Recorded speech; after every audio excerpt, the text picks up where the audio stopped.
All right. Good morning, everyone. And I assume we're online, so I'll just remind everyone that live mic can be a bad mic if you're not paying attention. So okay.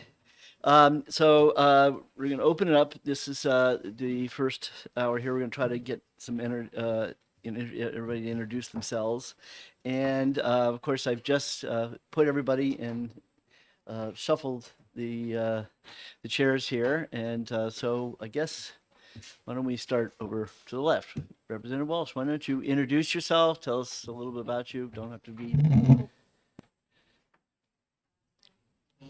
Yes. I'm Lily Walsh. I'm from Hampstead, New Hampshire, and my background was in the computer industry for companies such as Wayne Labs and Hewlett Packard, and primarily focusing with semiconductors. And I've retired, and now I'm doing this. Awesome. Okay, Representative Spire. Spear. Okay. Yeah, now they have the red light needs to be on. Sorry, That's all right. We're all learning. I've been a techie for 53 years and I still don't know how to work buttons. Military aerospace for 53 years, and then I retired, and I spent the last 20 years traveling around the world filming endangered species. I used to own my own, I guess we would call it a tech company in military aerospace. Okay. Good morning, everyone. My name is Susan Porcelli. I represent Rockingham District 19, which is Hampton Falls and Kensington. I was a senior executive at Fidelity Investments for quite a long time on the brokerage platform. So my specialty is trading, and I understand that financial services is one of the most heavily regulated industries that we have. So I'm very familiar with some of the rules and regulations regarding that industry. Very excited and interested to be on this committee so I can understand a little bit more about some of the banking and insurance and, interestingly enough, alcohol issues. It's funny how they combine banking, insurance, and alcohol. And I look forward to working cooperatively with everyone, and I appreciate the great opportunity. And obviously, from my white card, I'm a first-time rep. Perfect. Good morning, everybody. I'm Merrill Gibbs. I represent Concord Ward 9, and again, obviously, I'm a newly elected rep.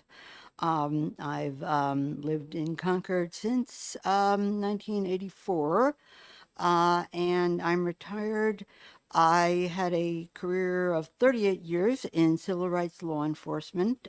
First state, I was director of the New Hampshire Commission for Human Rights, and then moved over to the federal government, and I worked for 29 years in the Office of Fair Housing and Equal Opportunity of the U.S. Department of Housing and Urban Development. And most of the time, I was a manager of the unit that handled the requirements for civil rights regulations for HUD grantees.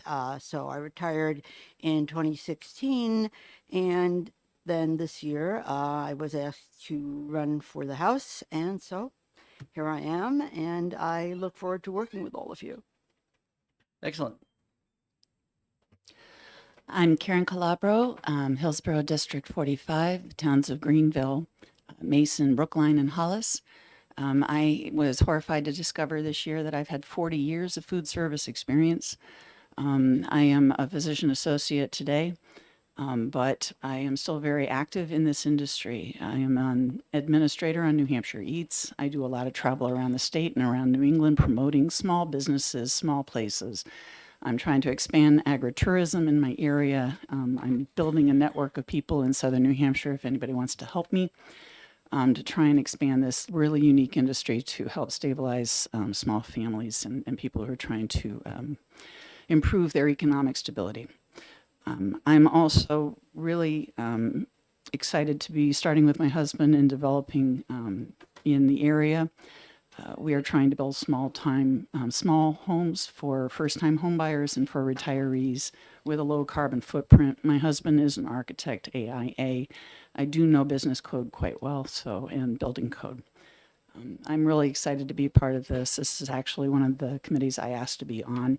I feel that I can help contribute. I am very bipartisan. I will not look at a D or an R after a bill at all. So I'm going to look at it at the merit of a bill being a good bill. Thank you. Great, thank you. Good morning. I'm Lisa Post, and this is my second term in the redistricting. I now cover Lineborough and New Boston and Mount Vernon. I have a very varied background from banking to I worked in the White House under the Reagan administration. I was an educator and a business owner, a self-business owner, and I have been on the Resources Research and Development Committee, which I found very interesting, but I came here to have a hearing on a bill for a constituent, and I listened to many people before me and many people after me as I stayed here to listen, and I thought commerce is a really interesting place to be, and a lot of my background touches on all these different sectors. I was also a human resource assistant, so that brings insurance and benefits and all those types of things together for me as well. So I am looking forward to working with everybody here. And I appreciate the opportunity to be here. And again, I will just say, I will echo the fact that I will not look at whether it is a Democrat bill or a Republican bill. I think we all need to work together. I think that's what our constituents want now. And I am looking forward to being very productive in this committee. Thank you. Great, Representative Herbert. Manchester, Ward 4, former stockbroker, print journalist, owner of an advertising agency, and a Republican for 30 years. I'm a Democrat now. And this is my administrative assistant. John keeps me organized. Anyway, welcome to Commerce, because it's, I think, the best committee to be on.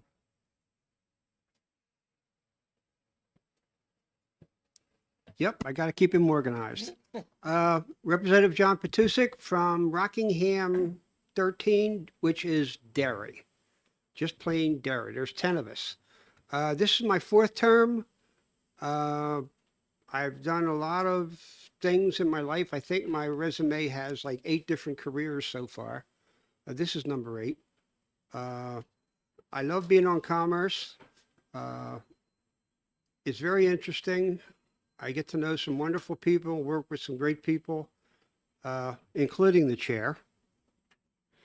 And I'm looking forward to this year because I have the opportunity to work more together with some of my friends who sit on the opposite side of the aisle and get a lot more done this year. So looking forward to it, and thank you, Mr. Chair. My name is Jane Bollier. I'm from Manchester. This is my 9th term in the House. I've served on 4 different committees. And my past is very past. I owned several small businesses for 20 years. And I've been on several local boards, school board a few years ago. And I really have learned an awful lot in the House and look forward to clerking for this committee. Thank you. So I am John Hunt. I was first elected in 1986. My very first term was Science and Technology because at the time Harold Burns thought that that committee should get involved in computer technology, and I was an Apple IBM dealer at the time. That again is my past life in terms of computer retail. In more present time, yes, I have been serving on this committee ever since then, except I did have one brief term where I was given a reprieve from commerce, if you want to call that, but I was sent off to the hinterlands called legislative, and actually Paul Smith was my clerk way back then. So, in this more recent, as you will, the rumor is true. I do live in a castle. And yes, it is true that you can rent it at $1,800 a night plus the wonderful New Hampshire rooms and meals tax. So I do have some interest in vacation rental issues. Having said that, I would say that this committee, when I first got on it, it was actually the history of the committee was just banks. It was banks, and then by the time I got here, it was insurance. I think George Russo's was just left being deputy insurance commissioner at the time, and so. It was, kind of a boring committee, but the reason why I wanted to get on Commerce way back then, it was interstate banking issue, and they seemed like they had receptions every week, and that was a real hot issue. Every lobbyist was registered on one side or the other, and I said, well, that's a committee that's got some exciting things happening there. But then my tenure is that I made it even more exciting. And that is later, not so much later, but I passed the Uniform Trust Code, and then the speakers then decided that all the trust legislation shouldn't go to judiciary; it should come to commerce, because clearly I knew something about trusts as someone who has some. And then was direct shipping a liquor.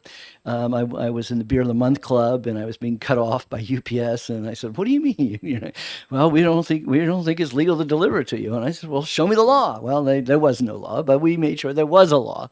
And so once we got direct shipping, and then I also did self-distribute for beer distributors. All of a sudden, they decided that Commerce should get all the liquor bills, and that's why we have them here. So I take a lot of responsibility for why all these different issues that you will see come to this committee. In theory, the commerce is almost everything. Commerce can be anything, but there are other committees have a little more focus on whatever type of issues they have. So we are sort of a catch-all. The most famous bill that got me moving up the ladder was indoor smoking.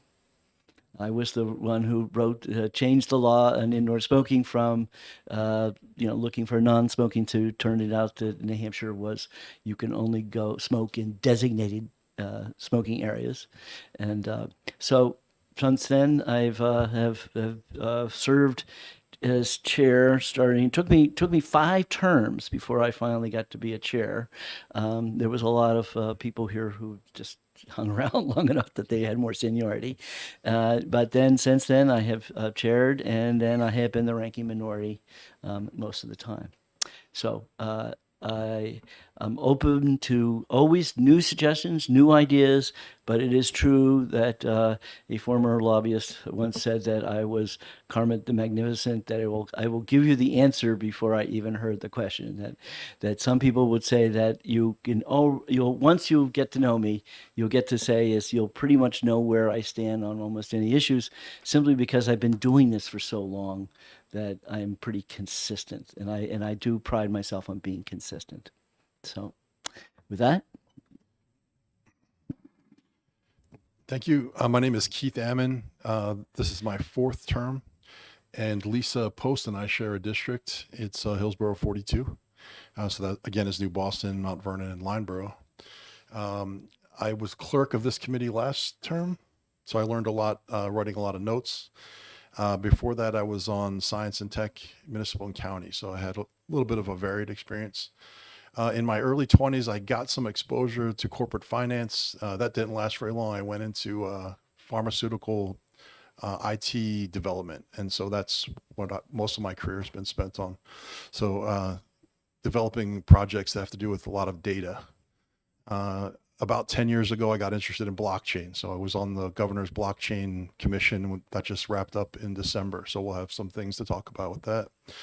My wife has worked for, I think, 4 different insurance companies, and I have a life insurance policy with each one. I think that's her master plan. So at least I have an expert at home when I need to have an insurance question. I look forward to working with everyone on the committee, and then we see a lot of new faces, and looking forward to getting to know everyone. Thank you. Hi, everybody. I'm Anita Burrows. This is my 3rd term. I started out in judiciary. I really enjoy being on commerce. I'm glad to be back. I've done various things in my career. I was in high tech for many years, focusing on marketing and operations. And I had a catering company for a number of years. And I now work, my husband, for a national healthcare consulting company that was started by my husband. So I work for my husband. Let's see what else I can tell you. I'm really glad that we're equal in this committee. I think it's going to really change the dynamics here. I think we'll work closely together to get a lot of good work done. And I'm really glad that we're alternating so that we get to know people from the Yeah, other I side. just have to say, I just noticed how they're all women on one side and men on the other. So I will be shuffling the seats. So we're not locked into this configuration because this is no good. So. Okay, still better. Let's see what else I was going to say. Yeah, I mean, I think it's going to be a really good year. I'm looking forward to it. And I guess the only other thing is I'm the ranking minority leader. So Dems caucus at, in case I don't get to say it, caucus at whenever we break here upstairs. It's either in 403, 404, or 405. We'll figure it out. Okay. John, I hadn't noticed. I'm sorry. When I came in, I was going to sit with the women, It's but I didn't recognize that you had actually set up the room in such a way, and that was a mistake. So I'm glad that I'm where I'm supposed to be now. Thank you. You'll get to stay there. Yes, It's thank just you. the sides, Thank you. the freshmen I have to sort. Paul Terry. I am a 2nd-term rep from Alton and Barnstead in Belknap County. This is my 2nd term on Commerce. As a freshman, I did not select Commerce and Consumer Affairs as my first choice. It was my 3rd choice, but that was a mistake because this is the Model House Committee, and I can say that with a great degree of knowledge and confidence, having been here for 2 years. So it's good to be back on Commerce and Consumer Affairs, and that I was not traded to another committee, shall we say. Really learned a lot the first 2 years, and it was really enjoyable. This past December, I celebrated my 45th anniversary as an ordained minister of Word and Sacrament in one of the country's oldest and largest Protestant denominations. I am officially honorably retired from active service, although from time to time I still have an opportunity to perform some ministerial duties. It's a good thing that I'm on Commerce and Consumer Affairs because I really am acquainted with a number of the areas of concern that have been assigned to this particular committee. Because during my term of active, or the years of active service as a minister, I served in a presbytery where I was on several terms the chair of the Board of Trustees and also the president of the corporation, and we dealt with a lot of the same matters, actually, that we deal with here in Commerce and Consumer Affairs, excepting the Liquor Commission. We didn't do any liquor in the church, but not officially, that is. We had no regulatory authority over liquor. So anyway, great to be here. Thank you. For those of you that I'm recognizing, nice to see you again, and look forward to meeting a number of you new folks as we move forward during the next 2 years. Thank you. Good morning, everybody. My name is Chris McAleer. I'm from Carroll County District 2. I live in Jackson. Representative Burrows is also from Carroll County District 2. In Jackson, I'm on the Planning Board and the Board of Trustees. Prior to that, I spent about 45 years in the financial services industry, various insurance and securities license. Actually, I had a stint at Fidelity at one time. So, and also with Representative Herbert, he was at Merrill Lynch, and I called on him when he was at Merrill Lynch. So, a couple of firms there. I currently have my real estate license, but unfortunately, real estate is not doing very well. So, luckily, I have this gig to help me pay the bills. Prior to that, I got an economics degree from the University of Pennsylvania, and one of my classmates, you might have heard of him, was a former president. So that's my little claim to fame, so to speak. But thank you. This my second time on the Commerce Committee, and this was the only committee I put in the 4 different choices. So I like it here. Thank you. Good morning. My name is Kenneth Vincent. I serve District 12, which is Somersworth and Rollinsford. This is my 4th term. I came from Science, Technology, and Energy. And if you want to test your ability as a state representative, serve 6 years on that committee. I retired in 2015. I did 33 years as a firefighter, a lieutenant, and chief fire investigator for the city of Somersworth. I'm definitely looking forward to be here. Change of pace. Science was very challenging. I'm currently a city councilor in my 3rd term for the city of Somersworth, and I'm really happy to be here. Thank you.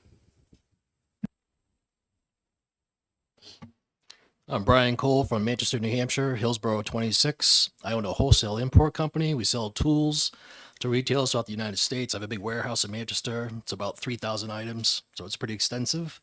The ambulance company for the city of Manchester is also my tenant, so I'm pretty familiar with leases and that kind of stuff. And I work forward to working with all of you. I think we got a lot done. Thank you. My name is Sean Filio. I'm from Cheshire District 7, which covers Keens Ward 2. I'm an attorney trained in securities and consumer protection law and currently work for a law firm which specializes in plaintiff side derivative actions. Prior to that, I was a federal judicial law clerk in the U.S. District Court for the District of Massachusetts under Judge William Young, where I worked on a range of cases from patent and trademark infringement to securities cases. So have heard it all and looking forward to being on this committee, which seems like it's going to be hearing it all. Thank you. My name is Dick Thaxton. I'm from Troy. That is Cheshire 12. I represent Troy and Fitzwilliam. In a 45-year business career that I have been in insurance, working at the corporate level, mortgage banking, the building business, and for the last 33 years in the Monadnock region as a reasonably successful real estate broker. I'm licensed to sell real estate in the state of New Hampshire, Vermont, and the Commonwealth of Massachusetts. I have a degree in economics, and I had 3 kids, several of whom I liked.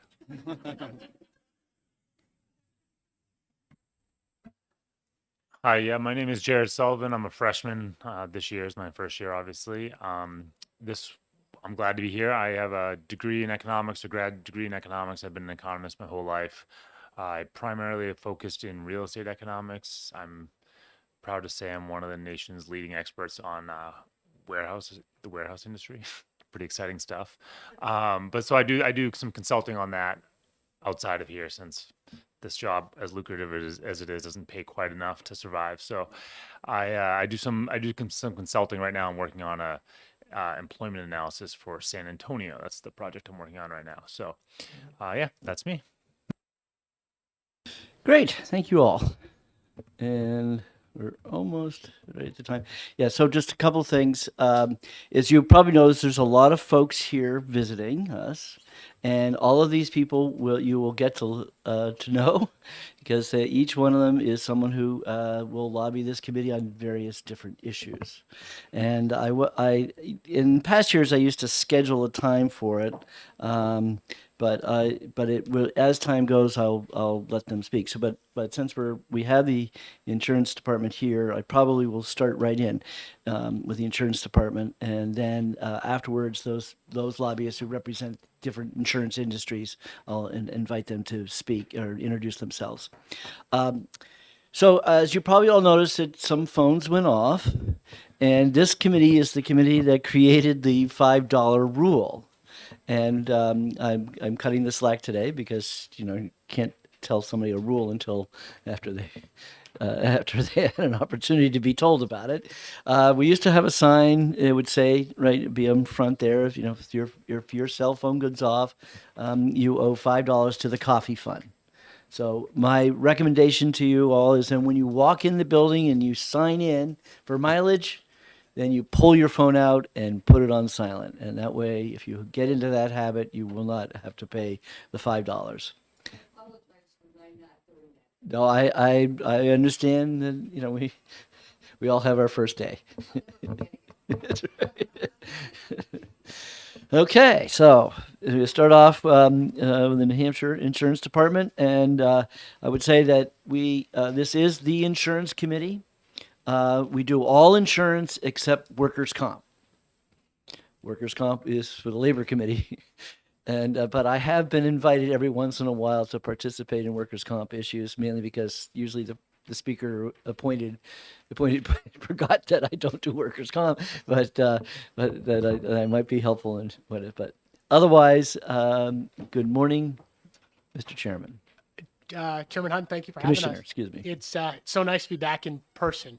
It wasn't the same 2 years ago doing it over WebEx, but I'm glad to be here. I'm joined by DJ Betancourt, my deputy commissioner. Behind me on the right is Heather Silverstein, our general counsel, and on the left, Sarah Giroux, who's our legislative director. Over the session, you'll meet probably another 5 or 6 staff members from the department. When we get to the end of the slide deck, you'll see all their contact information. But we've passed out our slide deck.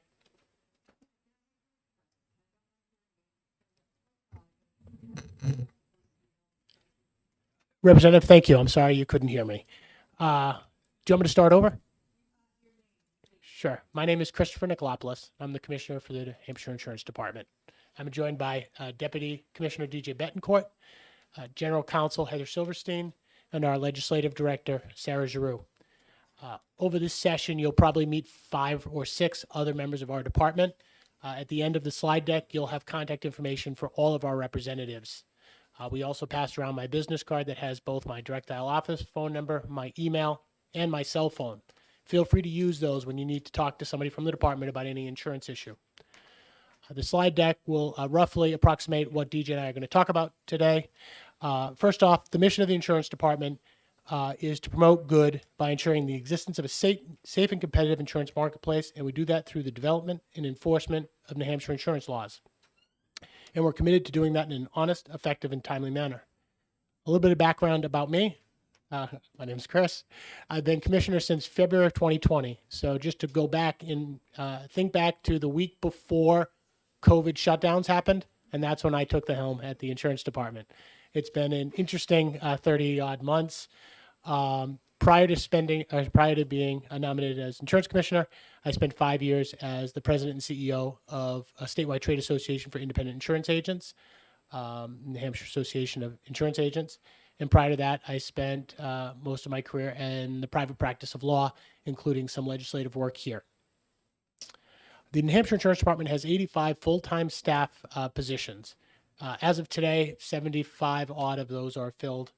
And we're always looking to fill the holes in the department, but it's natural in this time to have some openings. New Hampshire Insurance Department was established back in 1851. In fact, it was the first state insurance department in the nation. We have that distinction. And the statutes that we regulate run from RSA 400 through RSA 420Q. Besides regulating the insurance industry. We're also responsible for collecting premium taxes, fees, and the regulation of insurance companies, producers, and adjusters. Last year in 2022, the New Hampshire Insurance Department collected general fund revenue of $154,900,000. $135 million of that came from the premium tax, which is a sales tax on insurance policies, and $20 million of that came primarily from licensing fees for the folks licensed here in New Hampshire. There's some administrative fines, probably about a plus or minus $1 million. The New Hampshire Insurance Department's administrative costs are covered by an administrative assessment on New Hampshire licensed insurance companies, and so there's no general fund revenue that goes to support the insurance department. The industries that we regulate pay for us. In New Hampshire, there are nearly 200,000 insurance licensees, and that's because anybody, no matter where they are in the nation, working for a national insurance company, if they're going to potentially have an interaction with a New Hampshire consumer, either to deal with a claim or to deal with the sale of a policy, they must have a license. And so, though there are probably 7,000 or 8,000 licensees that are domestic, that live here in New Hampshire and sell insurance to our members, the other 96% are in other states. They're manning call centers where we hear our daily TV ads on, in 15 minutes, you can save 15% or more, those folks. So it's nearly 200,000 licensees that we administer here on our team. And believe it or not, only 3 staff members manage the renewals of all of those people, almost $20 million in state revenue. Other things that we do at the department is we provide financial examinations of every licensed insurance company licensed in New Hampshire. And ultimately what we're looking for is to ensure that those companies remain solvent, that they're charging enough premium to pay the claims that they're committed to paying, that they have enough in reserves and adequate reserves so that they can continue to meet their obligations. Every 5 years, we go through a financial analysis review from the NAIC. DJ will talk about that in a minute, to ensure that our team is doing that adequately. We've passed with flying colors the last 2 versions. Our department also conducts market conduct exams for regulated entities. And some of those are targeted. We have a consumer complaint that gets us curious about whether or not a company is complying with our law, and we'll send our investigators in to look specifically at a potential violation of New Hampshire law.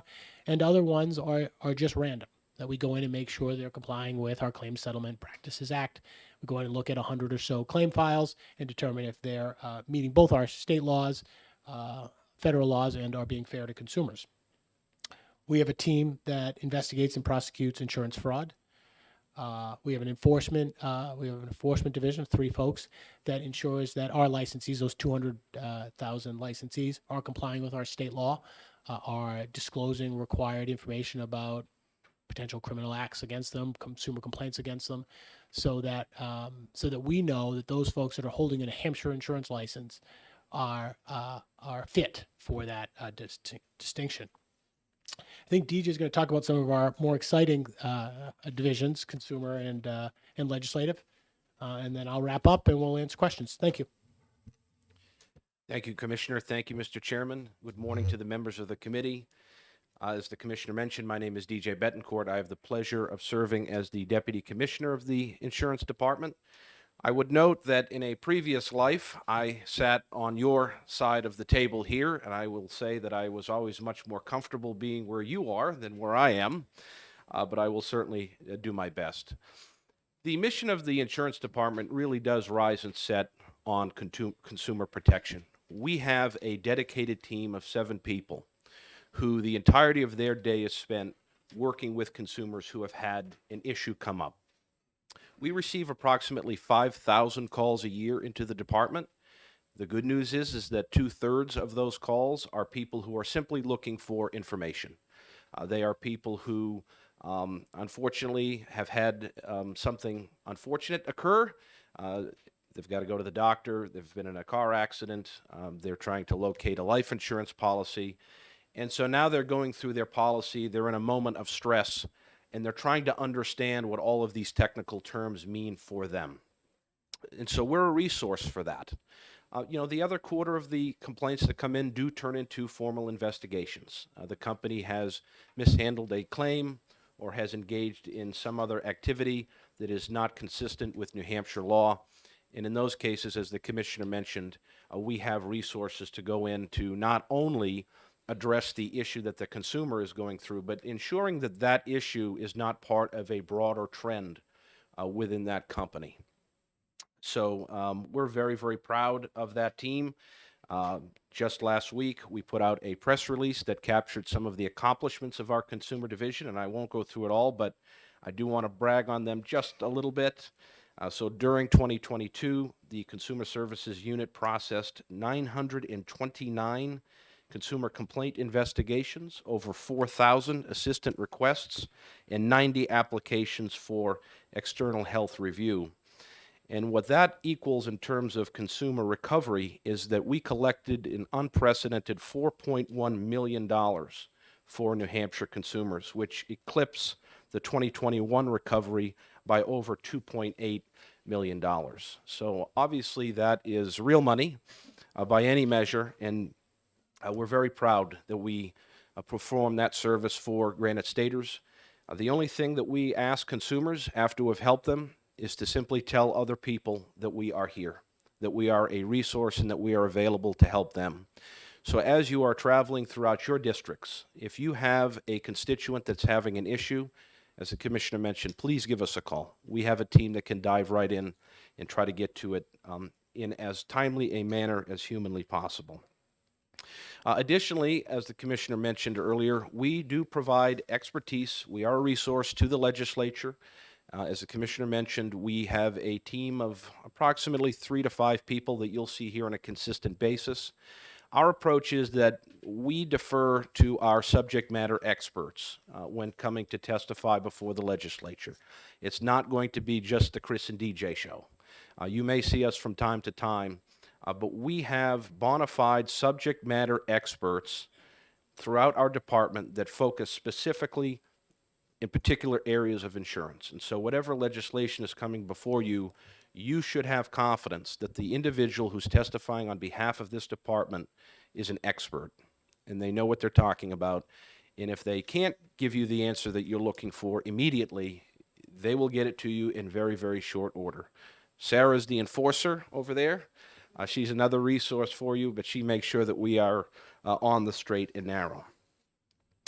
As the Commissioner mentioned, we collect premium taxes. When we do have an issue where an enforcement action must be taken, we handle the penalties and fees that go into the general fund. We also participate in the National Association of Insurance Commissioners, or NAIC.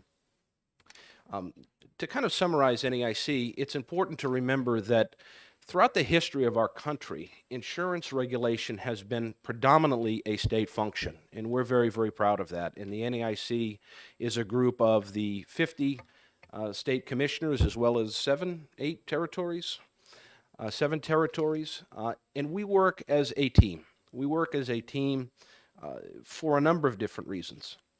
In the first instance, they make tools available to us that ensure 50-state coordination in things like what's going on in the industry.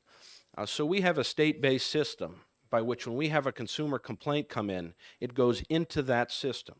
It allows us to track to see if there's a particular trend in New Hampshire, but more importantly, it also sees if there is a trend going on throughout the country or in other states. And so this way there we can say, okay, is this particular company just missing the ball on a New Hampshire issue? Or is this a corporate level decision that seems to be running afoul of a number of different states' regulations? And in those instances where it is a broader trend, we have resources within our counterparts throughout the country to call them and say, do you have a better idea of what's going on here? How have you handled this? What approach did you take to help these companies come into compliance with our regulations? The other big highlight for NAIC is that we get together and we develop model laws to promote consistency from state to state. It's a business-friendly approach.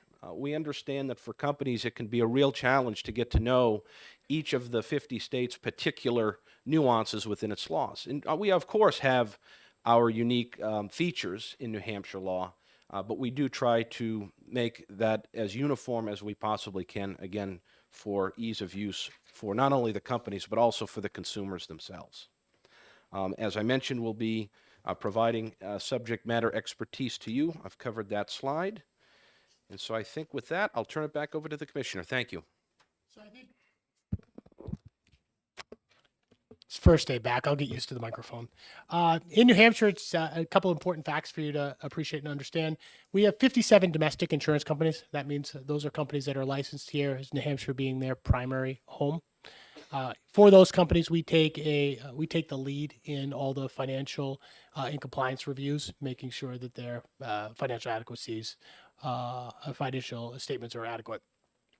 There are also 1,131 other companies, foreign companies, licensed to sell insurance here. Those are domesticated somewhere else in the nation. We do ongoing financial exams of all those companies every 5 years. If they're doing business in New Hampshire, we participate in the financial review where they are.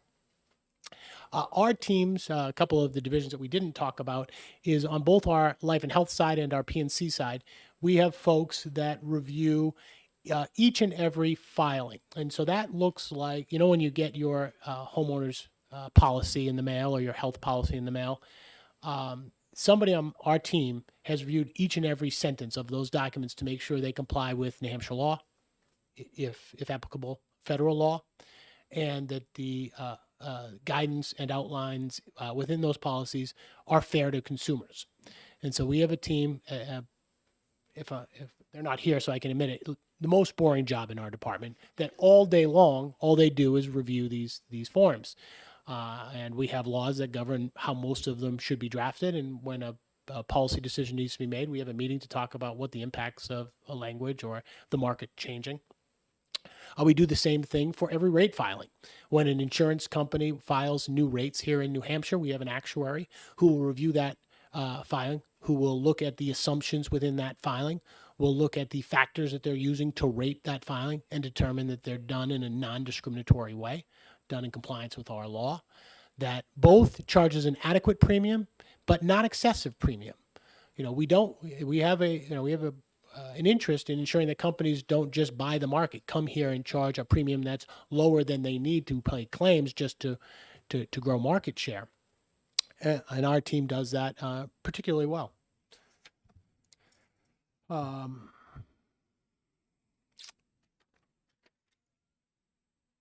I think there are a couple of things that I just wanted to follow up on things that DJ talked about. And he mentioned the 900 consumer complaints that we review each year. I think it's important for you to understand how important those 900 complaints are to DJ and I. And so when our team reviews and processes those complaints and helps consumers get to an end result, not one of those complaints can be closed without a meeting where DJ and I are present to go through what the facts were, what the complaint was, the company's response, our interpretation of the complaint and the company's response, and the final outcome, so that we're ensuring that in every case we have the best minds and us. I won't for a second imagine that we're the best minds, but that we all understand what's happening in the marketplace. And so each week we go through all of those so that everybody knows that what's happening out there. And when there's something that needs to be fixed, that everybody knows that we're requesting and demanding that be fixed, so nothing slips through the cracks. I think it's important to understand how big the insurance marketplace is in New Hampshire as compared to the nation. In New Hampshire, we write about 0.4 of a percent. So a little less than 0.5% of the nation's insurance is written here in New Hampshire. I think it's important to understand that insurance companies aren't sitting in New York or in Hartford saying, what we really need to do is to break into the New Hampshire marketplace. In New Hampshire, we've long taken, in this committee and the legislature's long taken, a free market approach to regulating insurance. We want people to sell insurance here in New Hampshire because it's a good place to sell insurance, a good place to do business. And we do that in large part without getting into nitty-bitty regulation on how they do it. We have a super competitive marketplace here. When you look at our auto rates, they're in the 10 lowest in the nation, despite the fact that we have nicer than average cars, worse than average weather, and no mandated auto insurance. That's not an accident. That's because of what you have all chosen to do year in, year out. We could say the same about our individual health plan costs. Oftentimes, when one of the 10 experts that we talked about comes in to speak to you or to any other legislative committee, they'll start with, the department has no formal opinion on this bill. And then they'll have 10 talking points that might sound very much like there's a lot of concern here or a lot of good. And we try to understand and appreciate that you get to make the policy decision. You get to decide if we want to adopt, for New Hampshire, a mandate that might have upward pressure on premiums. So our team will come in and say, this might have upward pressure on premiums. Understand that. But we will try not to make that or to pretend to make that policy decision for you. And if you think you need more or better information from the department, you let me know. And finally, I just want to point out, hopefully, for those of you who see the consumer service number, the 800-852-3416, highlight that. That's going to get you to the is it seven-member consumer service team for any of your constituent concerns. If you want to come through DJI for those or through Sarah directly to Keith and his team, you can do that. But the most direct way is that 800 number. We're happy to answer any questions you might have. That was great. I think that I guess in terms of the issues that I want to emphasize is the solvency, and that when you think about why the insurance department was created way back in 1851, the issue was always that is we want to make sure that an insurance company that sells an insurance product is going to be able to pay if there is a claim being made. So people often would argue when it comes to other types of insurance, like health insurance, like why aren't they holding costs down? Why aren't they beating them down, the premium down? That we take the position that it's a competitive marketplace and that what's more important and what their obligation is solvency.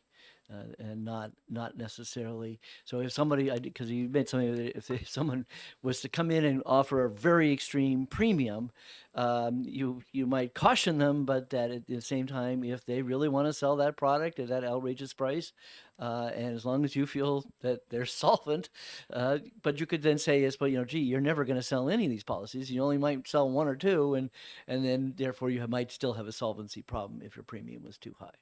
Chairman Hunt, that's 100% right. And New Hampshire hasn't had a company go insolvent in a generation. 99 was the last one. Are you making me that old? No, I think it's a testament to the work we're doing. And that company actually came to New Hampshire, moved to New Hampshire. Home insurance, yeah. Moved to New Hampshire from somewhere else. But Tufts, theoretically they did have a solvency issue. And I would just add to that, hopefully this makes you feel a little younger, Chairman Hunt. We're still doing runoff on that, that's company. I know. Is Dave Nichols still doing it? Is he still running it? Oh, yeah.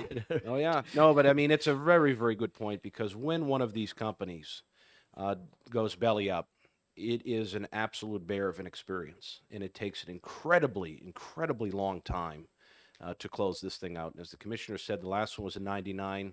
They keep telling us that we're 5 years away, but I've heard that for the last 2 years, that they keep saying it's 5 years. So I don't know when this will actually finish out, but it is not in any way, shape, or form a good thing when one of these companies becomes insolvent. Okay. Any other questions? Okay, Representative Terry. Thank you, Mr. Chairman. Thank you, gentlemen, for a very comprehensive, detailed, clear, and interesting overview of the work of the department. I'm curious as to what issue you would identify as the one that you're dealing with at this time that you consider to be the most difficult issue, or difficult and challenging issue. I think that's a great question. It's a hard one to answer, one I didn't anticipate. I think it's kind of a job interview question I've done in the past. I think the one thing that gives me the most concern is the shift from state-regulated health insurance products to ERISA products. ERISA products that aren't regulated at the state level, not regulated by mandates that you embrace, and not regulated by my department.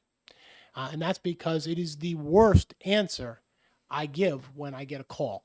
When I get a call from someone saying, I need help, I need help getting somebody a referral. I need help getting somebody a placement.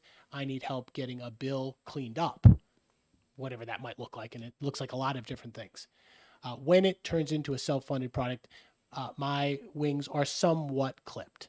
And so to me, that's probably the thing that I would like to work on the most.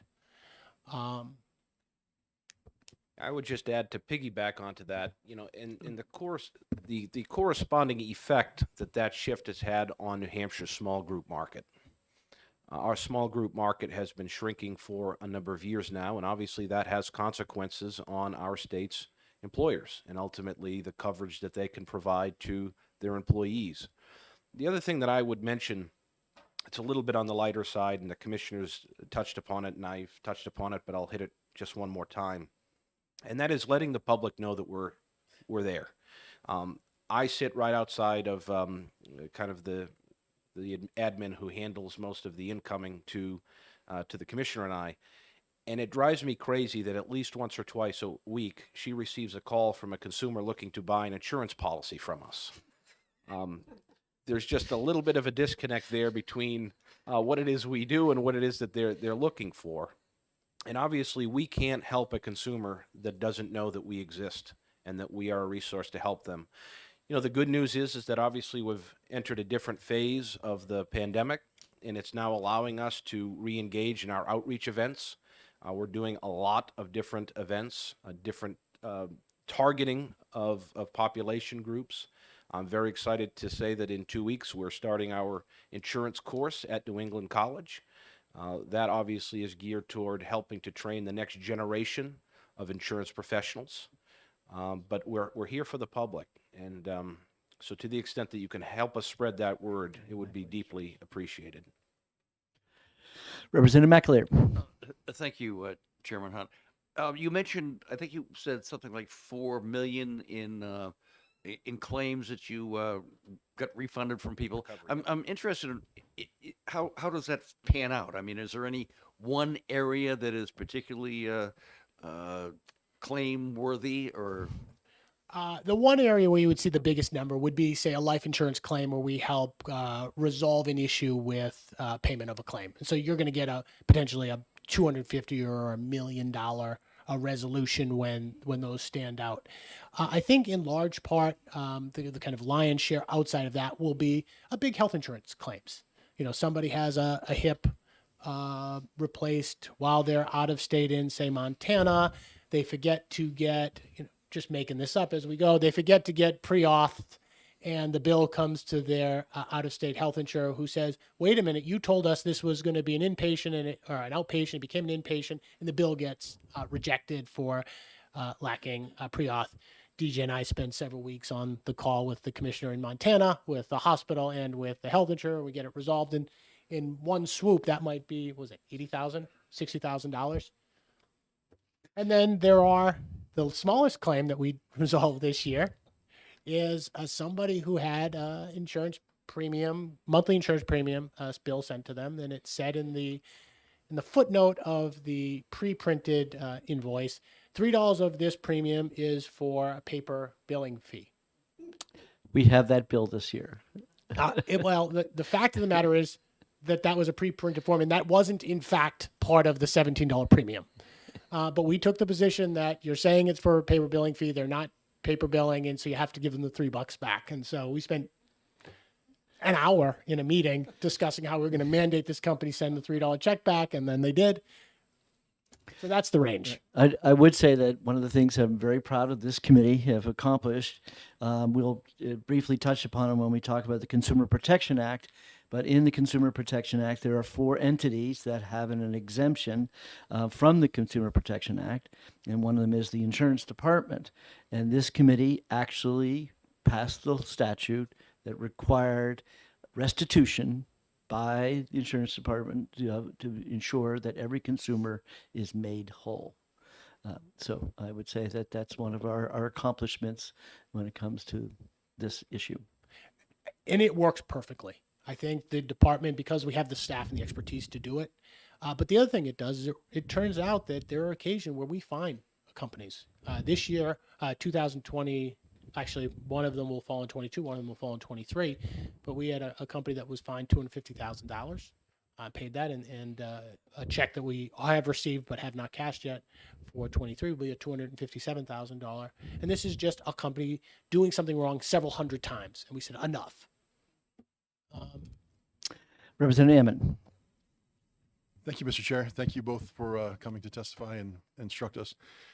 Just as a general rule, if you could help us establish one, the difference between the purview of state government and federal government, you said in the beginning of your presentation that it was traditionally state government's purview, but if you could just give us where the boundaries are so we know what our authority can affect.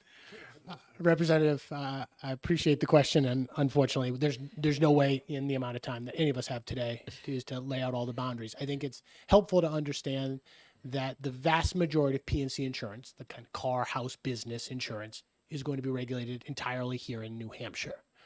The carve-outs from that are very small, and those would be for lines of business that there isn't a ready market for, and I don't think we need to think about that today. The next biggest chunk of authority that we don't have would be things related to the ACA. So, Obamacare, things, mandates that come from there. And then finally, ERISA. And so those are, ERISA is employer provided health insurance for large companies that will go across straight lines and therefore isn't subject to any state's insurance regulation. And the other big one that I would highlight is to our great relief. We do not touch Medicare or Medicaid. We do oversee Medicare, supplemental products. But if you've got an issue with Medicare or Medicaid writ large, then you're going to go over and see our friends at the Department of Health and Human Services. Representative Gibbs. So now you want to press the button. Thank you.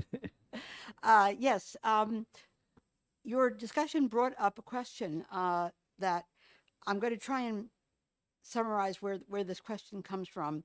And it's something that actually happened to me personally that I'm going to use it as an example. My personal issue with insurance has been resolved. So I'm not asking you to resolve my personal issue, but I'm using it as an example in case something similar should occur to one of my constituents. When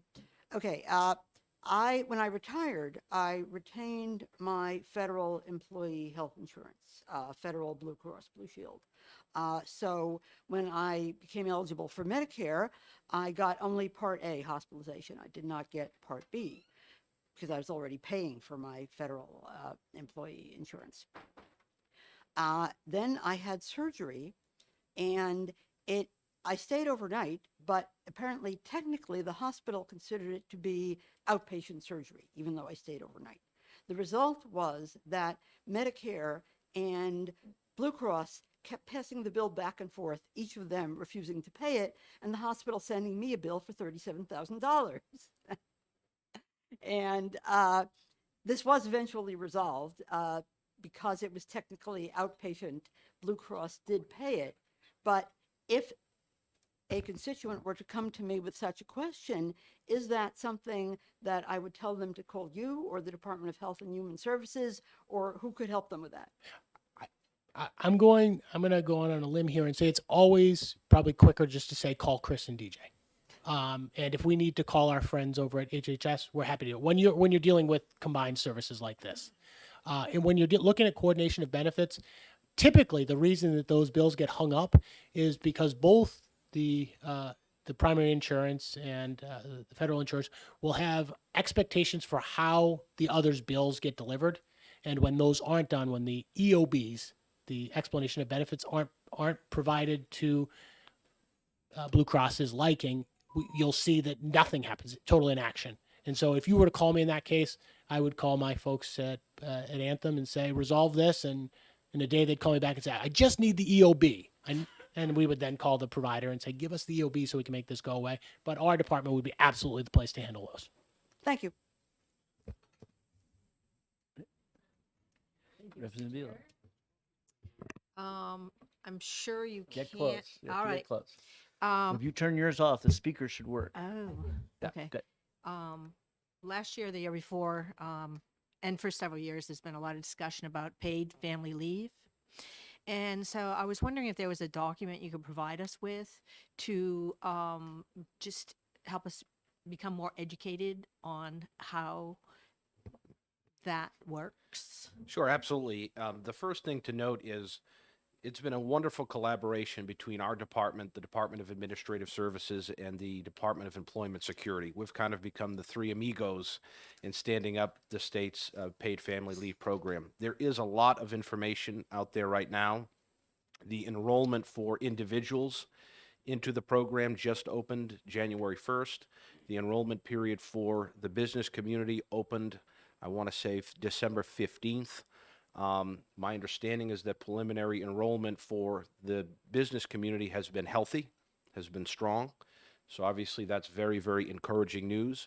But there is a lot of information about the basics of the program. I'll be happy to put a package together for the committee to the extent that you all are interested. And it's an interesting time, obviously, as this thing is playing out in real time.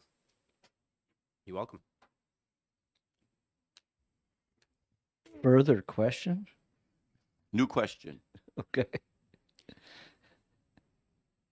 so I don't yield back to Bell's. Yeah. Gentlemen, you have asked us to assist us with your outreach efforts. I'm thinking back over the course of my lifetime in the several states where I've lived. State insurance departments that I'm thinking of in other states have consumer guides to insurance in the state of blank. Just wondering, do we have such a guide? Is it readily available on the website? And would that not assist us in helping you with your outreach efforts to be able to tell people that they can go to the state's insurance website and order a copy of the consumer guide to insurance in New Hampshire? Do we ever? We've got a consumer document for just about everything we deal with. It's the best. The only drawback that I will share with you at this time is that it is on our website, which is not very good. We're going through the process right now of rebuilding our website. We're joining the rest of the state agencies in that process. So for the purposes of this committee, it might be better for me to put a package together for you along with the information that I promised to Representative Bolio and get it right over to you so that you have that not only for your own purposes, but also for your constituents. And in a couple of months' time, we're going to have a brand spanking new website that's going to be very user-friendly. And all of those documents will be in one place so that when the consumer goes to the website, they know exactly where to find the information that they need. One other thing I would mention, because it kind of blends together a couple of different questions that we've received, in terms of things that worry us, in terms of where the state and federal line is, and then Medicare. One of the things that we have seen recently is an uptick in deceptive and manipulative marketing practices around Medicare Advantage. The states used to have the ability to oversee Medicare Advantage products, and those are separate, let me make the distinction, from Medicare supplemental products. We still have authority over supplementals, not Advantage. The states lost Medicare Advantage marketing oversight in the early 2000s with the Medicare Modernization Act. And the trouble is that we're seeing a dynamic play out, and it's not just the advertisements that you see on TV, although let me be very clear. I admire Joe Namath. William Shatner is a phenomenal actor. Don't get your medical insurance advice from these folks, please. But more seriously and more prevalent are overseas third-party organizations that are making excessive calls to people. And they're linked up with agents, and we're not sure where yet. We've tried to do a little bit of undercover work, and unfortunately, one of our communication staffers got a little too deep into this investigation, and he started getting so many calls from these advertisers, it nearly rendered his phone unusable. And by not having control over, ensuring that the person you're talking to, wherever they are, is licensed, because that's part of the deal here, and then also understanding what is it that they're representing to the consumer. what is part of this sales pitch? And when you're talking about a population that can sometimes be vulnerable, as the senior population can be, it is incredibly difficult for us to get those calls from a senior who has gotten pulled into some Medicare Advantage plan and it's just overturned their entire world. And the only tool at our disposal is to introduce them to the federal process by which they can appeal. And the feedback that we get is that that process is in many cases a black hole, in other cases is incredibly difficult and slow to work through. So we have asked our federal counterparts if they would consider giving states back some of that authority, and it's an ongoing conversation. Well, it really should happen because let's face it, the advantage is only for people who are over 65. So I mean that's the vulnerable group. So it is something. Okay, great. Thank you very much. Thank you. We do have a little time left. So what I'm going to do is I'm going to allow some lobbyists to introduce themselves, and we're going to begin this by having a former chairman of the committee who is not going necessarily fits into my other categories and who she represents. But Tara, why don't you just come up and introduce yourself so you can get back to work.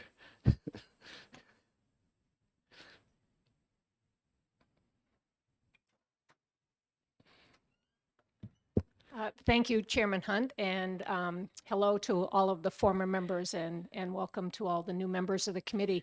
My name is Tara Reardon. I have served 7 terms on this committee, 2 of them as the chair back in the late 90s, early 2000s. I work for the New Hampshire Community Loan Fund, which is a fund that is a community development finance authority.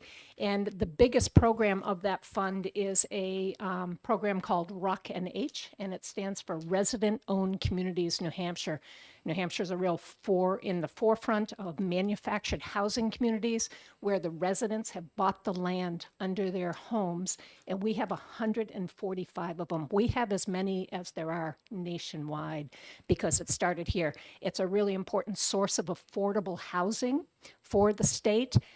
We've been doing it for 40 years with a lot of success and no failures to date. Nobody sold their community back or went bankrupt or anything like that. And we'll come to your committee because despite all of the other things that Chairman Hunt listed, you also regulate manufactured housing in resident-owned communities and investor-owned parks, RSA 205A and 301A. And it's great to meet you all. Look forward to working with you. Thank you, Tara. Chairman. Great. All right. So now we'll do some insurance lobbyists. So we'll start out with Lindsay. Oh, you want to have George? Okay. You let the boss go first. Okay. Let the boss. Oh, you want to come together? Sure. We just got about 20 minutes. Yeah, right. And if you do it in 2 minutes, I'll be upset. We just talk from here. Yeah. Well, no, you need to be the mic because we do have someone who has a hearing.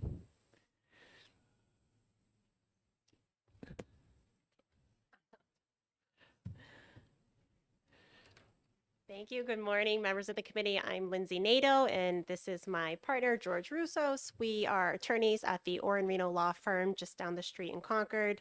You will see us here on a variety of mostly insurance issues. We represent the New Hampshire Association of Domestic Insurance Companies, as well as the American Property Casualty Insurance Association.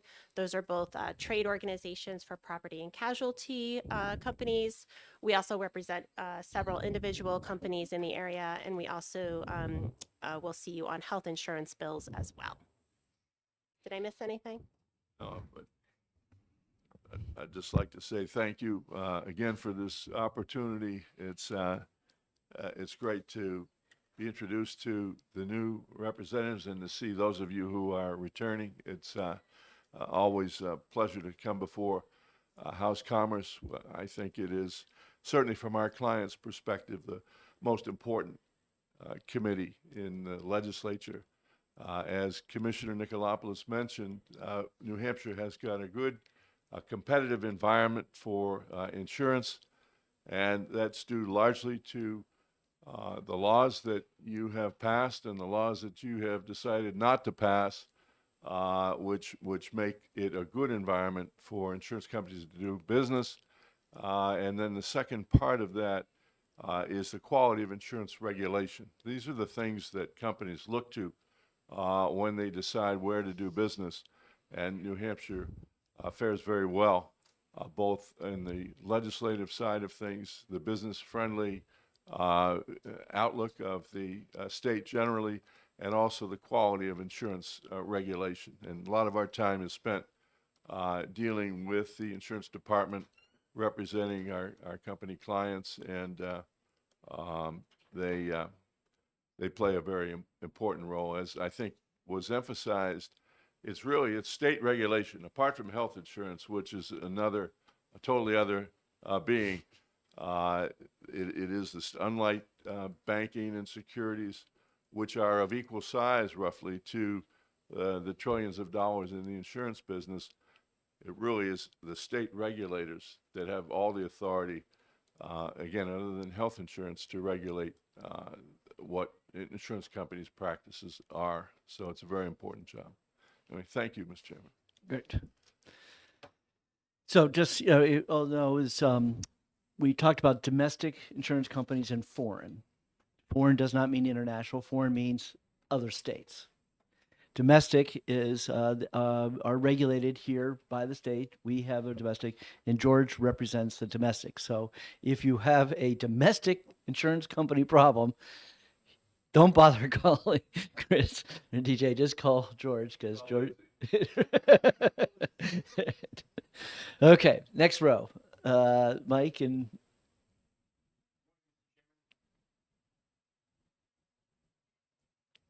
Members of the committee. My name is Mike McLaughlin. I'm a lawyer. Talk real close. I'm a lawyer and a lobbyist in Concord, New Hampshire. I'm the regional counsel for Allstate Insurance in New Hampshire, Maine, and Vermont. I've been wandering the halls since 1994. I started my work in the state senate as a legislative assistant, so I've been here for quite a while, working with Chairman Hunt and members of the committee. One thing that the insurance department emphasized this morning was their availability, and they have been integral in working with the companies as well as the consumers, and we always have the opportunity to talk to them about issues. One of the things that Chairman Hunt pointed out earlier was the Consumer Protection Act, which you'll hear from many people how insurance is segregated out, and it's segregated out because of the work of the Commerce Committee, and the consumer has immediate access to his a remedy, whereas if you go through the legal channels, you end up in court or paying legal fees, and recovery is way down the road. So when you look at the work the Commerce Committee does, it's consumer oriented, but it's also business friendly. And business friendly doesn't mean that consumers are put at a disadvantage. The playing field is equal. Premium rates are competitive throughout in New Hampshire, with the lowest insurance rates in the country. We talk about mandatory insurance every couple of years, but this year the bill got pulled because we don't. It was an interesting. The only state in the union that does not have compulsory liability insurance, and it works. It's counterintuitive. We don't want to get into discussion, John, but it's a Please not. Please not. We've done it every other year for 10 years. Right. But I look forward to working with you. I'm available in Concord, and thanks for your service to the state. Great. Oh, we do have a question. Yes, Representative Spire. It's sort of a question and maybe a comment. I'm not really sure where it goes. Being a new rep at this, I had to spend a lot of time over the summer knocking on doors. I knocked on almost 1,800 doors. And I heard from a lot of people, and at least one lawyer and 3 or 4 constituents that said that New Hampshire is an insurance state. If you have a problem with insurance and you go up against the insurance company because they decide not to pay, you're going to lose. So I know we care about how insurance companies are perceived, but at least the constituents in Nashua Ward 3 think there's some kind of a disadvantage here, and maybe somebody needs to do some homework. We would hope that after you spend some time on this committee, you'll be armed and ready to help educate your constituents. But I hope it's also not true, and I don't know that yet. That's true. Then that's what I'm saying. I'm hoping when you've been on this committee, you'll have learned Sure. how this issue is solved. Thank you very much, Mike. Okay, so we have two different agents, and we have one representative today. So why don't you come on up and introduce yourself?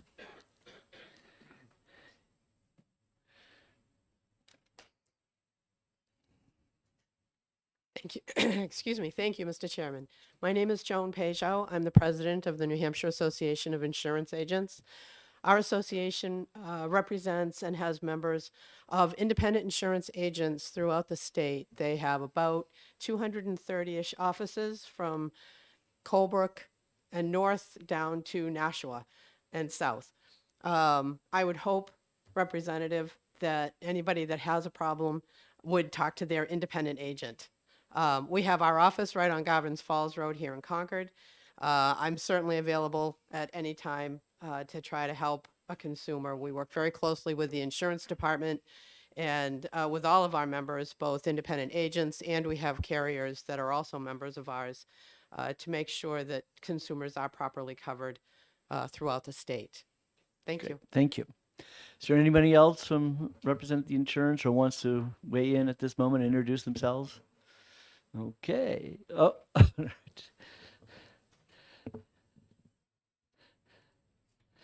So Heidi, didn't I see you yesterday online when you were doing an energy bill yesterday? Yes. Good morning, Mr. Chairman. I spend time in ST&E too. Yes. Used to see So, Representative Vincent speak there. close to the mic. Sure. Good morning, everyone. My name is Heidi Kroll. I work at Gallagher, Callahan, and Gartrell, and I represent AHIP, which is America's Health Insurance Plans. It's the National Trade Association for Health Insurance Carriers here in New Hampshire.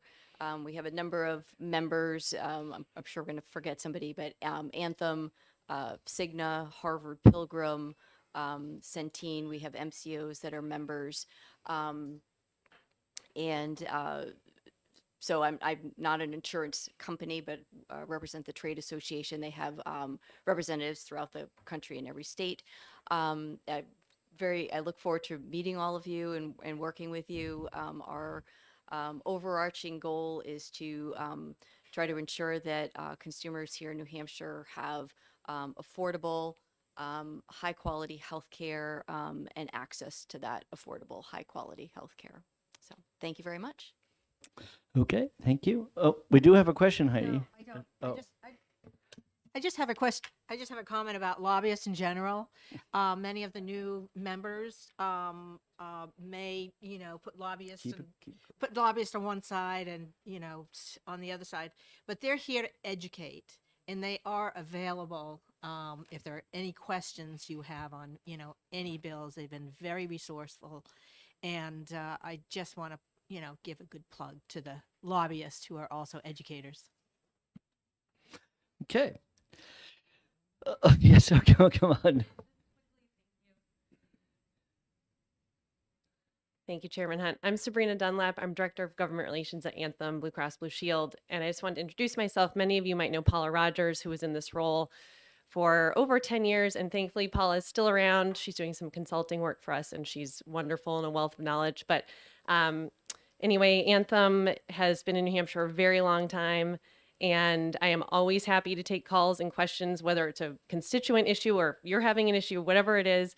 And we are, part of the health policy landscape in this state. So always looking to solve problems and be helpful. So, And I urge you to send an email to all the members with your contact information. yes, I will.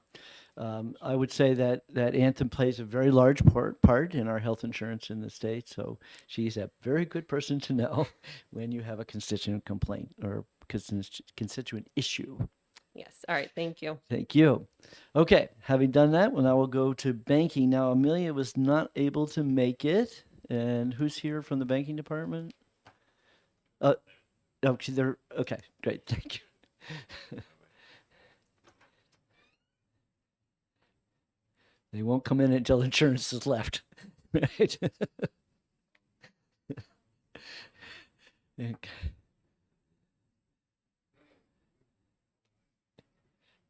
Okay, great. We get everybody but Amelia.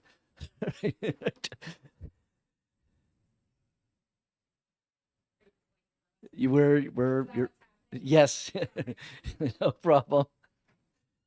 We enjoyed your grand entrance, yes. And then you can introduce yourself, come on up. And take the microphone I have handouts. and you have handouts, okay. So for some reason I thought you weren't going to be here. Did I, yeah, I missed that? Okay, I was planning on being here. okay, So, yeah.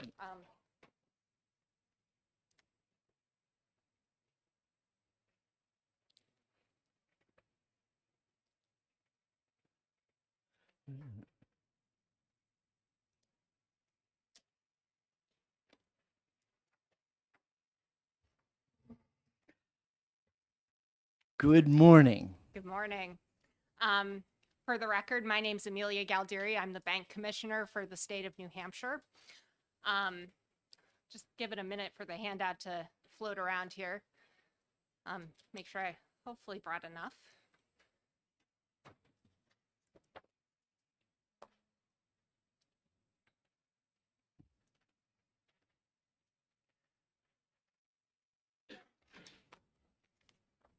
It's okay. Okay. Okay. Was that right? All right, we're Okay, good. we got You're it. good. Okay. I wasn't sure if I had enough there. So again, my name is Amelia Galdieri. I'm the bank commissioner for the state of New Hampshire. I brought a team of folks with me today who I think are going to be primarily handling legislation for us. So I'm going to take a moment and introduce them all to you. And these will probably be the faces of folks who you'll most often see here. If you have any questions about banking department issues, I would direct you to these folks or to myself. So first is Bob Lamberti. He is our Deputy General Counsel. Ian Clark is our Public Information Officer. Seth Zaraki is our General Counsel. And Mike Moranti, hiding in the back, is my new deputy. He started about a week ago, so we're happy to have him. As you'll see on the handout, it starts with our mission statement. So the banking department is committed to protecting the public's interest through the professional supervision of the financial services it regulates. So we are primarily a consumer protection agency tasked with supervising financial institutions. What that means in practical terms is we have teams of examiners who go out and examine banks, credit unions, consumer credit division licensees for safety and soundness in their operations, as well as compliance with applicable laws and rules. Another primary function of ours is consumer facing. So we take consumer complaints and investigate them for allegations of unfair and deceptive activity or potential unlicensed activity, just to name a few categories. And then another way that we carry out our mission is through off-site monitoring. All the entities that are licensed with us or chartered with us have to submit quarterly data to us that we monitor very closely for any changes, any unusual activity, that sort of thing. So to carry out that activity, with regard to the handout, there's information on here about the structure of the banking department. We're divided into 5 divisions. So first we have the Consumer Credit Division, the CCD division. They oversee several thousand consumer credit licensees. Those are comprised of mortgage bankers, mortgage brokers, mortgage servicers, small loan lenders, title loan lenders, money transmitters. So think Western Union, PayPal, they're licensed with us. Debt adjusters. I think that's all of them. So that's the Consumer Credit Division. They oversee those entities. We have a banking division. They're tasked with overseeing the activities of 17 state chartered banks and 9 state chartered credit unions. We have the Trust Supervision Division. They oversee the activities of 41 non-depository trust companies and family trust companies. So a trust company is they range in activities. For several years now, we've been undertaking efforts to modernize our trust company laws in New Hampshire to attract a vibrant trust industry. And some of the trust companies are more what you would consider traditional. They oversee a family's private wealth. However, there's also several creative uses for trust companies that choose to be within our jurisdiction because of our modernized laws, managing all sorts of different kind of investment vehicles and items like that. Finally, so those are the three kind of subject matter areas that we have. We also have a legal division that supports those divisions. So the legal division provides advice to the commissioner's office, the other offices in the banking department.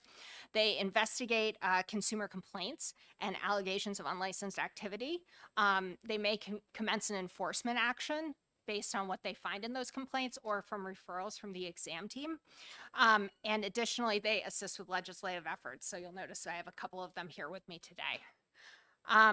And finally, we have an operations division that supports the daily functions of the banking department. So they like pay our bills, keep the lights on, et cetera, do our budgeting, and very important stuff. So all in all, we have 48 positions at the banking department for staff. And if you flip to the back of your handout, it's not on the back of mine, but it should be on the back of yours. There's a org chart, which is microscopic, and I apologize for that. But I just wanted to give you a sense visually of what we have at the banking department for human resources. If you have any questions about that, I can provide you with a digital copy that Yeah, you you might can want to just actually email see. this to us so Yeah. we can zoom in. Yeah. Well, actually, when you put it on the screen, it's not too bad. So, but I apologize for that. I just wanted to give you a sense of what we have at the banking department for human resources. So moving right along, another important issue is how the banking department is funded. We are a self-funded agency, so that means we're entirely funded by the businesses that we regulate. So technically speaking, when you see our budget, we are classified as, our revenues are classified as 100% coming from other sources. So what that means in practical terms is at the start of each fiscal year, we receive a appropriation from the state's general fund. Then over the course of that fiscal year, we take in examination fees, fines, penalties, and apply those towards that appropriation. And then at the end of the fiscal year, we tally it all up. And if there's a deficit between the amount of fees, fines, and penalties we took in and the amount of the appropriation, we invoice our entities an assessment amount for that deficit, basically. So in a nutshell, that's how we're funded. I'm happy to answer any, like if you need to have a question about any of this at any time, just raise your hand. I can also take questions at the end. The final thing I thought you might want to hear about is our upcoming legislative initiatives. So we have two that we're working on this year. The first has to do with the money transmitters model law and exemptions from licensure. So money transmitters are, for the most part, large entities that are licensed in all 50 states. So it's important that we make that licensing process as business friendly as possible so that entities, it's not a cumbersome process for them to get licensed in different states. So in furtherance of that goal, the Conference of State Bank Supervisors, which is a trade organization that the banking department belongs to, put forth a money transmitter model law to the states to encourage that sort of ease of licensure, to make our laws match up as best you can, taking into account different states' nuances.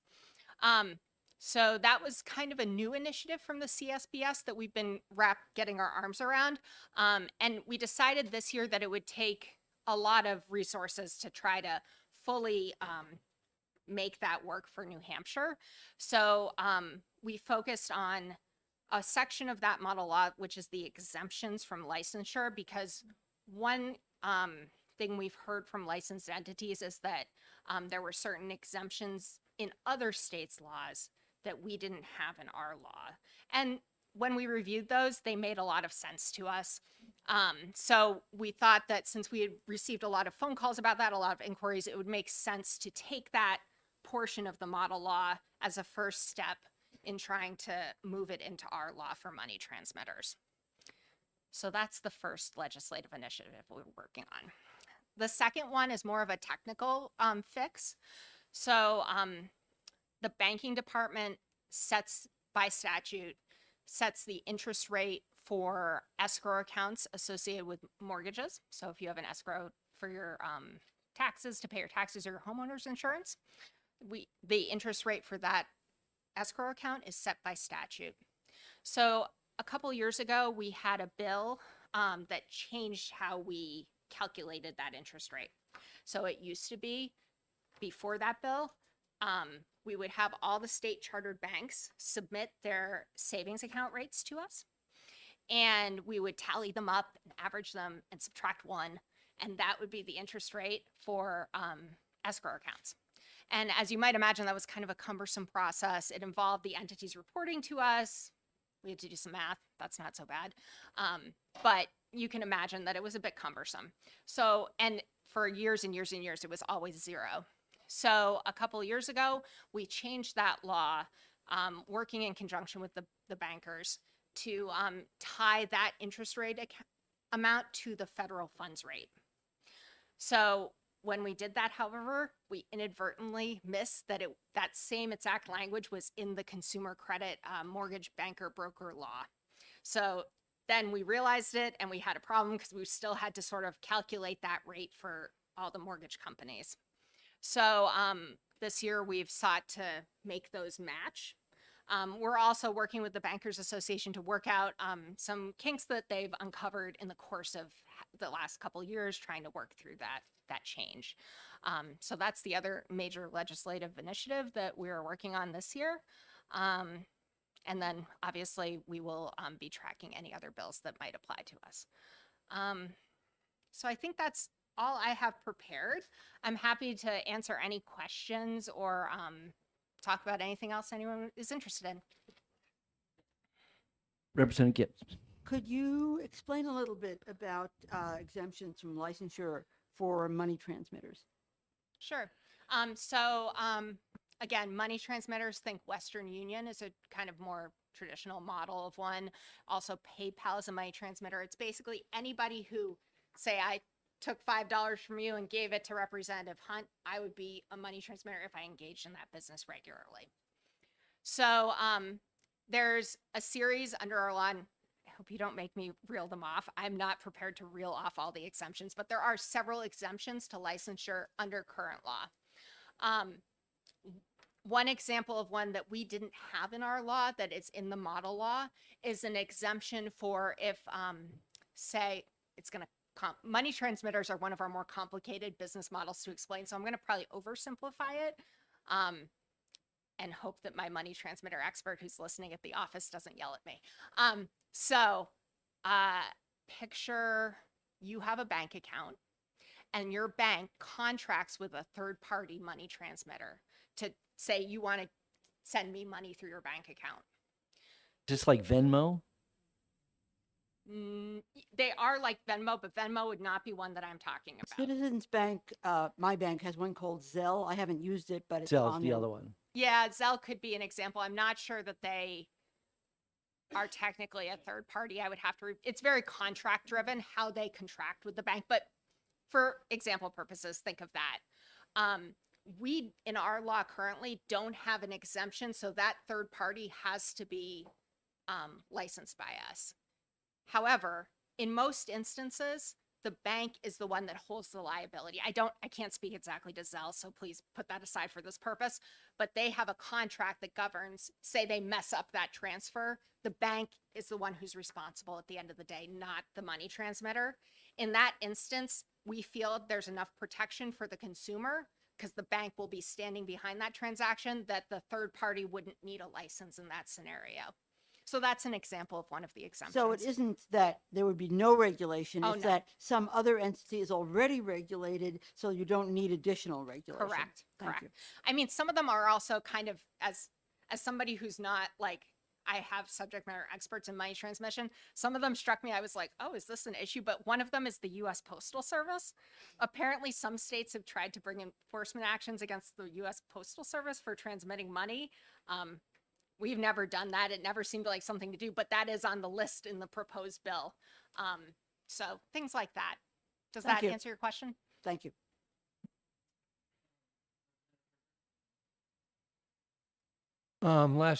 Last session, we passed a cryptocurrency pieces of legislation, and I'm curious as to whether or not you have had any noticed anything in regards to that legislation in terms of banking or that you have to deal with or may impact your business?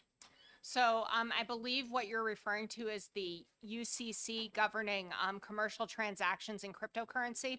I'm probably misstating it technically, but that was, I believe, the bill you're referring to. Yep. So that bill really governs commercial transactions between entities that don't, and those transactions don't necessarily fall direct. Like, we don't enforce the UCC. The UCC governs contractual, excuse me, transactions between entities. So that's not something I would expect to see a lot of. Occasionally, when we examine an institution, we might see some interaction with the Uniform Commercial Code, but it's very minimal. So that I wouldn't expect to see anything, and I haven't. So in terms of that bill, I have not. However, we have been acutely aware of cryptocurrency this fall. We did participate in the governor's cryptocurrency commission, study commission, and additionally, several of the entities that you perhaps heard about in the news did have money transmitter licenses that governed a small portion of their business. We have a specific law in New Hampshire that states that money transmission, there companies that are money transmitters for cryptocurrency to cryptocurrency. So say you have cryptocurrency and you want to give it to a person over here, the entity that you give it to, if you just give the cryptocurrency, that's not subject to our laws. Our laws, we only license money transmitters who take in cryptocurrency and give out fiat currency. So we really had just a small sector of entities that sort of fell into that bubble of cryptocurrency transactions. And that was from the first, a couple of years ago when we did the money transmitter, we rewrote the statute. Yeah. And then this issue came up, and then we made it clear that it is not regulated by the banking department. And I believe that you do have something on your webpage that informs consumers, once you state what that statement is. Yes, I will double check. We just redid our website. It used to be pretty front and center, but I think it might have moved to the consumer credit section. Okay. I believe we still But have it makes it clear that they do not regulate the crypto to crypto transactions. no. transactions. Representative Porcelli. Thank you for being here. My question did have to do with crypto, but I'll broaden it out. The products are getting so complicated, the digital assets, digital products for our consumers. So what are some of the issues that you see that would be impacting our consumers that you're concerned about, and where the lines are being blurred between banking and securities?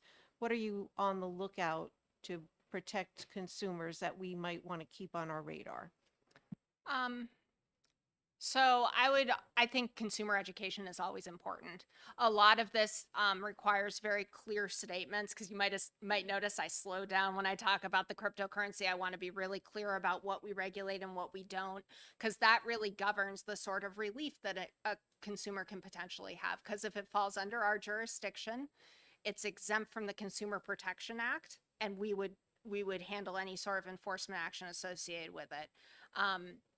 So I think it's important to educate consumers and be really clear about what is under our jurisdiction and what isn't.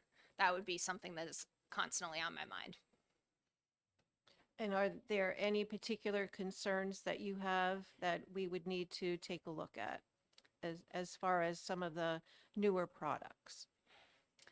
Can't think of any off the top of my head. We're pretty aggressive about coming right forward when we find out about new products and dealing with them and figuring. We have a process at the banking department where we can accept requests from entities who might have a question if they fall under our jurisdiction and require a license or not, where they can request a no action letter from us that details whether or not they need a license.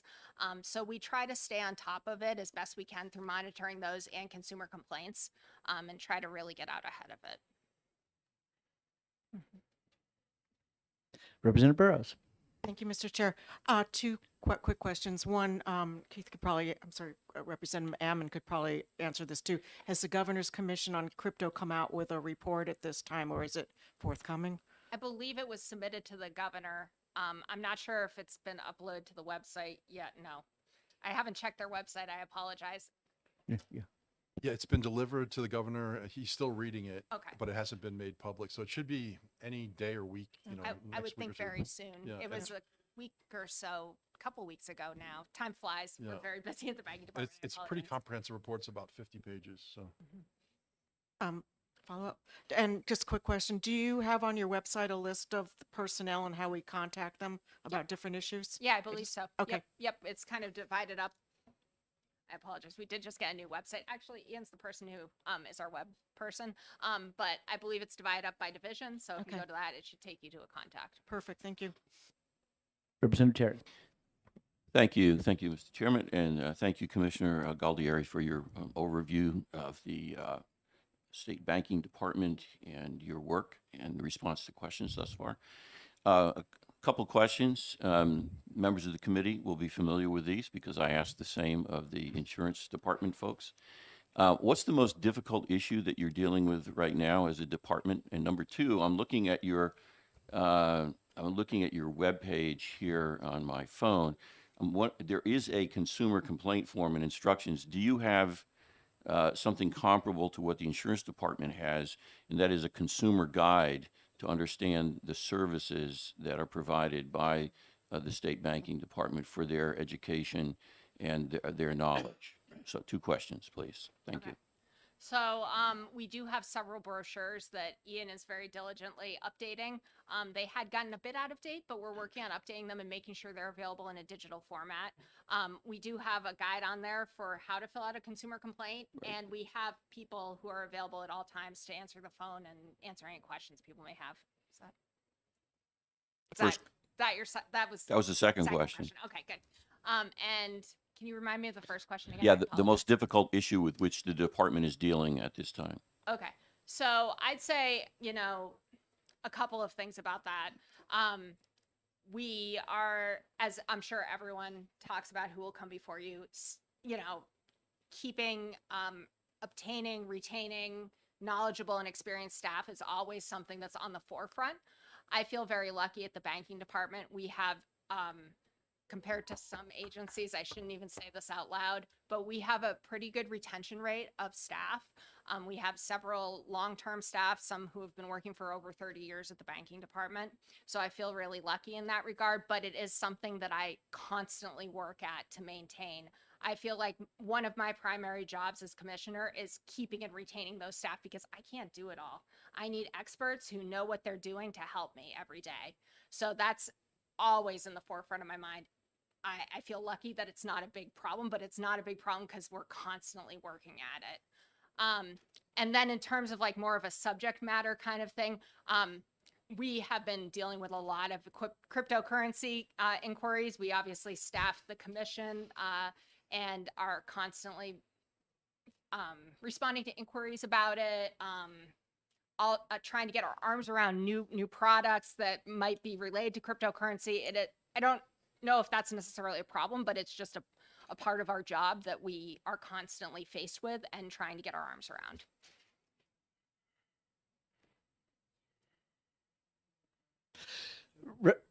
Just a second, Representative Cole. I'm looking that way. Thank you, Mr. Chair. I want to circle back to the escrow accounts. Mhm. What is the difference between your calculated percentage and the federal rate you're using? I'm sorry, I You couldn't. calculated a percentage for the escrow accounts. Now you're using a federal rate for it. What's Mhm. the difference between the two? Are they close to each other? Well, so they used to be. So historically, the rate was 0. We'd tally up all the savings account rates. It would come up to a very small average. And then the law required us to subtract 1 point from it. So it was always 0. Then we tied it to the federal funds rate, which at the time was 0. However, as I'm sure everyone is aware, they've been increasing the amount of the federal funds rate pretty steadily to try to combat inflation. So that has brought the amount up. But similarly, potentially, I think we're all aware that correspondingly, consumers have access to places to park their money that have a higher return on their, rate of return than historically when it was all zero. So it's sort of they're all sort of coming up together, for what it's worth. Representative Herbert, is this another crypto question? Yes, it is. It's very brief. There's a lot of financial transactions that are occurring here in the state and around the world with cryptocurrencies. Part of this, our charge here is to have consumer protection, consumer affairs. So it bothers me that we don't, if somebody calls me with a problem, who am I going to refer them to answer questions in regards to whatever, thank God FTX wasn't, out of Nashua, New Hampshire. But there's a lot of transactional, financial banking-like activity going on, and I'm very uncomfortable with the lack of any apparent desire to regulate or have a place where somebody can go and make a complaint. So you can always come to us. FTX was licensed by us as a money transmitter for the activities they did, taking in cryptocurrency and giving out fiat currency. So they did have a license for that small portion of their business. We're always happy to answer questions. If a consumer comes to us with a question like that and we feel it doesn't fall under our jurisdiction, but it may fall under the Department of Justice or the Securities Bureau, we have excellent working relationships with those agencies and have sharing agreements in place that we can share those complaints freely and make sure that consumers' concerns are addressed, assuming it falls under the jurisdiction of one of those entities. So that's what I would say. I would always encourage people who have questions to come to us. We have fully staffed phones and emails and any way that you may need. In terms of jurisdiction, our jurisdiction is set by the statute. So, that would be something that could potentially be addressed if you had concerns. Representative Ammon. Yeah, just wanted to make clear that even though crypto to crypto or digital asset to digital asset, it's still covered by consumer protection. It is. Oh, yes, of course. And so you could file, and that's in statute. So your constituent could file a complaint with the Consumer Protection Bureau in that instance.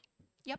And that's the committee did that. That was our very strong position was that they were not going to be able to use the banking department's exemption because they're not regulated by the banks, and that yes, you have a private right of restitution. You call either us and if it's not us, we'll send you to the DOJ. If it's not the DOJ, we send you to securities. We work very closely together. Most likely it would probably fall under one of those jurisdictions. Categories. So we can help you out, but at the end of the day, you're going to have, it's under the Consumer Protection Act. Correct. So thank you very much, Commissioner. I have to say that even I can learn something new every day. I never heard of the Conference of State Bankers. State bank supervisors. Yeah, State supervisors. Yeah, there are a trade organization. I guess I never knew. Usually when the insurance department comes, they all, tell that this is NIC. But I don't know, have we ever done anything that was really like when we did the recodification? Were we using them as a platform to work from? I don't think so. No, not that they don't do banking issues, they certainly do, but Right. A lot of our legislative work, we work. I even pretty think when I did closely. the trust law, I don't even remember them involved. They don't. They dabbled in that either. They definitely are involved in that, but not No. as heavily. Like I think mostly the legislative initiatives tend to be the consumer credit division, Right. more legislative Okay. initiatives. Right. So, but No- you learn something new every day. Thank you very much. Thank you. Okay, so we do have some people from the banking industry here. So we'll start off from the New Hampshire Bankers Association.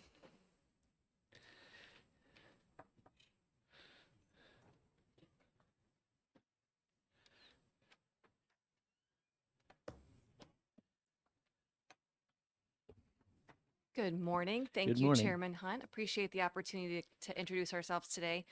My name is Christy Merrill. I'm president of the New Hampshire Bankers Association. And with me is Ryan Hale. He is VP Government Relations for New Hampshire Bankers as well. We are a statewide nonprofit trade association. We have, the way our membership works is the banks are our members. We have 38 members right now. So we have, as the commissioner said, we have 17 New Hampshire chartered banks, 7 federally chartered, and 14 banks that are based out of state. We also have trust companies as members as well. And the banking industry in New Hampshire employs about 6,000 people statewide. And I think you all probably know that the banking industry plays a really big part of New Hampshire's economy. So it's important that they try to be good corporate citizens. They have a lot of employees, and they try to make the economy go by issuing loans to individuals and families and companies. And that was most recently seen through the really high volume of PPP loans during the pandemic. And so because of that, we're really excited that there have been 4 de novo banks, which are just banks that are newly started from the ground up and have to raise their capital. We've had 4 in 15 years in New Hampshire, so we think that bodes really well and speaks well to New Hampshire's economy. And so we're excited to see that. And as good corporate citizens, they are very much invested in the community. They try to support the communities through charitable service and charitable financial giving. Last October, we hosted our 2nd annual, what's known as New Hampshire Banks Give Back. And so we ask our members to just take one of their normal community service events and schedule that in the month of October. And so just really quickly, we're happy to say that in just the month of October of last year, we had 29 banks participate. We had 409 volunteer events, 2,008 volunteers, almost 3,000 hours volunteered, and $538,946 in monetary donations. And that was just in 1 month. So that just is a snapshot of what they do on a regular basis. I did want to also share that at New Hampshire Bankers, we also run an insurance trust that was created in 1950, and that supports our members. And so from time to time, in addition to banking issues, we obviously work with the banking department very closely. We will sometimes comment on insurance legislation as it may impact our insurance trust. We are self-insured. We have self-insured medical. We have dental, vision, health, and life and disability as well. And then the other thing I just wanted to point out is the banking industry, is no surprise, is very heavily regulated. So they are under what's known as the dual regulatory system. So every bank chooses their state primary regulator, or they have a state regulator, or they have a federal primary regulator, unless they decide that they want to have a national charter. And so we do have a couple of banks located in New Hampshire that have opted to have a national charter. So they are heavily examined, and they take turns with their examiners, and they are usually visited for a few months or several weeks at a time every 18 months. So I just wanted to mention that and hand it over to you, Ryan. Excellent. Well, thank you, Christy, and congratulations to you all on being elected and participating in this committee. As Christy mentioned, we were in front of this committee quite a bit since all the banking, any bill related to banking lands here. Christy mentioned that how the banking industry is regulated. I do have a handout that I'll provide the committee that kind of gives an overview of that. And essentially what we try to do is just maintain balance between the federal regulations and state regulations, so the scale's not tipped in one direction versus the other. And just to give you an idea, a little background behind how we make determinations on positions, we have a legislative committee that meets once a month. We take a look at every bill that could potentially impact the industry. We review it. We look at the consequences. We look at parity and make a determination, recommendation on positions that the association should take. We're here as a resource for the committee. I'll also hand out my business card. If you at any point have questions in regards to any of the banking related issues that come before you, please feel free to reach out to myself or Christy. We're happy to be here as a resource for you. And that's all we have for you today. Happy to take any questions the committee may have. Representative Herbert. Thanks. But I have a question that you are a banking organization that is regulated federally? and by the state. And I'm curious as to whether or not you have been doing much business that's cryptocurrency related, and whether or not I've read it from the federal side, the congressional side, some concerns about that, and I'm just wondering if I would like to see any information you might have as to your interactions with crypto, and under whose regulation you might fall under, whether it's federal or state, in regards to that activity. Do you mind? Okay, thank you, Representative Herbert. So we are a statewide trade association, a nonprofit, but we do monitor cryptocurrency very closely. Obviously, it's heavily debated in Washington. Where we stand right now, the federal regulators have all basically said, you know, before a bank engages in cryptocurrency, please talk to us first. If you're thinking about getting into the space, if you want a custody, please talk to your regulators first. So that goes for the FDIC, the Federal Reserve, and the OCC. So that sort of have been their position. In terms of what our members are hearing about crypto, we have heard some things come up on the fraud side of things. So customers who may have money in a certain type of crypto wallet, and then something happens with that wallet and they want the bank to hold them harmless, even though the bank really has no purview over that customer's decision to for the customer to put their money into a cryptocurrency wallet. They want the bank to hold them harmless. And so there have been some questions around fraud about that, but we really have not seen a lot of activity by our banks in the crypto space. I think they're trying to learn more about it. What is the regulatory framework? And I think ultimately the banks want to be able to support their customers and what it is they want. So we can, you know, a lot of customers trust their banks, and they may want banks to custody crypto or to offer crypto. So I think they want to better understand it and be open to the possibility of someday getting in that space, and, you know, in a way that's compliant with everything. So I did want to also mention that we had a representative on the Governor's Cryptocurrency Commission as well. So we worked with Representative Ammon and that group through our representative on that as well.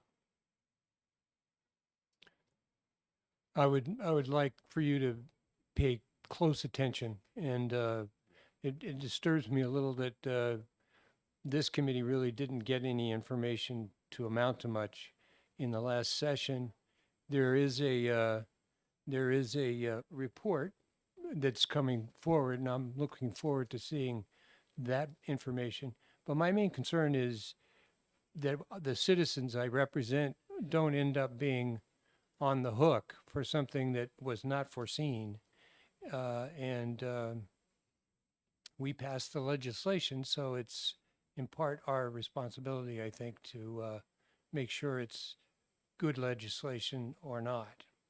We definitely do keep a close eye on that, and through the Governor's Commission, that was certainly one of the things that our banking representative talked about was consumer protection. So we agree. I think that's really important. And you know, you've seen some regulators come out and say that they're concerned. For example, the FDIC has said some of these groups are suggesting that certain crypto firms are FDIC insured when they're not. And so I think, you know, customers have to have their eyes open and understand that certain products do have FDIC insurance and others don't.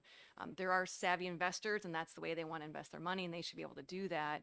But that consumer protection is top of mind for bankers. Thanks.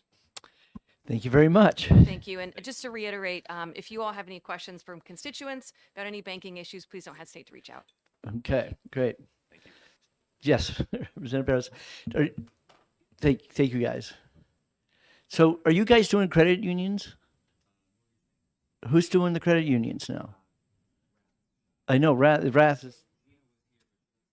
Okay, because I thought. All right. So I've somehow placed myself in the worst position of any lobbyist, and that's between legislators and lunch. So real briefly, my name is Tom Praysall. I'm with Demers and Praysall. We are a lobbying firm here in Concord, comprised mainly of James Demers, myself, Sean Thomas, and Jonathan Melanson.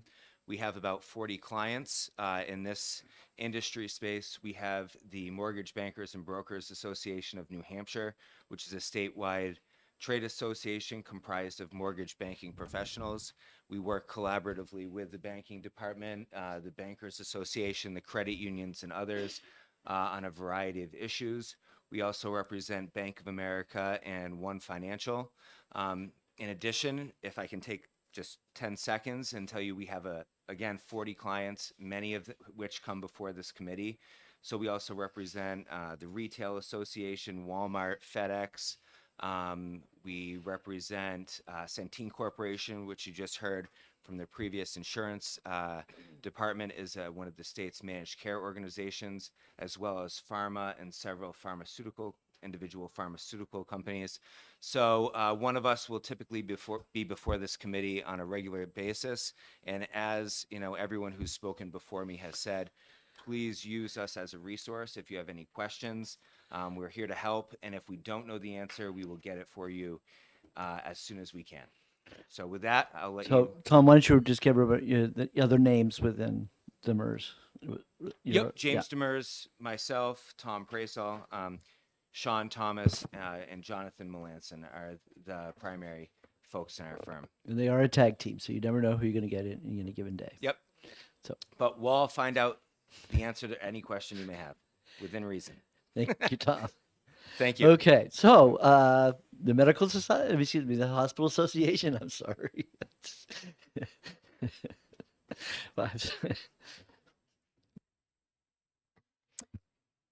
Good Not to be morning, confused. everyone. Just wanted to introduce myself. I'm Paula Minahan. I'm the Senior Vice President of State Government Relations for the New Hampshire Hospital Association. So I am here often with any health insurance bills. So I will see you often. And then I have some colleagues also that are also registered lobbyists, but primarily you will see me, but Brooke Belanger is a new team member. So she is following a lot of insurance issues at the association and works very closely with our revenue cycle folks, so CFOs and patient financial services, and deals with a lot of insurance issues, as well as Kathy Bizarro Thunberg, who's our executive VP. And then Steve Anand sometimes is here, and he's our president. So, but you can certainly contact me if you have any questions. And I do have information. It's just at the printer relative to our hospitals. We represent all 33 hospitals in the state, including our 5 specialty hospitals and 26 acute care hospitals. So I have some information that I will get to you as soon as it comes back from the printer. But we represent all the hospitals in the state. So happy to be a resource as well. So thank you. Yeah, email that to everybody. I That'd be will. great. I will. Okay. Yeah, and we do have a question. Just a quick question. Sure. Are all the people online that we need to contact for different sub questions? Yes, primarily just start with me though, and then I will, but yes, we're all online Paul- on our Paul is website, the- but I will email you. Yeah, you're the primary. I person am you the should be, primary. right, Yeah. Yeah. Yep. So, Nice to meet everyone.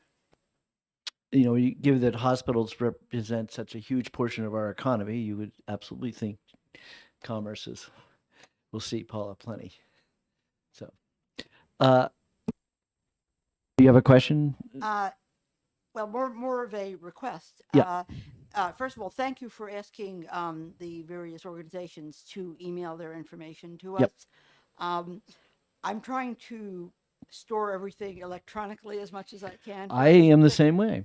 So if everybody who testifies before us could email us their handouts, I think this would be very helpful. Right. And their you- contact information. That's the key thing. and the contact. You want information, their absolutely. cell phone numbers. Thank you. Okay. So, auto dealers? Don't really have anything in here except maybe consumer protection. This is auto dealers is the one little in the Consumer Protection Act in our famous little exemptions is that we have one line in there that is just for auto dealers, and it is because they become bankers for a brief shining moment when they take your banking application for your loan. Yes, Mr. Chairman, when we arrange financing. Thank you for the opportunity. I'll take the title from Tom of being the last lobbyist between you and lunch. So I'll be brief. I'm Dan Bennett. I'm with the New Hampshire Auto Dealers Association. We're a trade group for the motor vehicle industry in New Hampshire, about 500 businesses, 14,000 employees, every corner and every community of the state. We are the big Garage Mahal franchise dealerships, and we're the little independent inspection station and string of light parking lot folks. So we cover the whole industry, franchise and independent.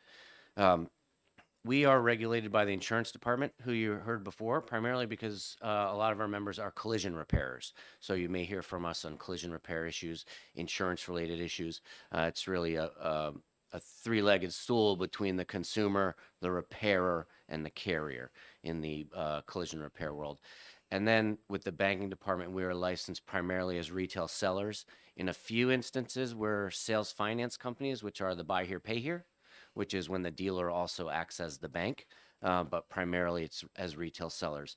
So we work very closely with the banking department, sometimes too close. Over the last few months, one thing I would like to bring up and highlight, really highlight, is as approaching first of the year, we had a real licensing scare for a number of retail sellers who potentially had licenses that were going to expire due to no fault of their own. Primarily because of a federal IRS related issue. Amelia and her team were so pro-business, so pro-consumer in being solution-oriented that we reached the first of the year deadline. There were a few instances where an arrangement was made so that these folks could continue to operate without losing their license. Some of her staff and I were on the phone at times 3 to 4 times a day, personally touching businesses all over the state. The resolution wound up being entirely satisfactory. And again, I just want to let you know how not just pro-business, but also pro-consumer her department was rolling into first of the year. So a real kudos to them. One of the other programs that I want to highlight too, and at some point I will drop off for all of you, in addition to electronically sending out contact information, is a reference to our AutoCap program. And our AutoCap program is one that resolves conflicts between our members and citizens who may have difficulty or conflict related to vehicle sales or service. A lot of time it's really just miscommunication. I didn't know what Tires for Life really meant, or the owner didn't know what one of the salesmen may have said, and it may have been an error. So through communication and connection, we can resolve most issues. And it's the reason the Attorney General's office refers most vehicle-related complaints to us, to our auto program, our AutoCap program first. So the reason that I'm going to give the information for you is that if you have a constituent issue, if someone comes to you, refer them to us. We can help make that connection, establish and enable that communication. So you will see us often in this committee, potentially hear from us as well. We do also engage and work with the firm of Dennehy and Boulay, so you may hear from them as well periodically throughout the session. But other than that, I just want to introduce myself. Thank you for the opportunity. I look forward to working with you. If there's any information at all that we can provide related to the motor vehicle industry business, please let us know. If we can connect you to one of the local businesses, in your neighborhood, in your backyard, those really are the true experts, right? Those are the folks that are living and breathing it and doing it every day. So we can gladly make those connections. So with that, thanks, and I'll take any questions, if any. We do have a question. Thank you, Mr. Chair. Thank you for being here. The collision repair shops, I live in Manchester. There are many repair shops, and there are many repair shops in neighborhoods. And I'm not sure how to get information about the air quality in the neighborhood. I guess it might be EPA, but it just seems like many of these small that have been around for a long time really should not be operating in these areas because of the systems they have in place to clean the air, or make sure that the surrounding neighborhood is not inundated with air quality that's not sufficient. Yes, so I think I can answer that question for you in two ways. One important thing about the collision repair industry and the emerging technology is that most of the paint that's being used for vehicles these days is actually waterborne. So those HAPs, called hazardous air pollutants, that you're concerned about, are actually no longer in the paints anymore. So the painting process has actually gotten much more environmentally friendly. So those potential sources are removed. The second part to answer that question is the jurisdiction for those operations is strictly under the Department of Environmental Services, New Hampshire, and their Air Resources Division. They have folks that are dedicated through the SBTAP Small Business Technical Assistance Program, the acronym of Alphabet Soups, who regulate those businesses that would be able to help you with that, with those concerns. Yeah, just another question about the new paints that they're using. How can did they have to do they have to use these new paints, or how are they regulated? Is that EPA or Department of Environment? So the DES doesn't require waterborne paints. However, most folks are moving towards them. It's as mentioned, it's an emerging technology. It's a different drying technique as well. It requires less heat, so it's less energy intensive. So it's actually a less costly way to paint a vehicle. So it's dried actually with airflow instead of heat. It's not baked any longer. But all those paints and those processes are regulated by DES. Yep. Okay, thanks. Well, as long as they don't have PFASs in them, then it'll be okay. That's paint, not bumper and upholstery. It's a different section. Okay, great. Thank you very much. Thank you. Henry. I was going to wait for liquor for you, Henry, but but you do other things like dogs at the restaurants and. So my name is Henry Vayu, and I'm with Sheehan Finney Capital Group. We are a lobbying firm that represents a variety of clients. There are two that get me before this committee more often than not. And the first is the New Hampshire Lodging and Restaurant Association. So all the liquor laws come here, food service issues come here, dogs in restaurants come here. That's been a popular one over the past several years. We've solved that one now, right? Yeah. We're all set. But it's a fun industry to represent and to work with. Most of the restaurants in New Hampshire are independently owned, so they're your neighbors, and you have a lot of. They're all in your district, so they're fun to represent. And then I also have the American Council of Life Insurers. They're a trade association that provides life insurance, disability insurance, retirement plans, long-term care, dental, vision, different kinds of products like that. They have a bill that they have filed for this session. It's starting on the Senate side. It's what I would consider housekeeping. You can be the judges of that. Hopefully it gets here and we get it to the governor's desk. But so I'll be here with them on that. But that's it. He's been around a long time, so. We were talking, we both started at the same time in Same- 1986. So we've 86, both been yeah. here 36 years. I'm coming up my 37th year. Yeah. Anybody else would like to? Mr. Boulay, you want to say anything?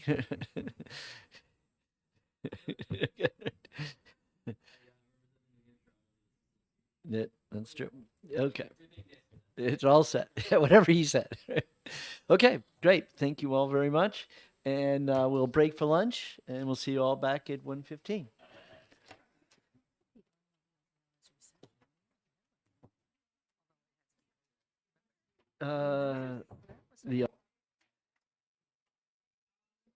Hey, Dan.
do it that way. And the other thing is, it's all on YouTube, so you can, run it through like dictation software on YouTube. I did that as a backup. So I tried to get as much as I could here. The trick was when question and answer, Right. you got to type in who's saying what. So you have to be good at there's like shortcuts on the keyboard. That was the one thing, was like, at least make a note so you could go back and say, oh, this is Representative so-and-so asking that question. There's gonna be a lot of handwritten for me too. Okay, yeah. Okay. I mean. Yeah. I got good at that, like the end of the second year, I got pretty good at it. Yeah. So now, is it hooked up to? It's on, Michael.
All right, why don't we get started? Better late than never. Attorney Garrett, I didn't see you behind that speaker. I was like, where is he? Where is he? Okay, so the Attorney General's office, we have two divisions that we have interests in. And how long have you been doing consumer protection? This 3 years now? Actually, been in the Bureau for 7 years. Right. Bureau chief for 4 years, yeah. Okay, cool.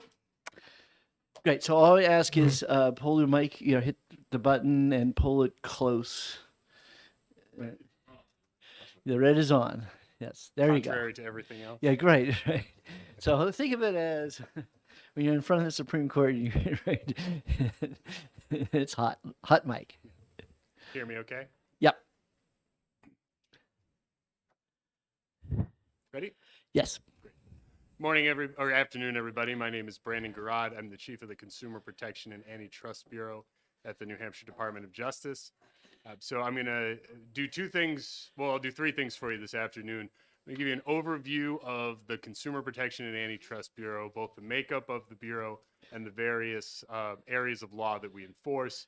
I'm going to highlight for you a couple of things that you will be hearing from me and my staff throughout the year in the various bills that come up under consumer protection law. And I'll give an opportunity for anybody to ask any questions that you might have at the end.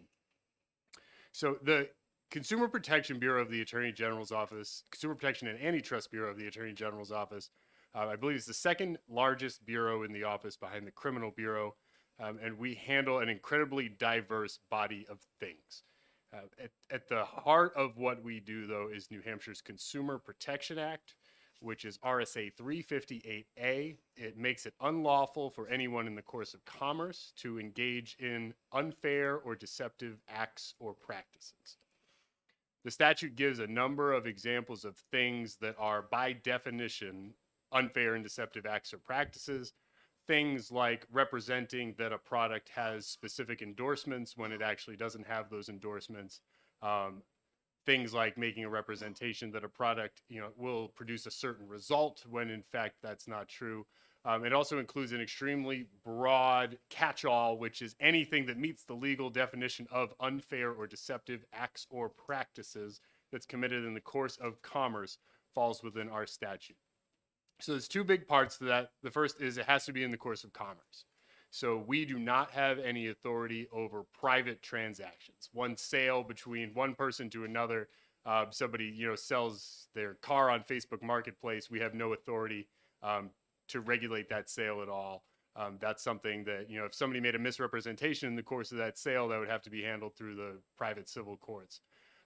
However, if it's in commerce, if it's a car dealership, or somebody who has regularly contributed to commerce in the state by making it their business to sell cars, that would fall within the purview of the Consumer Protection Act. So then if it's in the course of commerce, the next question is the practice unfair or deceptive? And if it doesn't meet the number of identified things in the statute or the surrounding statutes that are identified as unfair, deceptive acts or practices, we have a body of case law that we apply to a scenario to determine whether it rises to the level of something that the Attorney General's office in the state of New Hampshire has an interest in investigating and prosecuting, or whether it's something that's more appropriately resolved in civil courts between private parties. And I'll spare you the details of the legalese that the courts have used to interpret what amounts to an unfair or deceptive act or practice. What it basically boils down to is there has to be a sufficient level of intentional wrongdoing or intentional deceptiveness by the perpetrator. So a simple mistake would not be an unfair or deceptive act or practice. A breach of contract, somebody contracts for somebody to build them a house, they start building it, then something, out of the blue comes up, the contractor walks off the job. That's a breach of contract. That would be resolved in civil courts. But if you have that same case where the contractor makes certain representations to the customer, says, if you give me, this much money up front, I'll take it and I'll purchase all your materials, I'll get you a great deal. Then they abscond, you never see them again, and we can prove that, there was a certain level of intentional wrongdoing by that contractor at the point where the commerce was commenced. That's the type of analysis that we do on all of the complaints we receive to determine whether or not something is within the jurisdiction of the Consumer Protection Bureau to investigate and possibly prosecute under the Consumer Protection Act. So the way we review cases and receive cases primarily is through our Consumer Protection complaint submission process. You go through our website, there's a form where folks can print or submit an electronic form, specifically articulate what they believe a business did that was unfair and deceptive. We have a volunteer hotline where people can call in and they get some guidance on how to do that process. But what it results to is thousands of complaints each year about businesses in the state that have allegedly engaged in unfair and deceptive acts or practices. So our process, very, very generally, I review every single one of those complaints in conjunction with various paralegals in the Bureau. If we believe that, based on what the consumer is alleging to us, this rises to the level of, assuming it's true, an unfair, deceptive act or practice, we typically send those complaints to the business, ask them to respond, provide their side of the story in writing. Businesses often do. Businesses will often make the situation right at that point. Oftentimes a simple letter from the Attorney General's office that tells people, hey, it's the Consumer Protection Bureau. We received this complaint about unfair and deceptive acts or practices, and we're watching. Give us your side of the story. That results in an enormous amount of consumer restitution each year, which is terrific when it works out that way. Unfortunately, there's a number of times when it doesn't work out that way. We either get no response from the business or we'll get a less than satisfactory response from the business. We have certain tools under the Consumer Protection Act that we then use to enforce our statute. We have a subpoena power where we can compel witnesses, we can compel documents, we can even compel the business themselves to come to the Attorney General's office, place them under oath, ask them a series of questions in order to investigate whether the consumer's claims are accurate and decide whether or not we can prove that the act or practice that the consumer is alleging actually rises to that level of unfair and deceptive. If it is, we have a number of enforcement options under our statute. We have a criminal enforcement statute for the most severe unfair and deceptive acts or practices. It's a misdemeanor if we bring it against an individual. It is a felony if we bring it against a business. The difference between bringing a crime against a business versus an individual, if it's an individual, they're subject to jail time. If it's a business, they are subject to a fine of up to $100,000. We bring criminal actions routinely, but we tend to reserve them for the most serious offenses. It's a less serious offense. We feel that we can prove it, or the evidence doesn't quite rise to the level of a criminal offense. We also have the power to file a lawsuit on behalf of the state of New Hampshire against the business. We have the power to ask the court to do a number of things. The first is to order any injunctive relief that is necessary to ensure that the unfair, deceptive act or practice stops. Usually it's a court order that orders the practice to stop. Sometimes it can be a court order putting the business out of business or limiting their business so that sufficient consumer protections are in place to make sure that consumers in the future are protected. A great example of this is if you have a contractor who's taking deposits from people, a court can order that they're no longer allowed to take deposits. So they might be able to continue working, but you're able to alleviate the risk to future consumers through a court order that says, for a certain period of time, you're no longer allowed to take payments in advance, things like that. So we get injunctive relief. We also have the ability to get a civil penalty of up to $10,000 per violation. We have the ability to get restitution for victims, and we also have the ability to recover our own attorney's fees and investigative costs that are associated with conducting the investigation. And the third option that we have, this is for, first-time offenders or, cases where we look at something and we see, it's a serious offense, but it's on the very, very minor end of the spectrum from this person needs to be in jail to, oh, this person just made a mistake and, it is sorry and is willing to work it out and take responsibility. We can file what's called an assurance of discontinuance. It's basically a promise that's enforceable and filed with the court between the business and us, and we can put whatever terms we want into that assurance of discontinuance. Can account for restitution, can account for financial penalties, and can also bake in injunctive terms into that. The difference is the business doesn't actually get sued, doesn't have a lawsuit filed against them, doesn't have a judgment against them. So there's a big incentive for them to resolve things through a assurance of discontinuance that way. That is how we investigate and prosecute the majority of our consumer protection cases.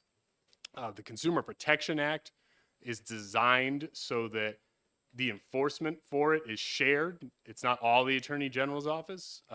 Private citizens also have the ability specifically to file a private right of action under 358A. Almost anything that we could bring an action for, they could bring an action for. The remedies are just different. They can't get, civil penalties. They can't bring a criminal action, but they can get injunctive terms, and they can also get damages. Depending on the level of the mental state that they can prove, they can also get double or sometimes triple damages, which is something that we don't have the ability to get. So there's actually an incentive for consumers to bring these cases on their own and share that burden of enforcement with the Attorney General's office. Because as I'll talk about in a minute, we have limited resources in our bureau where it forces us to only take the most serious cases. But we do try to do as much as possible.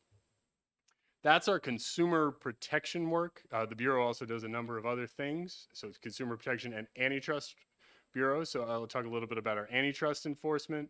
There's a separate statute in New Hampshire, 356, which is our antitrust statute. It makes it unlawful for businesses that have monopoly power to abuse that monopoly power in a way that limits competition, or two businesses to decide to come together to merge, or for one business to acquire another business in a way that significantly harms competition in the state of New Hampshire. So if we have complaints about a business that has a potential monopoly power that is abusing it in a way that harms consumers, we can investigate that.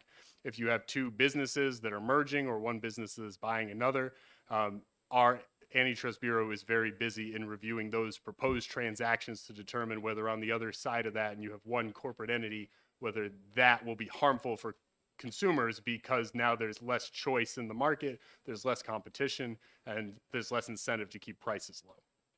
That statute, similar to the Consumer Protection Act statute, has both civil and criminal penalties. We tend to use the civil remedies much more. I don't believe we've used the criminal remedies in quite some time, but the possibility is always there. The Bureau has a separate elder abuse and financial exploitation unit. This is one lawyer, one victim witness advocate, and a elder coordinator specialist. And they are tasked with overseeing, investigating, and prosecuting the most serious cases of elder financial abuse and neglect in the state of New Hampshire. They also work with the police departments, the county attorney's offices, adult protective services, to make sure that if there are cases out there of elder adults being scammed, abused, neglected, or even harming themselves, that we're providing education and a resource to make sure that those cases are all dealt with appropriately, and that those perpetrators are brought to justice. So the Attorney General's Bureau is a purely criminal bureau. They take the most serious cases in the state of elder financial exploitation as well as criminal neglect. The Bureau is also tasked with the registration of health clubs and martial arts studios on an annual basis. There are various consumer protection laws in the state where if you are running a health club or a martial arts studio, you're required to file an annual registration with our Bureau to prove that you're complying with all those laws. The most important, and this is the reason that health clubs and martial arts studios are regulated at all by the Attorney General's office, is that it's a business that lends itself to signing people up in advance for services that they're going to receive in the future. A lot of health clubs, martial arts studios, their business model is to sell at a reduced price the ability to sign up for their services for a whole year or for 6 months or for a long period of time. And, the question is, what happens to those consumers if the business doesn't exist, for the duration of that contract? So there are laws where the health clubs are required to provide to us proof that they are complying with various consumer protection laws. Most importantly, if they are accepting prepaid contracts, selling services in advance of when folks are going to receive them. If they are doing enough of that, they're required to obtain a surety bond. That bond is filed with our office, and if the club were to go out of business and there were still contracts that had to be honored, the consumers would be protected. They'd be able to draw on that bond, and they'd be able to receive a refund. The Bureau also oversees condominium registrations and subdivision initial disclosure, initial sales of land subdivisions. So our role in this is pretty much limited to, for both condos and subdivisions, the initial sale of a condominium or subdivision units or lots to the public, they're similar to health clubs. There are a number of consumer protection laws that we have to review and approve that before the sale can take place. Make sure the consumers are getting full disclosure about what they're going to receive if they buy into a condominium or they buy into a subdivision, that the disclosures that are being made to them about what's actually going to be included, roads, water, things like that, they actually have the money to live up to those promises. We review those. We issue an initial registration. Once the condominiums are, established, and they elect a board of directors, and there's various issues that arise between the owners and the board, we tend to not get involved in those matters unless they are, serious enough that it rises to the level of the Attorney General's office being involved. Those matters are usually left for resolution between unit owners and the condominium boards. We see them as self-governing entities. That's the purpose of them. You could buy in. It's a democratic process. You have a vote. You can elect a board, and the board speaks for the condo. And so therefore, the remedy that folks tend to have is to vote out the board of directors if they don't think they're doing a good job. So that, in a nutshell, is the body of work that the Consumer Protection and Antitrust Bureau is responsible for, at least by statute. The reality is that we also take on a number of serious criminal matters that are referred to us by the banking department, the Bureau of Securities Regulation, who I think you're going to hear from later, and the Department of Insurance. We also do, if a case, looks like an unfair and deceptive act or practice, like we said, if it's against an individual, I'll keep using contractors because it's our most constant source of complaints. An unfair and deceptive act or practice is only a misdemeanor against a contractor if it's an individual. We also have general criminal authority to prosecute those cases as felonies if they meet all the elements of those crimes. So we tend to bring a lot of serious securities fraud cases, theft by unauthorized taking cases, theft by misapplication of property cases, theft by deception cases, larger criminal prosecutions that include unfair and deceptive acts or practices, but are expanded to include other violations of the RSA because the penalties are much higher. So that's the work that the Bureau does. There are, in terms of bills that you're going to see and what you can expect to hear from me and my staff throughout this session, you're going to hear from one of them on Thursday for a bill. Unfortunately, I'm not available, but one of our lawyers is going to come talk to you. There's really two issues where there are bills, and there are bills every year where the Consumer Protection Act is expanded to include new conduct, or there are new areas where the legislature is considering delegating a responsibility to the Consumer Protection and Antitrust Bureau for enforcement. And the one that you're going to hear most consistently from me is resources. As you can see by, what I've given you today is just a nutshell. We have 5 lawyers that do consumer protection work, 2 lawyers that do antitrust work, and 1 lawyer that does elder abuse work.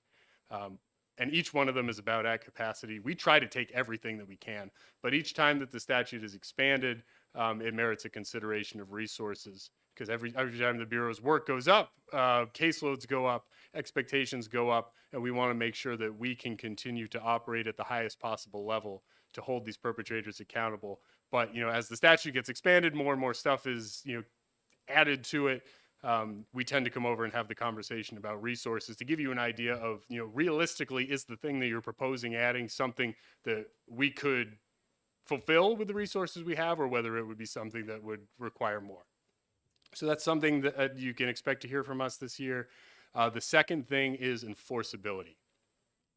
So when the Consumer Protection Act is amended or added to, or there's any other conduct in commerce that the legislature wants to make unlawful, a priority for me, if I'm going to be the one enforcing it, is making sure that I'm communicating to the legislature if I see any issues with enforceability, because it's important at this juncture to make sure that the language is such that on the other side of it, when it becomes law in the state of New Hampshire, that our Bureau is in a position to actually do what you want us to do, be able to enforce this thing, to investigate these and to prosecute these successfully. And sometimes there are inconsistencies or ambiguities in the statute, or there's a question of how we would enforce it, how we would be able to investigate it.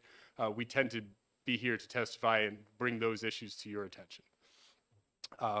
That's generally all I came prepared to talk to you all about today.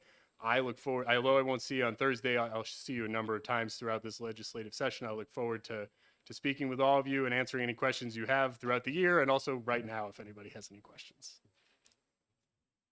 Representative Gibbs. I'm sorry, I missed your name. My name is Brandon Garrod, Garod. Thank you. You're Director of Consumer Protection? Yes. And I have a suggestion. To avoid interrupting, actually, I was trying to look up the name of the Director of Consumer Protection online, but it's not, your name is not on the EDGE website as far as I could find it. My suggestion would be to have the name of the Director of Consumer Protection, just so everybody knows who's responsible. I think that is a very fair suggestion. I will note that the Department of Justice is currently going through a complete overhaul of our website, and I have been tasked with rewriting the consumer protection page, so I think that's a very good suggestion. I will take it into account. Yeah. And so you're Brian Garrot, Garot? Brandon Garrod, Garod. So you'll email all the committee members. You do House Commerce. If you can just email all of us Sure. with your contact information. Sure. That'd be great. But in general, the department is always been, it's about the hotline, the consumer protection hotline. So they have not so much giving the calls directly to you because he screens his calls because he doesn't want to get any fake phone calls. We've learned that in past hearings. So Always happy to take phone calls. So Always good to know who's on the other side. exactly. So yeah, sending us that information would be great. Sure. Representative Ammon. Thank you, Mr. Chair. and Thank you for testifying. Of course. I had a question.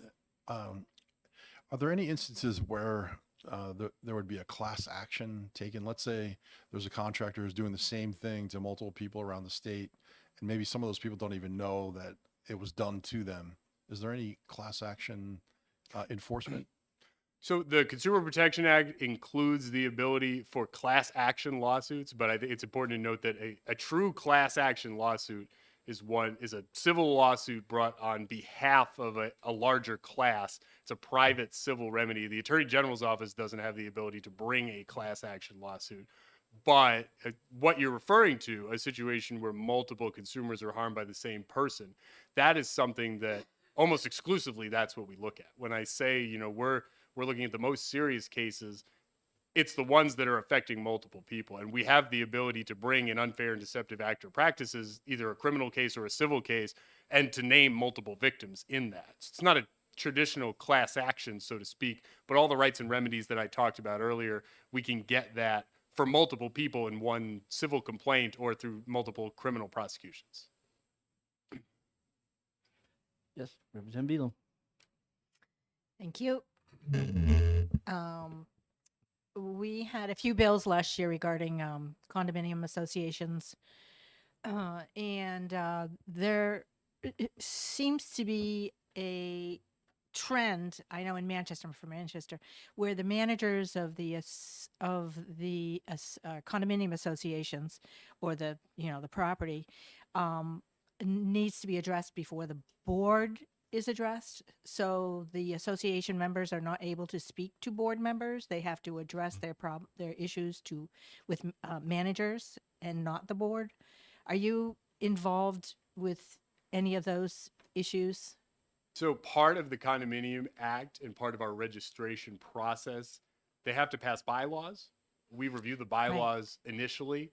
But once the bylaws are put into effect, the bylaws control the process for the individual condominium. They have the ability to decide what their own process is. And so we don't get involved in, telling people how they should write bylaws.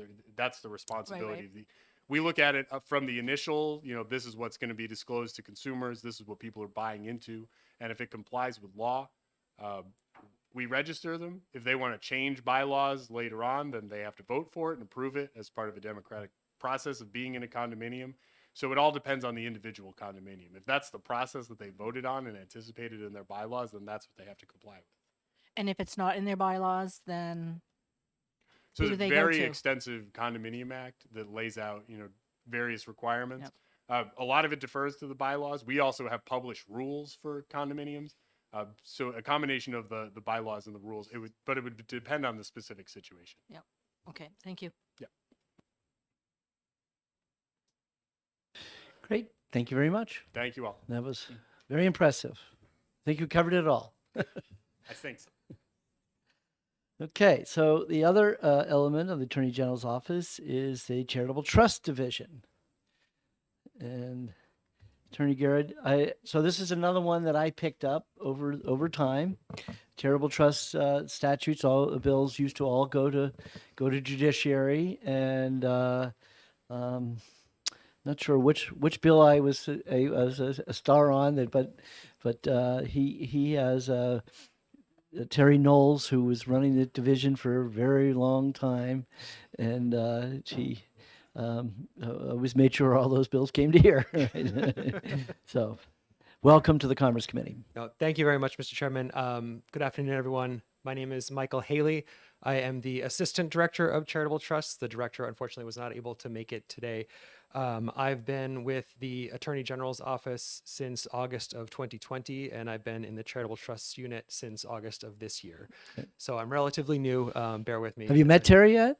Yes, I have. Okay, Yeah, we did not overlap, but I have met her. So I'm going to follow a similar pattern to Attorney Garrod, basically give you an overview of what our unit does, and then who we're composed of, and then give you an opportunity to ask some questions.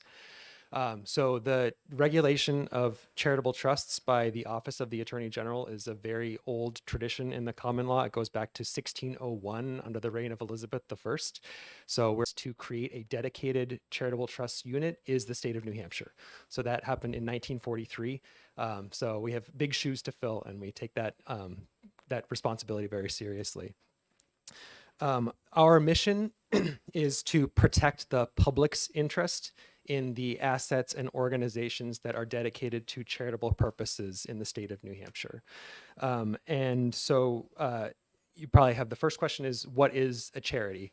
Our statute defines a charity to be any entity that is a 501c3 under the federal IRS Internal Revenue Code, or any organization that is soliciting charitable donations from the general public. So even some entities that are not 501c3s, if they are collecting charitable donations from the general public, they fall under our jurisdiction. Some instances where that happens, so for example, like fraternal organizations, like an Elks Club, they are a membership organization. They are not organized for charitable purposes, but sometimes they will solicit charitable donations from the general public rather than just from their members. And when they do that, they fall under our jurisdiction. They're required to register with us and to report to us if they do that. So one of our main duties is to establish a register of charitable trusts. All of the charities that operate in the state of New Hampshire, whether they are organized here or organized elsewhere and simply are active here, have to register with our office. At the time when they register, there's a bunch of things they have to provide to us, such as their bylaws, their 501c3 determination letter. We review all those things very carefully when they come in to make sure that we set them off on the right foot. We recognize that charities do an incredible amount of very important work in the state. We're more or less agnostic to the purpose that the charity does. We think that the charities, that it's important that they are healthy and functional. So when they register with us, we review their documents really carefully to make sure that they are going to be successful in achieving their charitable mission. Most of the documents that they provide to us are public knowledge. They're publicly available. The register, including their financial documents, that's all available to the public because charities are meant to serve the public, so that information should be available. There's some exemptions to that, such as the home addresses and contact information of board members. Those are not public information. But in general, if you're curious about a charity, what they're spending their money on, things like that, you can get that information from us.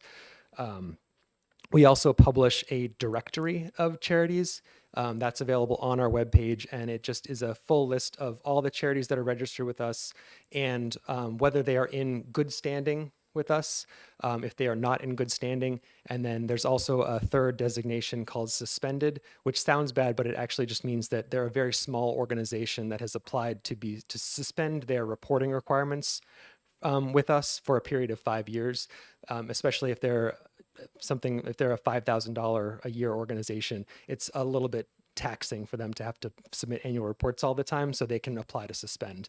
So if you look at the list and you see suspended, it doesn't mean a bad thing. You can still feel confident, feel comfortable donating to that charity. Another big thing that we do is, I'm sure you're aware, most of the healthcare providers in the state of New Hampshire are nonprofits. There are a few exceptions, but all of the big names are nonprofit organizations. And when they engage in what's called an acquisition transaction, which is more colloquially thought of as a merger or an acquisition, we review that transaction. And what we're reviewing for mostly is we're making sure that when a hospital or another type of healthcare organization agrees to be acquired by some other entity, that their board has engaged in due diligence, that they've selected their acquirer carefully, that they are making sure that the acquisition is in the best interest of the community and of the organization. We don't want these healthcare organizations to be bought up and stripped for parts. They're playing a very important role in keeping New Hampshire healthy.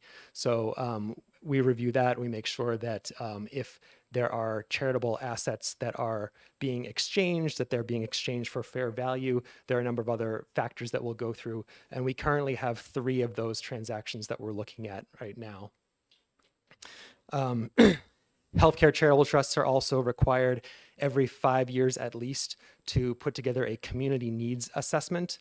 Often they will work with other healthcare organizations in their areas to come up with these. And then every year they're required to file a community benefits plan, which basically tells the public how far along they are in addressing those community needs and what their plan is to continue to achieve those.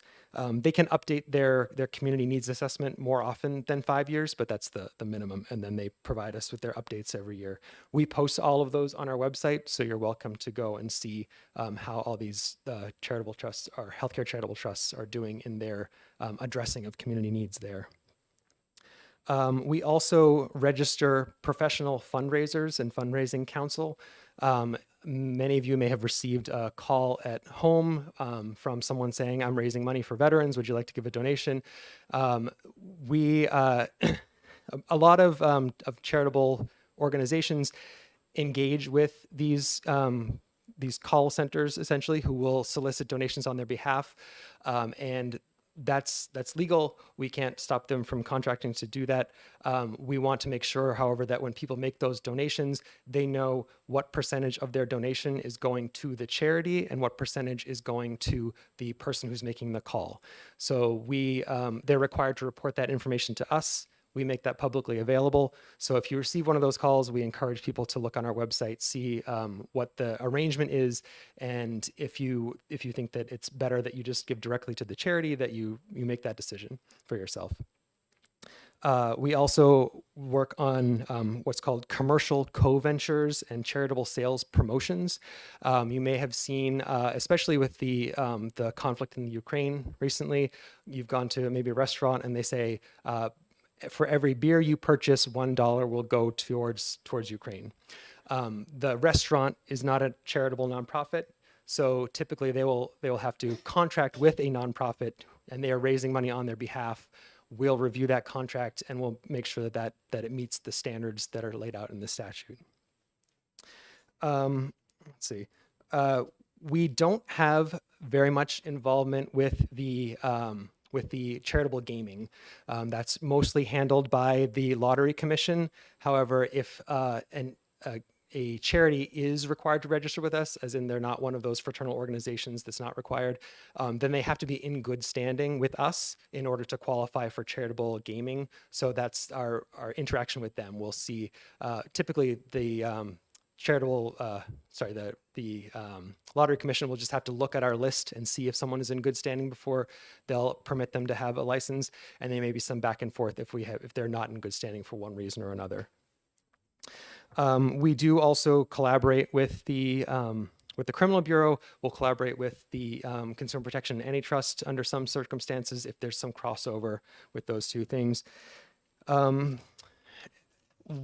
then the other large piece of what we do is all of the organizations that register with us are required to report to us annually.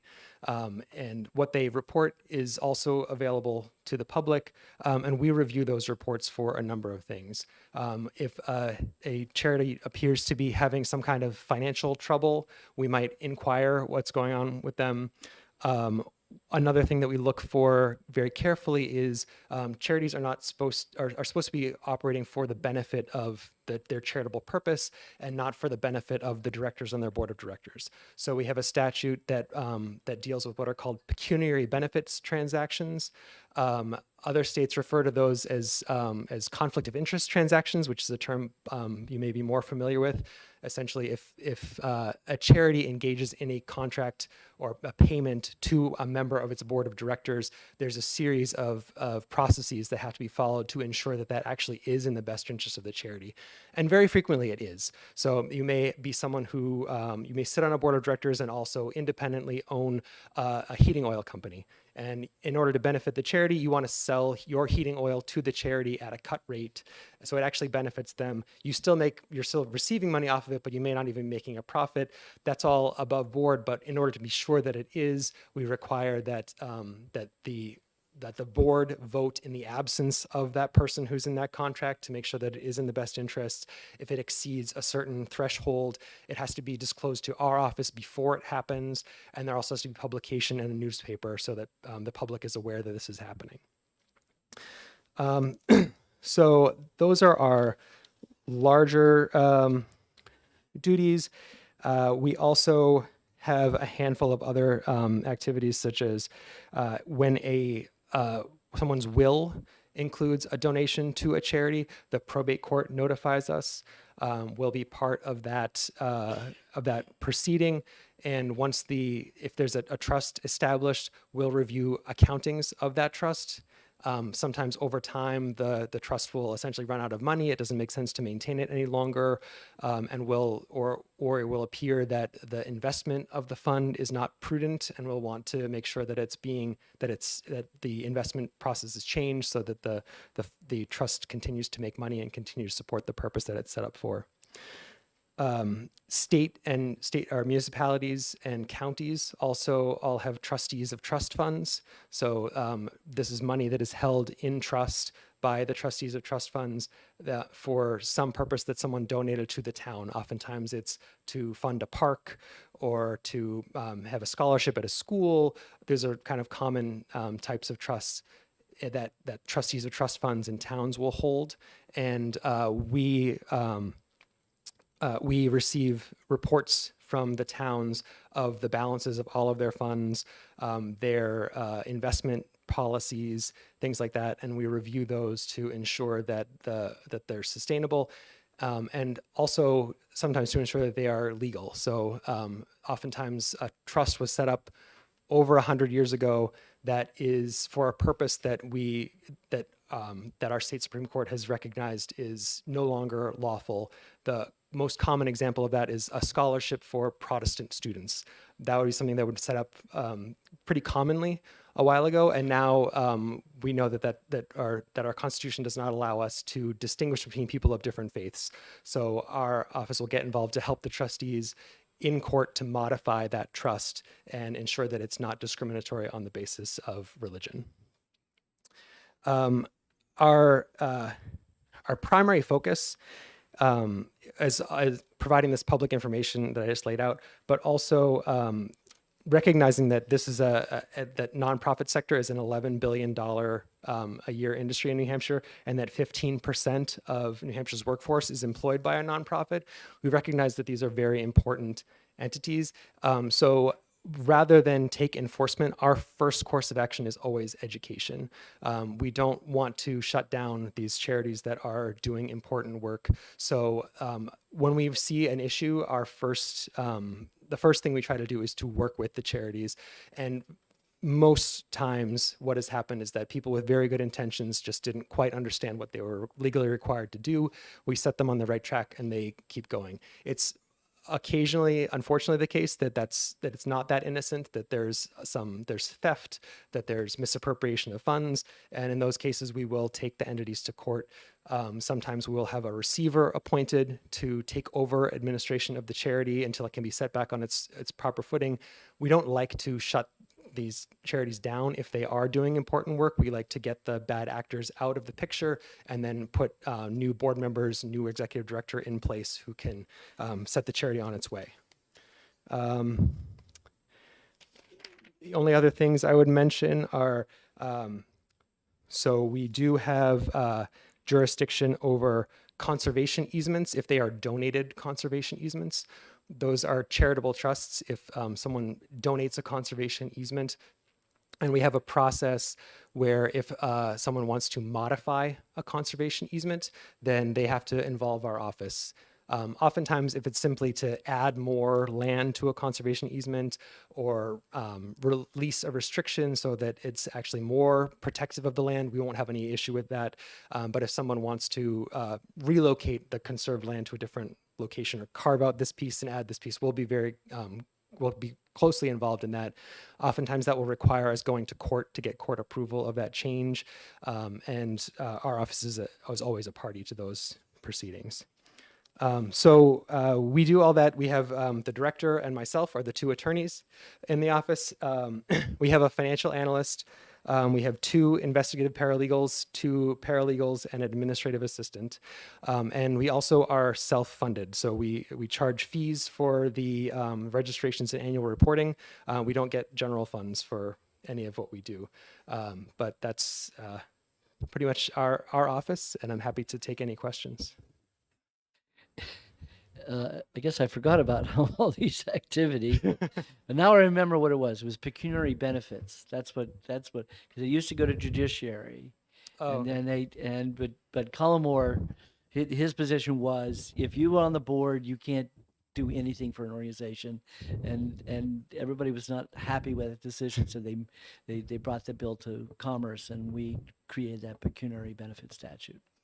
So. How many nonprofits are there? That's a good question. It was on my paper and I didn't say it. So we have 13,000 charities who register with our office. Of those, about 6,000 are New Hampshire based. So, and we obviously, we pay more attention to the charities that are based in New Hampshire. We do review all of the annual reports. We do review all of the registrations, even which paying a particular attention to the New Hampshire based ones. Yeah, Representative Burrows. Yes, thank you. I was curious if you feel that you have adequate resources to investigate charities that may not be following their own bylaws or violating state statutes. There's always a possibility for more resources. We do have, so we receive those annual reports and we do review each one. They typically all come in at once. So because people follow the IRS reporting year, and so everybody who's filing November and March are our big times. So we'll get 10,000 reports at once, and so we're still kind of trying to drag through that backlog of what had come in November. But yes, I think any additional resources would certainly help us to pick through those. We do have to make calls about which of these issues that we uncover are so important that we need to spend a lot of time on them, and which are not. So I would never say no to more resources, certainly. Thank you. Representative Vincent. Thank you, Mr. Chairman. Thanks a lot for taking my question. So is charitable trust the same thing as nonprofit or different? It is different. So nonprofit is mostly an IRS distinction. You've heard of 501c3s. There are, I think, 13 or 14 different classifications. There's C1, C2, yeah, C1, C3, C2, yeah. C3. So, and we are limited to C3s, which is the organizations that are organized for charitable purposes. There are other nonprofit organizations. So 501c4s are ones that Right. you'll probably have a lot of interaction with as legislators. They're not Like for charities. Chamber of Commerce's or 6 or something like that. Yeah. But for all intents and purposes, when someone says we're a nonprofit, Right. they're a charitable. So your office So they doesn't always say, cover "Are that? you a 501c3?" Same thing. So your office doesn't cover that? We would cover them if they were soliciting charitable donations from the public, but not as a matter of course, only the 501c3s. Thank you very much. Right. So just make sure when you realize you gave a donation to someone who's not a C3, like to a Chamber of Commerce, that's not tax deductible. It's not a C3. So, great. Thank you very much. Thank you very much. Good job. It'd be wonderful if you could email that to everybody. That Oh, would. sure. It's actually our biennial report to you from last. That's So- even better. Yeah. That would be great. Thank you All so right. much. Thank you very much. All right. So we'll move right into securities. I see Director Glennon's here. And did I? Oh, she left. I saw our Assistant Secretary of State was popped in a little bit there.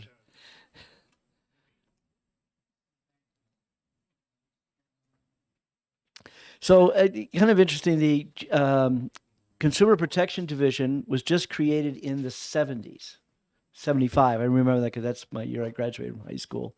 And it was interesting. They're talking about how we have these other two divisions, insurance and consumer, the charitable trusts are being such old entities.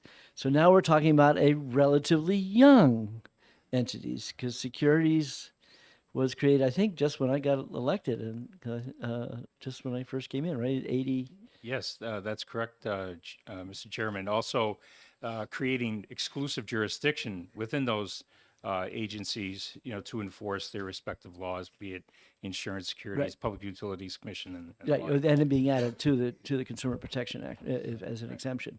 But yeah, no, I remember when it was first created, and then legally, legislatively bifurcated and then given to the Attorney General, the Secretary of State's office, Right. where before securities was actually its own division for a short period of time.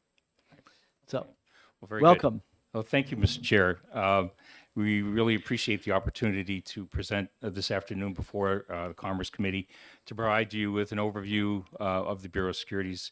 As you know, we are organized under the Secretary of State's office, Secretary of State Scanlon. Accompanying me here today is Attorney Eric Forcier, who is Deputy Secretary with the office as well. As you'll note on the fact sheet that we just provided to you, you'll note that really our mission overall is to protect New Hampshire investors through effective enforcement of the New Hampshire Securities Act, to promote responsible capital formation, that is fundraising in the security sense, and also to provide for investor education. We accomplish this really through a number of ways, first being through the licensing and registration of representatives as well as securities products, conducting of examinations or what also may be called audits of offices, enforcement, and then investor education. So this afternoon, I'd like to provide you with just a brief overview of each of those areas, answer any questions that you may have. I will discuss the licensing audit investor ed component. Eric will discuss the more really more larger component to the Bureau, and that is, in what we do, is enforcement as well as risk pools. I'd first like to point out before we begin, as you look at that fact sheet, that you'll notice that the numbers before you may seem relatively large in terms of the number of registered representatives and firms, and there really is a good reason for that, and that is because New Hampshire really is, we're talking about investments, New Hampshire really is a wealth center when it comes to our citizenry. We have a considerable amount of assets in the state. We have a much older population. In fact, we're the second oldest population in terms of median age, right behind Maine. We're older than Florida. It's hard to believe, but still, we are a center where there are a number of retirees, and retirees have a lifetime of assets. And that's where those who are likely to commit securities fraud against someone go. They go where the money is. And so New Hampshire can be really, and is in many instances, a target for investment fraud. So, with regard to the first component, licensing and registration, as I mentioned, we really do have a number of licensees. There are really two components, and I really don't want to bore you to death with things. So, if I see anyone nod off, I'll just move on. But the two components are broker dealers and investment advisors. Now, broker dealers, as I might kind of characterize it, those are individuals, and I know we have a former registered representative in the room as well, but a broker dealer representative will be one who will buy or sell securities and make recommendations to a client to buy or sell a security for a fee. Usually there's a commission associated with that. And essentially their duty is to make sure that whatever it is that they are presenting to the client, that they make sure that it meets the client's risk tolerance and investment objective. That's really the two primary things that they have to be mindful of when they make that recommendation. So as regulators, we're looking for that whenever there are any disputed type transactions. The second type of category are investment advisors. And just as the name would suggest, investment advisors offer investment advice to clients on a variety of topics, not necessarily just limited to equities, but they may be looking at things such as real estate, their tax situation. There may be, forward-thinking financial planning, college planning, things of that nature. They tend to look at a broader picture. However, the way in which they may be compensated, there's a number of different ways, but primarily it's based upon a percentage of the overall assets that they are overseeing on behalf of the client. So those are really the two means by which securities are bought or sold or investment advice is registered. The one distinction, though, with an investment advisor is that they are a fiduciary. They are fiduciaries, meaning that whatever it is that they do, they must act in the best interest of the client. Above and beyond their own interest, however, they may be compensated. It must be in the best interest of the client, which is really a good thing. On the broker-dealer side, we register, as you can see, well over 148,000 registered reps and 1,324 firms. That's as of 12/31 of this year. On the advisory side, a smaller population of 5,216 investment advisor reps and 2,874 advisory firms. And then we also register securities products, which would be things such as mutual funds. Every mutual fund that is sold in the state of New Hampshire is registered with the state of New Hampshire. And then we have other types of offerings that are sold in the state, certain type of private offerings, and then other securities, real estate investment trusts, things like that. There are well over 29,000 of those registered with our office. So when you add up all of those products and all of the licensing, the Bureau will generate somewhere of, actually, as of the end of 12/31, $44.1 million in fees, all of which go to the general fund because we are a self-funded agency through fines and penalties only. So it really is a sizable amount to process. The other component is our audit and examination role, and that is that we will conduct unannounced audits or reviews at each of those offices on an unannounced basis to make sure that they're complying with state law. I am happy to report that the firms in New Hampshire do a great job. And we may point out certain things that they could do better. There are violations which we have to take action against the firm. However, for the most part, they do a terrific job. And I think that's as a result of having a good, solid program of review with them and showing them how they can actually, maybe perhaps, tighten or do better with certain aspects of their business. The number of branch offices is expanding. In fact, a lot of the firms during COVID decided to send most of their employees home. And on the broker-dealer side, a number of representatives are actually working from home now. And so the question is, are those branch offices, and should we be visiting those homes? We do on the investment advisor side because many work from home, but that could very well expand our audit function, but we're not necessarily asking, and I expect Representative Burrows may ask me the question, looking for additional resources. We're going to try to work within the constraints, that we have in terms of staffing to address that. One of the more exciting parts of what we do is investor education, and it really is an important part of our mission. Our focus really is on fraud prevention. Financial education is pretty broad, but when you focus on investing, our message is to invest in a safe and prudent manner. Our victims are just as you might think, and it's really it's the same story on the licensing side. Our victims are those who are older, that they have a lifetime of assets, retirees, and fraudsters will come into the state of New Hampshire because they know that that's where the money is. And so New Hampshire, because we are a wealth center, we could also be a target for investment fraud. And in order to combat that, it's really comes down to investor education. So what do?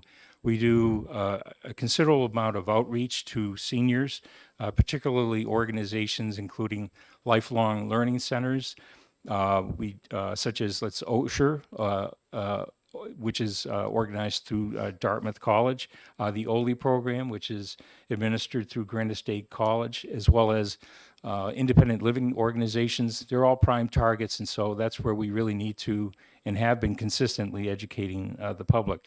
We also reach out to a number of civic organizations, such as Rotary or fraternal organizations, as well as, interestingly, other organizations. More recently, I did a presentation to the Joint New Hampshire Society of Engineers, which has nothing to do with securities, but they do have assets and they can be a target. So we try to reach that segment of the population as well. Under the direction of Secretary of State Scanlon, this past fall, we really introduced a really interesting investor ed outreach program, which many of you, I hopefully have heard, and it's called Invest Smart New Hampshire, which is, our logo is on that sheet that you have in front of you. The program included in creating really an investor-centric type website called investsmart.nh.gov, which I'd encourage you to visit. It has all kinds of very interesting information geared for first-time investors. How do you select an investment advisor? What are the questions that you ask an investment advisor when you're first, or registered rep when you're first meeting with them? You just don't know what to do or say. So there are tips there. How to identify and ask what questions you should be asking of them in terms of how the relationship should or could work. We also provide information about the typical perpetrator. What are some of the typical signs of a perpetrator? Somebody who may be taking advantage of you, their traits.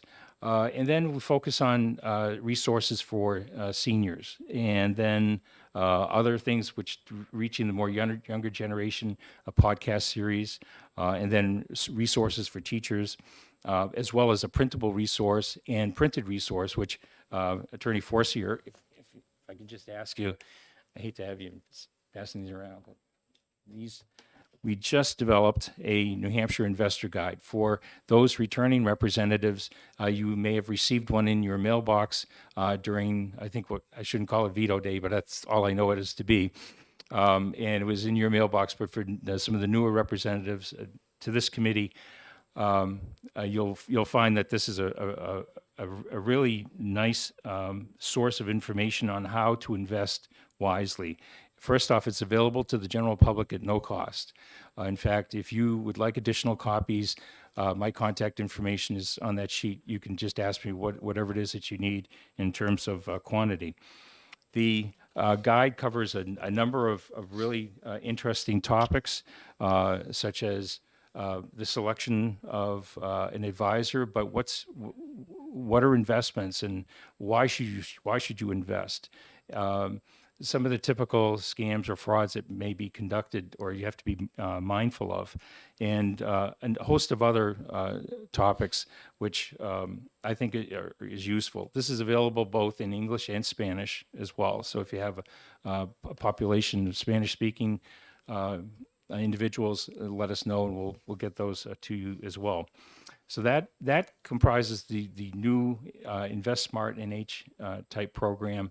But I would also encourage you, if you happen to know of, or if you are part of a group in your district that would like to have the Bureau come and speak to an organization to talk about safe investing, we're more than happy to do that.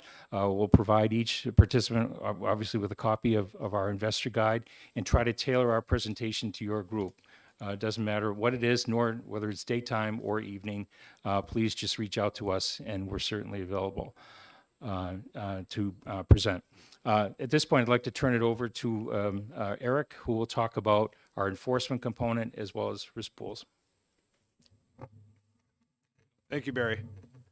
I'll keep this microphone a little further away from me because I talk loud enough as it is. So again, my name is Eric Forcier. I've been with the Securities Bureau for 13 years now, and primarily working in enforcement.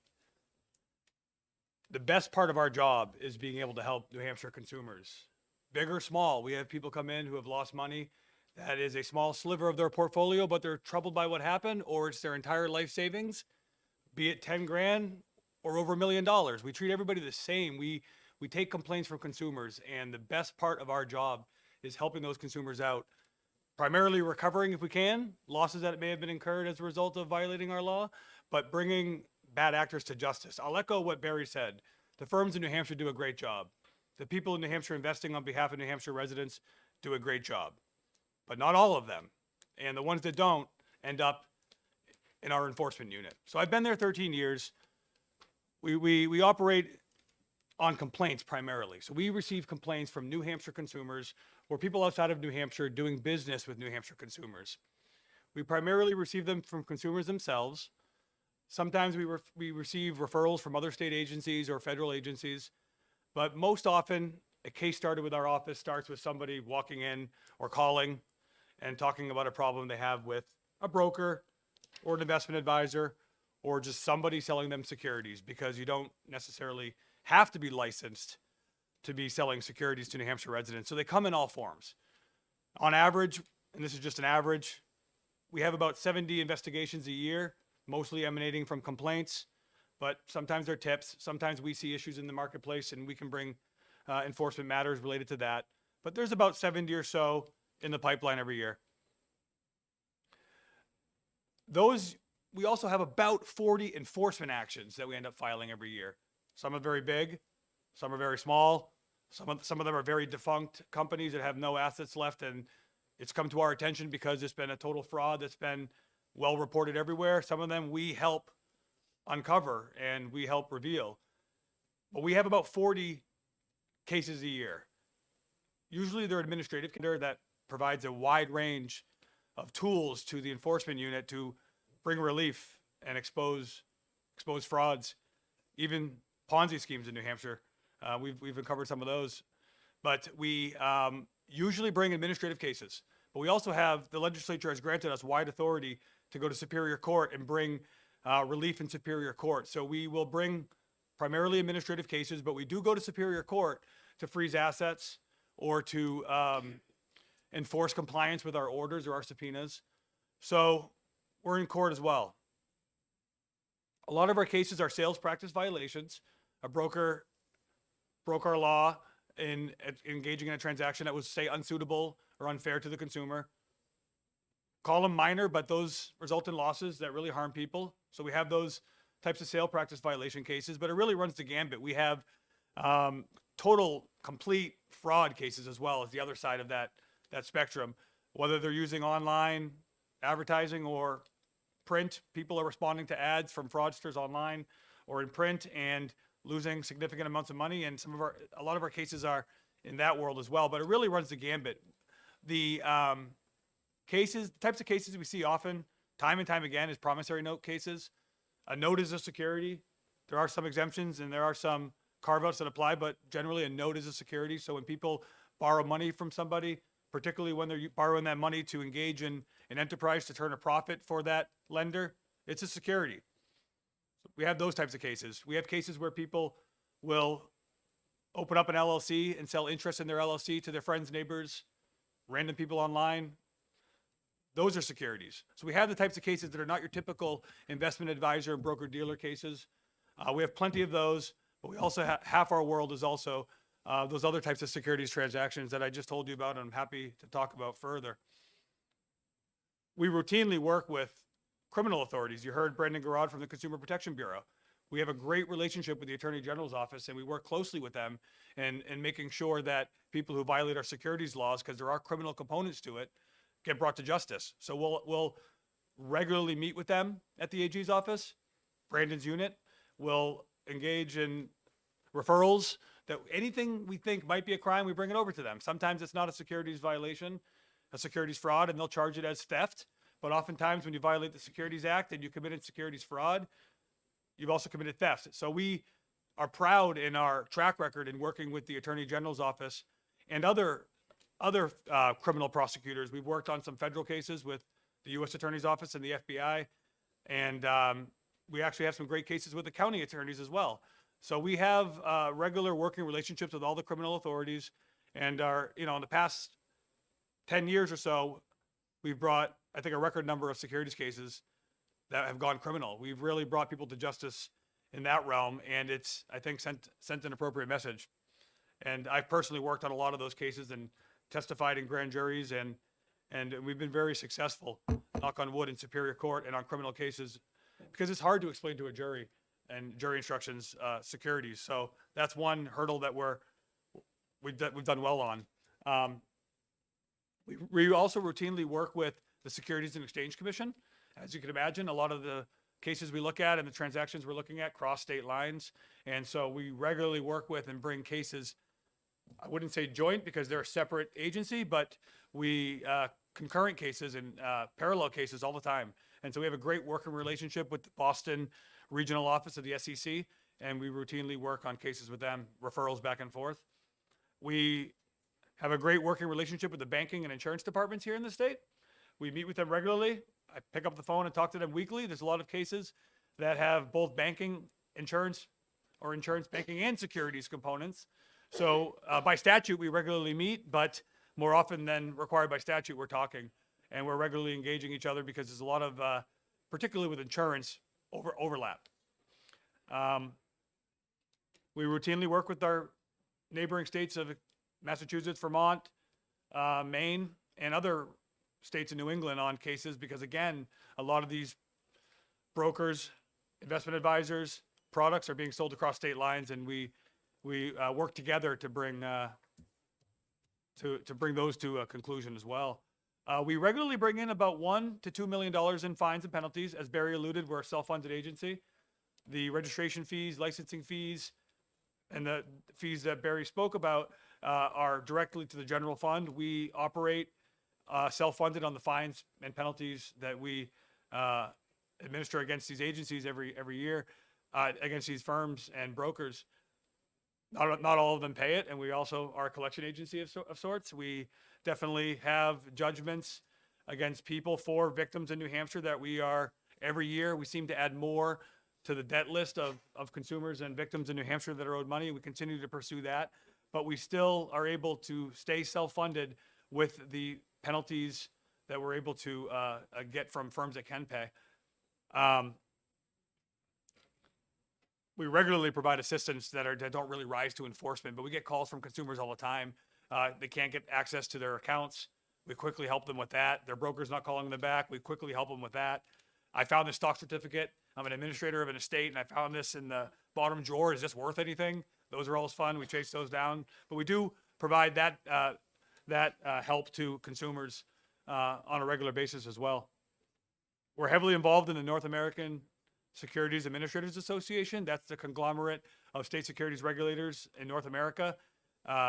We continue to hold leadership roles there and help other states and work with other states through that national organization. And they've done a great job for New Hampshire. They help us bring global cases that we couldn't do by ourselves, and the leverage of other states coming together with NASA, and not the NASA you're thinking of, but this NASA, is a great benefit to the state. And we continue to play a role there.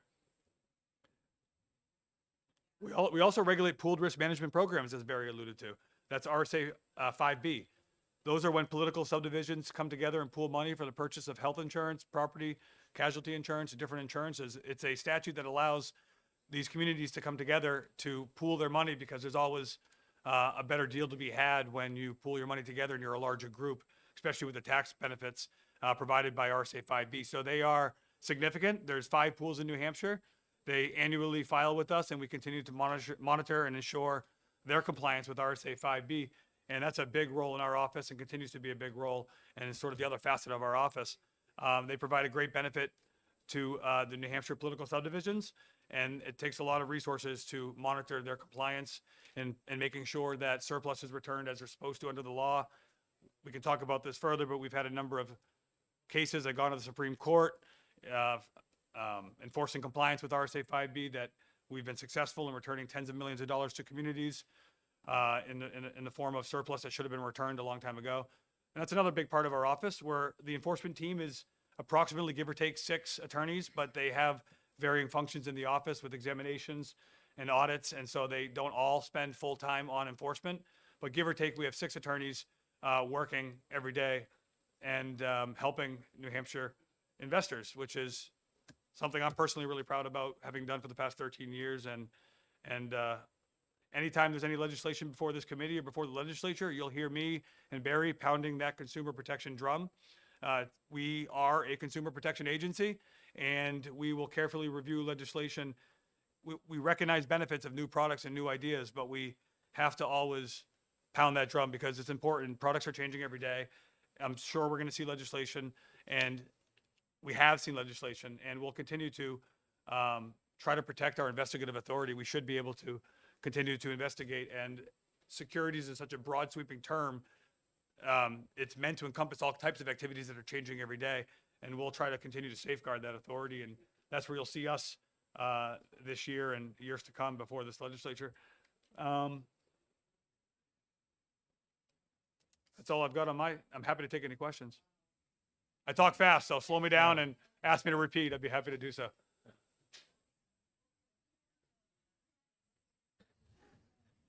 Representative Burrows. Thank you. For the fines that you collect, does that ever go towards making investors whole who have been defrauded? Is that where it goes? So the fines and penalties are what pays our expenses of our office. Any difference gets poured over to the general fund, which happens, I think, every single year that I've been there. We've had it, but no, the fines and penalties do not go, but we do get orders for restitution. And we've returned, I think, over $70 million in the past 15 years to. Actually, Representative, I would venture to say it's probably over 125 million now at this point in terms of restitution. So back to where's the investors. source of that money if it's not from fines for repayment? Is that money that you've taken back? We would have collected from firms for repayment to aggrieved investors. And the last question, is it ever possible for a group of aggrieved investors to seek legislative response for repayment, as was done with the Ponzi scheme? There was, as I recall, in the case of Financial Resources Mortgage, there was, in fact, I think legislation had passed for funding for that. However, it's been our contention, I can see Representative Hunt, that the issue there involved mortgages and that it was intended to provide restitution to those who had invested actually in mortgages as opposed to securities. Thanks. And if I could add to that, a lot of our cases in the enforcement unit, if they do resolve without a hearing, they will resolve with restitution back to consumers. And there's plenty of cases I have that the fines and penalties have gone unpaid, and any money we do get, we put towards the restitution first. It's important to pay back New Hampshire investors as much as we can, and we're cognizant of that when we settle cases, and we make sure that these big broker dealers and these big investment advisors are paying restitution, it's restitution, disgorgement, or rescission. And it's one of our primary forms of relief. People still have their private right of action, and we remind them of that. But we do everything we can to get money back to consumers in New Hampshire that have lost money as a result of violating our law. Yeah, restitution was always in their statute. We didn't have to add that where we did for insurance and banking. It was always there. And that decision, the FRM decision that was really a banking problem rather than a securities problem. And there's a book, you can read all about it. That's right. Unfortunately, he's passed away, or who wrote the book, but. Mark, yeah. Okay, any other questions? See none? Thank you very much, gentlemen. Thank you. Thank you Yep. very much. Appreciate it. On your way out, could you tell Liquor to come on in? Thank you. Thank you. Okay, so. I move. Okay, yeah, no problem.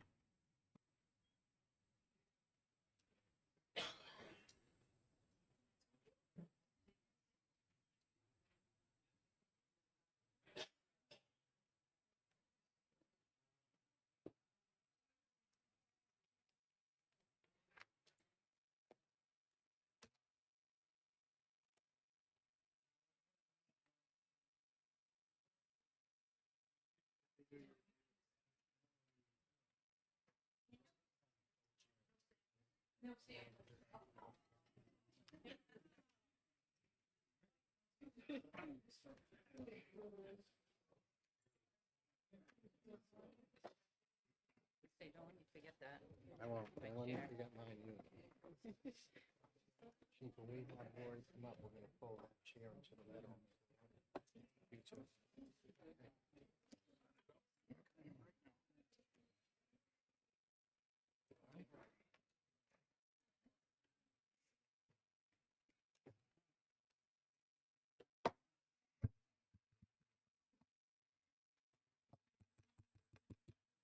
All right.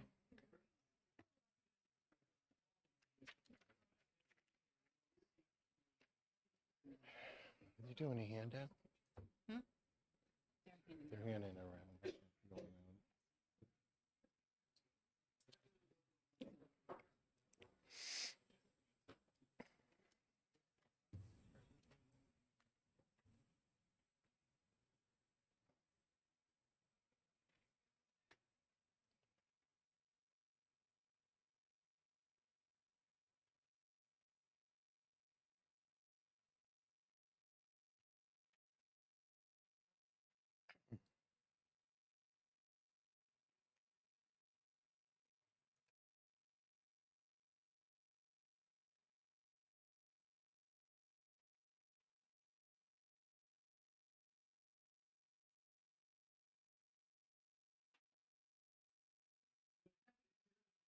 Good afternoon. It's quite all right, Mr. Chairman. Thank you very much for having us. I've been there. My mic was off.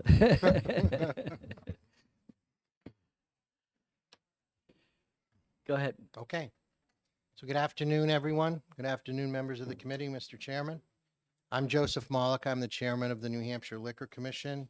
With me today is our CFO, Tina Demers, our COO, James Vera, Lori Piper, our chief marketing officer, and Mark Armaganian, who is the chief of enforcement. So what we've prepared today is just some light reading and an overview of what the Liquor Commission does. So on page 2, you'll see that we are one of 17 control states in the country. After Prohibition, the federal government allowed states to decide whether they want to be open or closed states, and New Hampshire was one of the very wise states to take the liquor control to themselves. And we're the only state that does the wholesale and the retail of liquor. We do have brokers in the state, as you'll notice on page 3, the 3-tier system. But we're the only state that has exclusive liquor and wine in the states. There is other states that do some of their retail, but we are the only state that does it exclusively. So on page 4, you'll see the value of the 3-tier system. And basically the value of the 3-tier system for us is that the retail outlets that the consumers go into are also control venues for alcohol. So we have the profits from those areas, but we also have control of the product from when it enters the state into our warehouse in Bow, our 241,000 square foot warehouse that we're now adding on to. And we have a 20-year contract with DHL to run that warehouse for us. On page 5, you'll notice the competition. The major competition for us obviously comes from Massachusetts. 50% of our sales are cross-border sales. 23% of those sales come from Massachusetts. Our biggest competitor in Massachusetts and around the country, as you'll see on page 5, is Total Wine. You can see how Governor Patrick passed a law in 2011. They took the tax off of alcohol. They changed the amount of licenses that they can hold, and they're raising the cap again in 2022. We don't know exactly where it will be, but we feel that in 2024, but we feel that it will probably be 11 stores. Total Wine being the biggest competitor. And on page 6, you'll see the mammoth business that Total Wine is. They're $5 billion in revenue in 2020. They have 245 stores in 27 states, 10 stores in New England. They have many, many employees across the country, and they're adding two more stores in Massachusetts to their current 6. They'll be adding 2 more this year. So basically, inside of the 495 belt, they have all of their stores. One store is in Southborough that exceeds the 495 belt, but they've concentrated everything from that point east. So where the population is, and obviously where our consumers come from, they've concentrated on that. They're a behemoth in the business. They do a lot of marketing. They don't beat us in price all the time, but they do beat us in price sometimes. We don't do any private labeling, which that's what they do. They do a bait and switch market. We deal in name brand products and name brand prices. We don't have any off brands, and we don't have any private brands, and Total Wine is a private brand retailer. So at this point, our CFO, Tina Demers, will bring you through the operational overview, and we'll be happy to answer questions at any time. Thank you. Good afternoon. So our introduction, the important thing to note is that the Liquor Commission is self-funded. We don't use any general funds to operate our business. We generated $771 million in gross sales in FY22, operating 67 retail outlets, 2 warehouses, one which is in Concord and the other is the DHL warehouse in Bow. On page 9, our statutory duties is to optimize profits, maintain controls, effective and efficient operations, and provide service to customers. We're governed under Title 13, the alcoholic beverages, which is chapters 175 to 180. Our organizational structure, we have 3 divisions that report to the chairman and the deputy commissioner: the Division of Enforcement, the Division of Administration, and the Division of Marketing and Merchandising. Each one has subunits. The Office of the Commission, the primary goals are to increase sales and profitability. The Division of Enforcement is responsible for enforcing alcohol and tobacco laws, youth access to alcohol and tobacco, and providing licenses, education, and support to over 6,100 licensees. The Division of Administration is made up of Finance Department, DOIT, Human Resources, Auditing, Inventory Control, and Legal Services. And then you have the Division of Marketing and Merchandising, which includes marketing, merchandising, advertising, and our retail outlets. The next 8 slides, I'm going to bring you through a little financial overview of the commission. On the first one, net profit history, you'll see that we've produced, or the commission has produced, over $4.3 billion in net profit from its inception in 1935 to fiscal year 2020. The chart on the bottom for net profit is the history from 2013 to 2020. You'll see that the growth in 2021 was significant. So we have a decrease in FY22, which still is in line with the regular trend in history when you look at it pre-pandemic.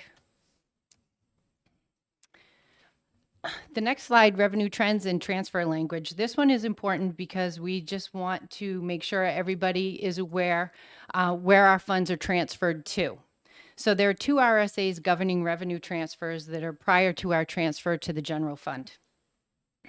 The first RSA is 176.16, and this is calculated based on 5% of our prior year gross profits, and that is transferred to the alcohol fund. And the other one is RSA 126AA, and this one is not in our revenue plan because during the year, the fiscal year, HHS has to calculate to ensure that they have sufficient non-federal funds in the Granted Advantage Healthcare and Trust Fund. And at that point, when they ask for additional funds, we transfer. Last year, it was $8 million. This year, it's around $7 million.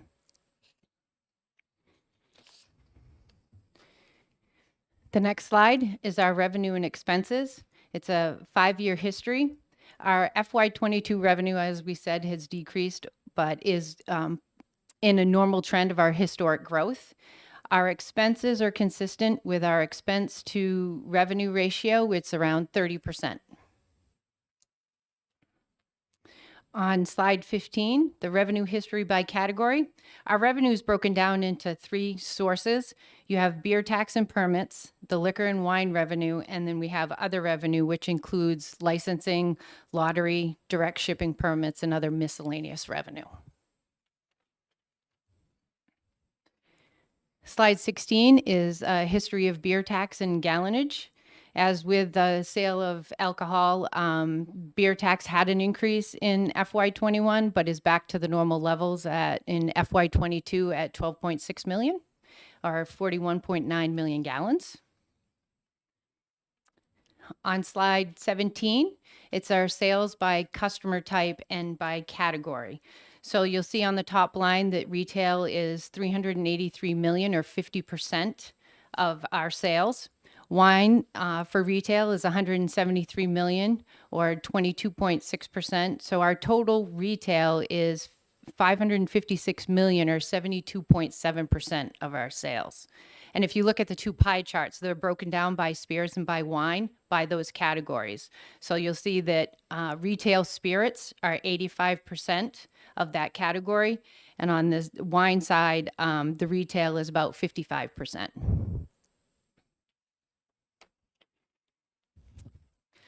The next slide. I'm sorry. On-premise is restaurants. So where you go in and you consume on-premise, and off-premise is the grocery stores where you buy the product and take it off-premise. The next is the top 15 outlets. So the top 15 outlets equate for 51% of our sales, for a total of 305.7 million. And in that, we have 7 of our state-owned stores that are in the top 15, and they equate to 150.6 million of that. And this next slide is the agency stores. We have 3 agency licenses. One was issued in 2003, and then 2 of them that were issued in 2005. You have 2 in the North Country and 1 in the southern part of the state. And you'll see that there were no sales for the Arrow location because they are under construction due to a loss of the building from a fire. And with that, we're on to the marketing and merchandising. Sure. What is an agency store? There was a time when the Liquor Commission was looking to kind of diversify what they did, mainly because they weren't as profitable as they should be, and they didn't really run the outlets. We didn't have a brand, we didn't have a look, we didn't have a feel. That's all changed. And at that point, the Liquor Commission had given out these licenses to private retailers private entrepreneurs to run stores in areas that the Liquor Commission didn't feel they could be profitable. Thus, Pittsburgh, Errol, and Greenville at the time. Obviously, that cross-border creep is important to us, but that store is there, and we, we quantify that license by it's been there a long time. We haven't really, we haven't put out an agency store license in many, many years. The Pittsburgh agency store went out for bid last year because it was sold, and you cannot transfer an agency store license. It has to be an RFP, and it has to be bid on. So it ended up in the same location in Pittsburgh, in Young's store, where it's always been. Thanks. You're welcome. Good afternoon. I'm going to take you through the marketing, merchandising, distribution, and warehouse. So we'll start on page 21. Currently, we operate 68 retail outlets around the state, and we have, as mentioned before, 2 warehouses, our DHL warehouse in Bow and our Concord warehouse. And our Concord warehouse is state-owned. We have our state-owned and New Hampshire-made products there, which allows our New Hampshire products to remain bailment-free, and bailment is really just another word for rent. And so we do not charge bailment in that warehouse for our New Hampshire-made products. Merchandising is also part of the division, along with negotiating pricing and purchasing of all of our products for on and off-prem. And of course, advertising and communication fall under that division as well. I'm just going to step in here just for a moment to let you know that bailment is as Lori said, it's a rent. It's a fee charged to the brokers that store the product in the warehouse in Bow. The Liquor Commission in the state does not own the product in the warehouse in Bow. It's owned by the brokers and it's owned by the suppliers, and they pay DHL a rent in order to store that product there. The Liquor Commission does not take ownership of that product until the truck is loaded and the door is closed. That's when we own the product. But I thought New Hampshire. And New Hampshire made product is stored in our warehouse in Concord, bailment free. So anybody that produces in New Hampshire, wine, winery, or distillery is allowed to keep their product in Concord in our warehouse at no charge to them. So bailment free. Thank you. Sorry to interrupt. Thank you, Chairman. As of December 31st, we have 9 state-owned outlet locations along with 59 leased outlets, and we have 27 of those outlets that are available for in-store and curbside pickup. On page 23, there's just a quick list of our state-owned outlets, and it's important to note that state-owned outlets account for over $164 million, or 27% of total sales.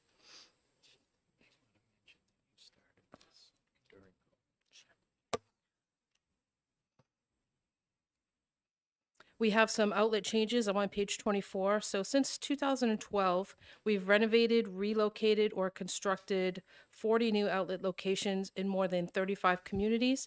And this year, we opened a new outlet in Manchester, Ringe, and Concord. And new outlet locations are in the works for both Nashua and Derry.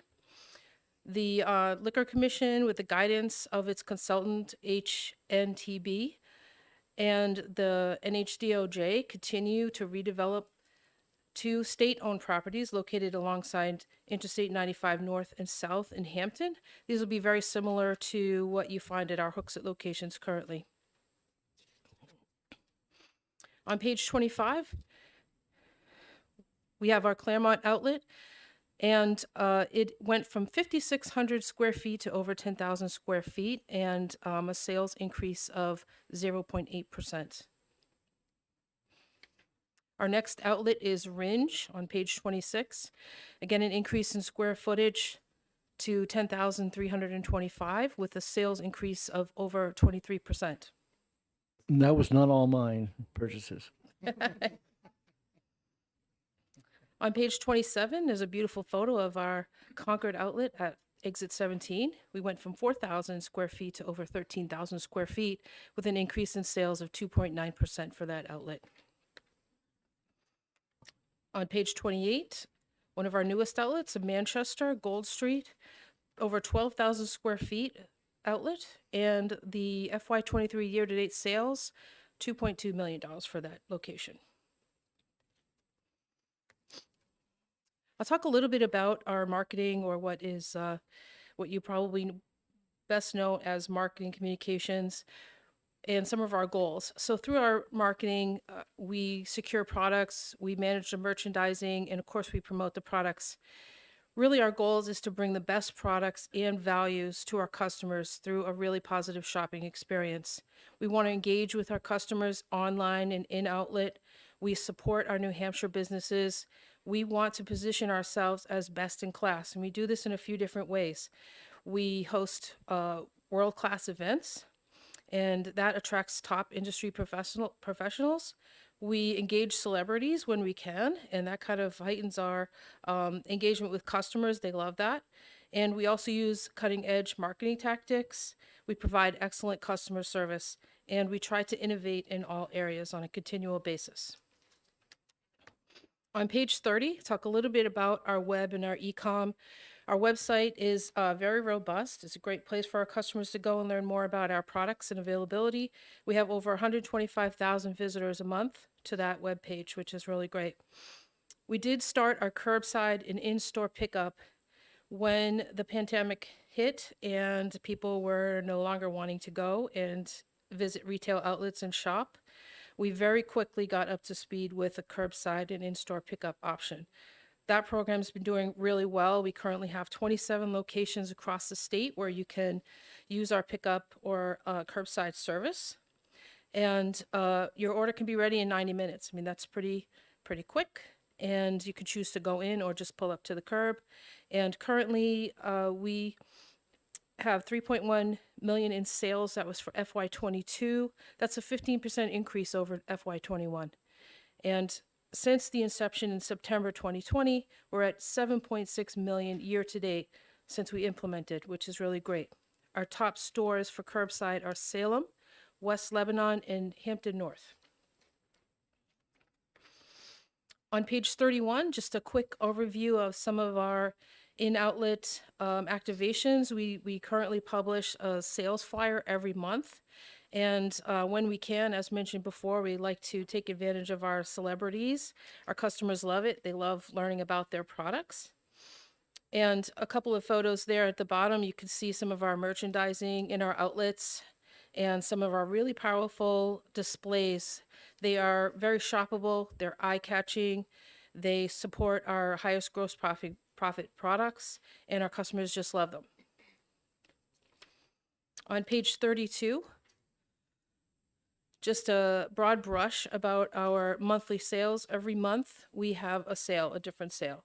And here's just a quick look at how it's supported through all of our marketing channels. So no matter where you go and what kind of medium you consume, you'll learn about our monthly sales, which is really great.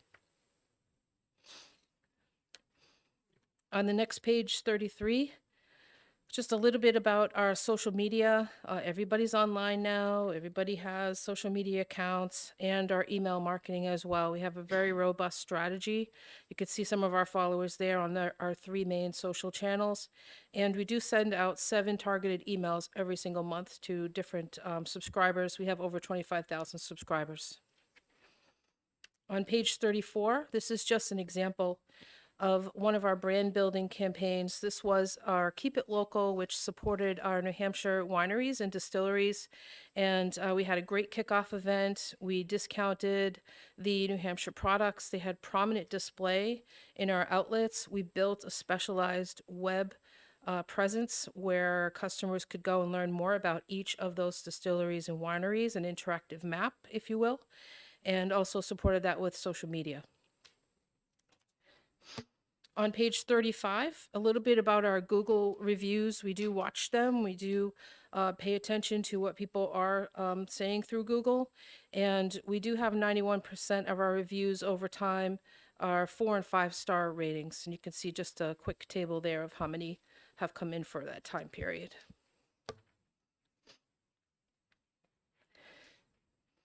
Question now? Is that what you're asking? I have one more, Oh. if you like. Okay. And page 36, you can see here it's just kind of a collection of charitable contributions. We do love supporting our local charities, and since 2015, we've worked with suppliers and brokers to raise nearly $3.5 million for nonprofits in the area. That brings me to my last slide, so I'm happy to take questions. Representative Herbert. Just a couple of things. Do you do any television advertising? We don't currently. We do have video, and most people will go to YouTube to watch the video. And we also put that in all of our outlets. We have video screens throughout our outlets, so we do video, but not broadcast TV at this point. Okay. Yeah. And I like the call. Further question? Yes. Just a comment. I like that you picked up on the, call in the order and you can come pick it up, because I know the grocery stores are all doing that. Yes, yeah, it's very popular now, and we're seeing business come back. People do want to come into the retail outlets and shop, but there are some people that just feel more comfortable pulling up to the curb and getting their purchase that way. So we want to accommodate everyone who wants to do that. This is a question. Do you have any issues with I think it's called shrink? I have heard that people are walking out of the stores. It's been I was told that it has been a problem recently, and I was just wondering if that was accurate, or if you've if it's a noticeable problem.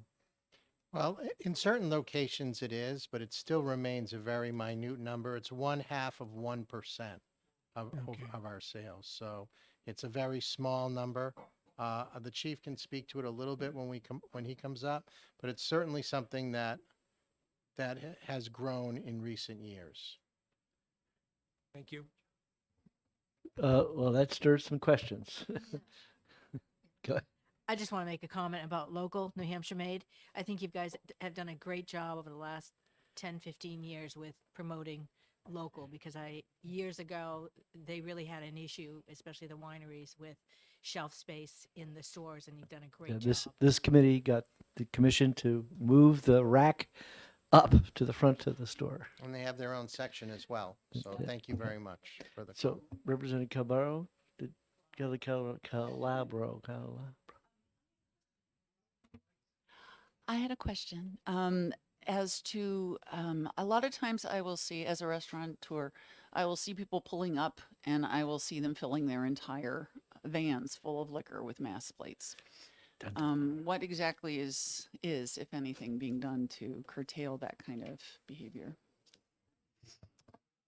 Well, there's nothing being done to curtail it. It's fair enough.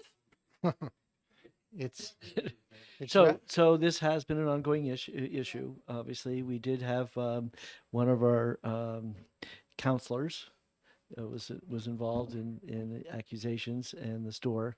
I myself did see in Ringe, I did see a North Carolina license plate.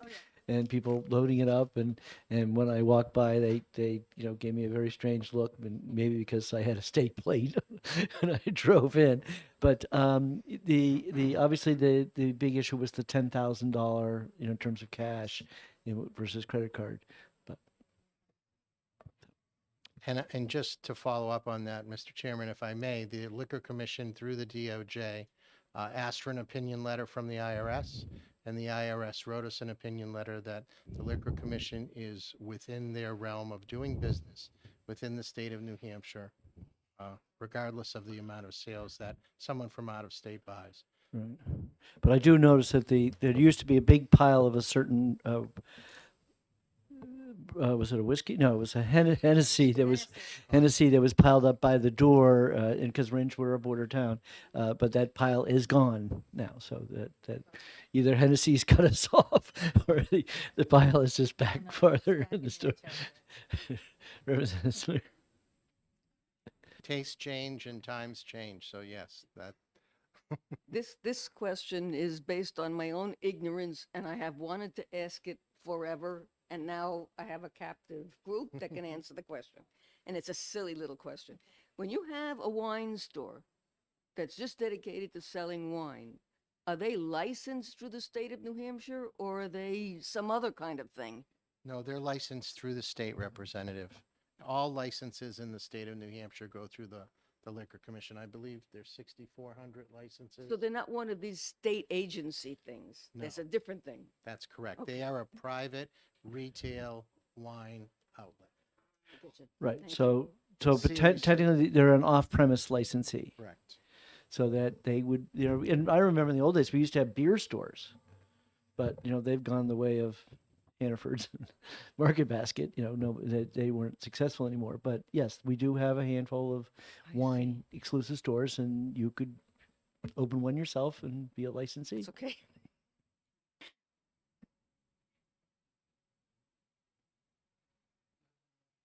And then Representative Vincent. Thank you, Mr. Chairman. I just have a question. I don't want to rain on anybody's parade, but when I go in to get a bottle of wine, which I do frequently, in the front of the store, there's always these wines that are hugely discounted, but they're wines that I don't know about. I mean, is this some sort of a price switch, or are these really quality wines? Every once in a while I buy one, but it's nothing I ever heard of. Are these overstocks from Italy or something like that? Well, if you're talking about the Price Buster program or Power Buy program. Yeah, Price Buster. Yeah. The Liquor Commission, the Power Buy program is something that we've done in the last 7 or 8 years, that we've asked distributors, we've asked the brokers, is there wines out there that are quality, number one, regardless of where they're from, but they have to be discounted by 50% to be into that program. So that's why you're seeing high quality wines at 50% discounted rates. Thank you. You're welcome. Representative Vincent. Thank you, Mr. Chairman, and thank you for taking my question. I was under the assumption that it was 12% for prevention and treatment and not 5%. Is there any truth to that? It's 5%. It's 5%. Okay, thank you. Okay, so I'm sorry. Representative Porticelli. Thank you again for sharing all this really interesting information. I have a very basic question. So on page 18, it shows state-owned locations. And I was curious, what are the other kind of locations? For example, Seabrook, I represent the Seacoast. So what would the Seabrook location be categorized as? It's a state-run location, but we don't own the property, Representative. We have So a you landlord rent it? tenant. I don't We're understand leasing. this- We're leasing the location. We lease that property from Market Basket. Mm, Market Oh, Basket okay. owns But that the plaza. state runs the, Yes, we have a 25-year lease there. but it's That's the real estate underneath that you're leasing. Correct. Okay. And the interesting story, the history goes, when I first got on this committee, most of those leases were below market leases, that the landlord literally gave it away to have us there in their locations. Representative Ammon. Thank you, Mr. Chair, and thank you for testifying, presenting to us. There was a period during and after the pandemic where staffing was an issue and store hours were cut back. Could you give us the latest update on where those issues stand? Well, we're still down in staff by, do we have a percentage? A 14% vacancy rate right now, 48 open positions. What we've done in House Bill 2 is we've put in two trailers in the House Bill, one that allows us to have an incentive program. In 2011, under Governor Lynch, we wrote an incentive program into House Bill 2, which was passed, but we've never used it. We never had a reason to use it. Now we're putting that incentive program into play, and we hope to be starting it at the end of this year. We also put in, I'm sorry, the end of last year. I'm still working in last year. A little jet lag. And we've also asked for separate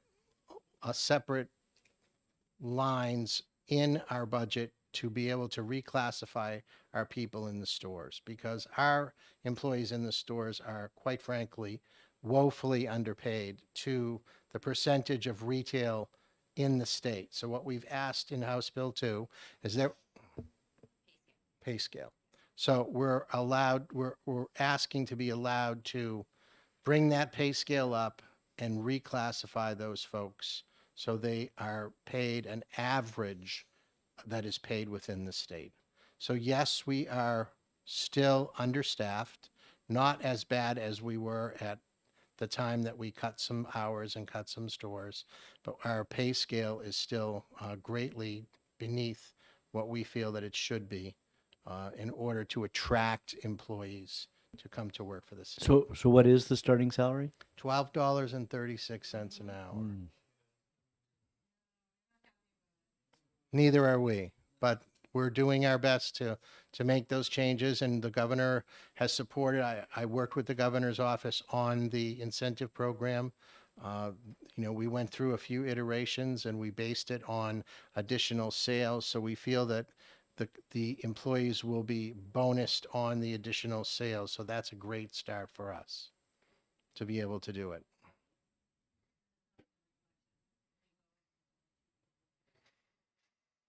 I don't disagree. Representative Ammon first. Just a quick follow-up. Thank you. The incentive program, could you just give us the high level of what that is? Well, the incentive program will be based on a percentage of sales growth.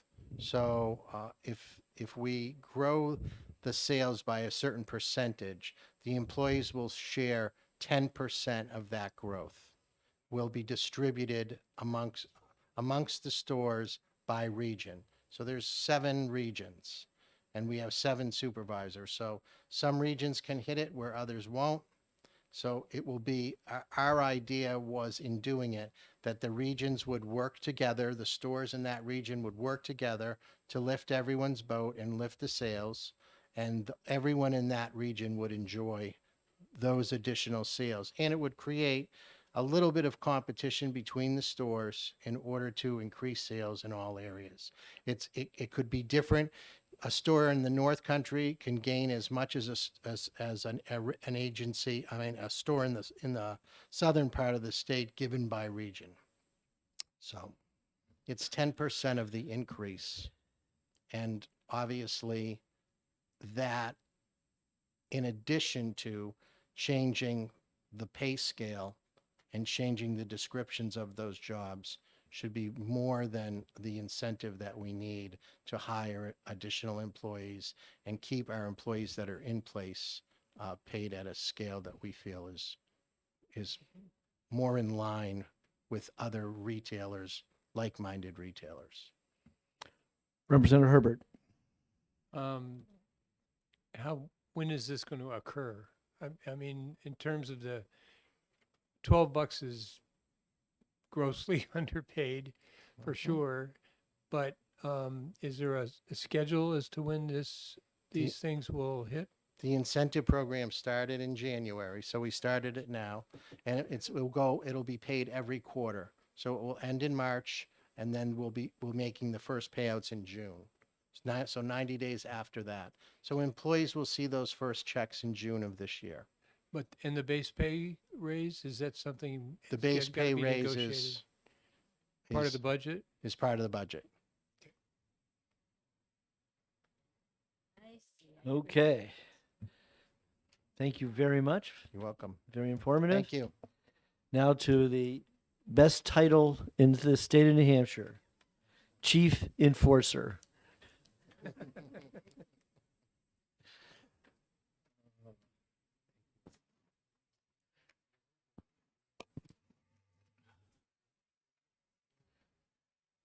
Thank you, Mr. Chairman. You make me sound like a pro wrestler. For those of you who have been here, hello, honorable committee members. Those new members, congratulations. This is a great committee, and we get a lot of great work done, and you'll see me a lot with my partner, Aiden Moore. So, I'm sorry. He's still around, yes. He's probably watching us right now. We gave him a little plug. There's no doubt he's watching us. First, we'll start off with our mission and our vision statement. This is very important to us, the way we do business. This administration's been together for 6 years. We have changed the way we've done business, so anything you know prior to that, know that we're doing business differently and we're doing it better. So the Division of Enforcement, Licensing, and Education is dedicated to educating the public, consumers, students, and license holders about state liquor laws, statutes, along with legal, financial, social, and health risks of abusing alcohol. And that's very important to us. Furthermore, the division administers laws in a fair and uniform manner to work toward the elimination of underage drinking, thereby reducing the problems associated with underage consumptions. And that is something that we see quite often that we're working really diligently on with our high schools. And I'll talk more about that as we move on. We have a three-prong approach as we look at our enforcement, licensing, and education. From an enforcement standpoint, we inspect and regulate manufacture and distribution and retail sales of alcohol and tobacco products. From a licensing purview, we provide guidance to business through the application and licensure process. And I could tell you that we just had yesterday one of our licensing specialists go out into the field and actually sit down with a prospective licensee and help them through the process because they didn't have a computer. So this is customer service is a very high standard to us and what we provide to our prospective licensees. Education, we partner with stakeholders on awareness, education of alcohol laws, administering the rules, and responsible business practices, and at the end of the day, help them mitigate the risks that go along with the sales of alcohol and tobacco. Moving to our staffing levels, talk about the sworn staffing levels first.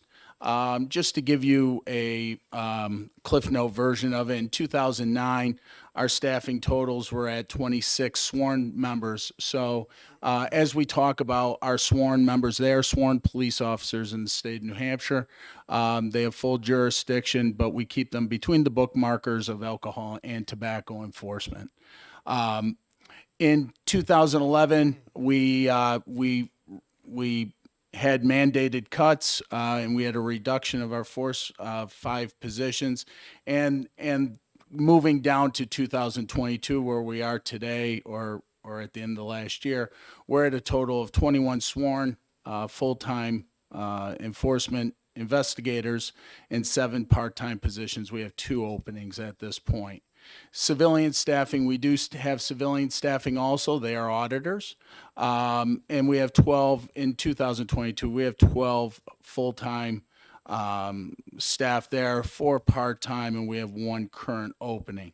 So when we talk about the personnel in the division that have oversight of the 3-prong approach, we're looking at implementing this to 6,718 licensees in this state and out of state, because we have direct shippers that we have oversight over also.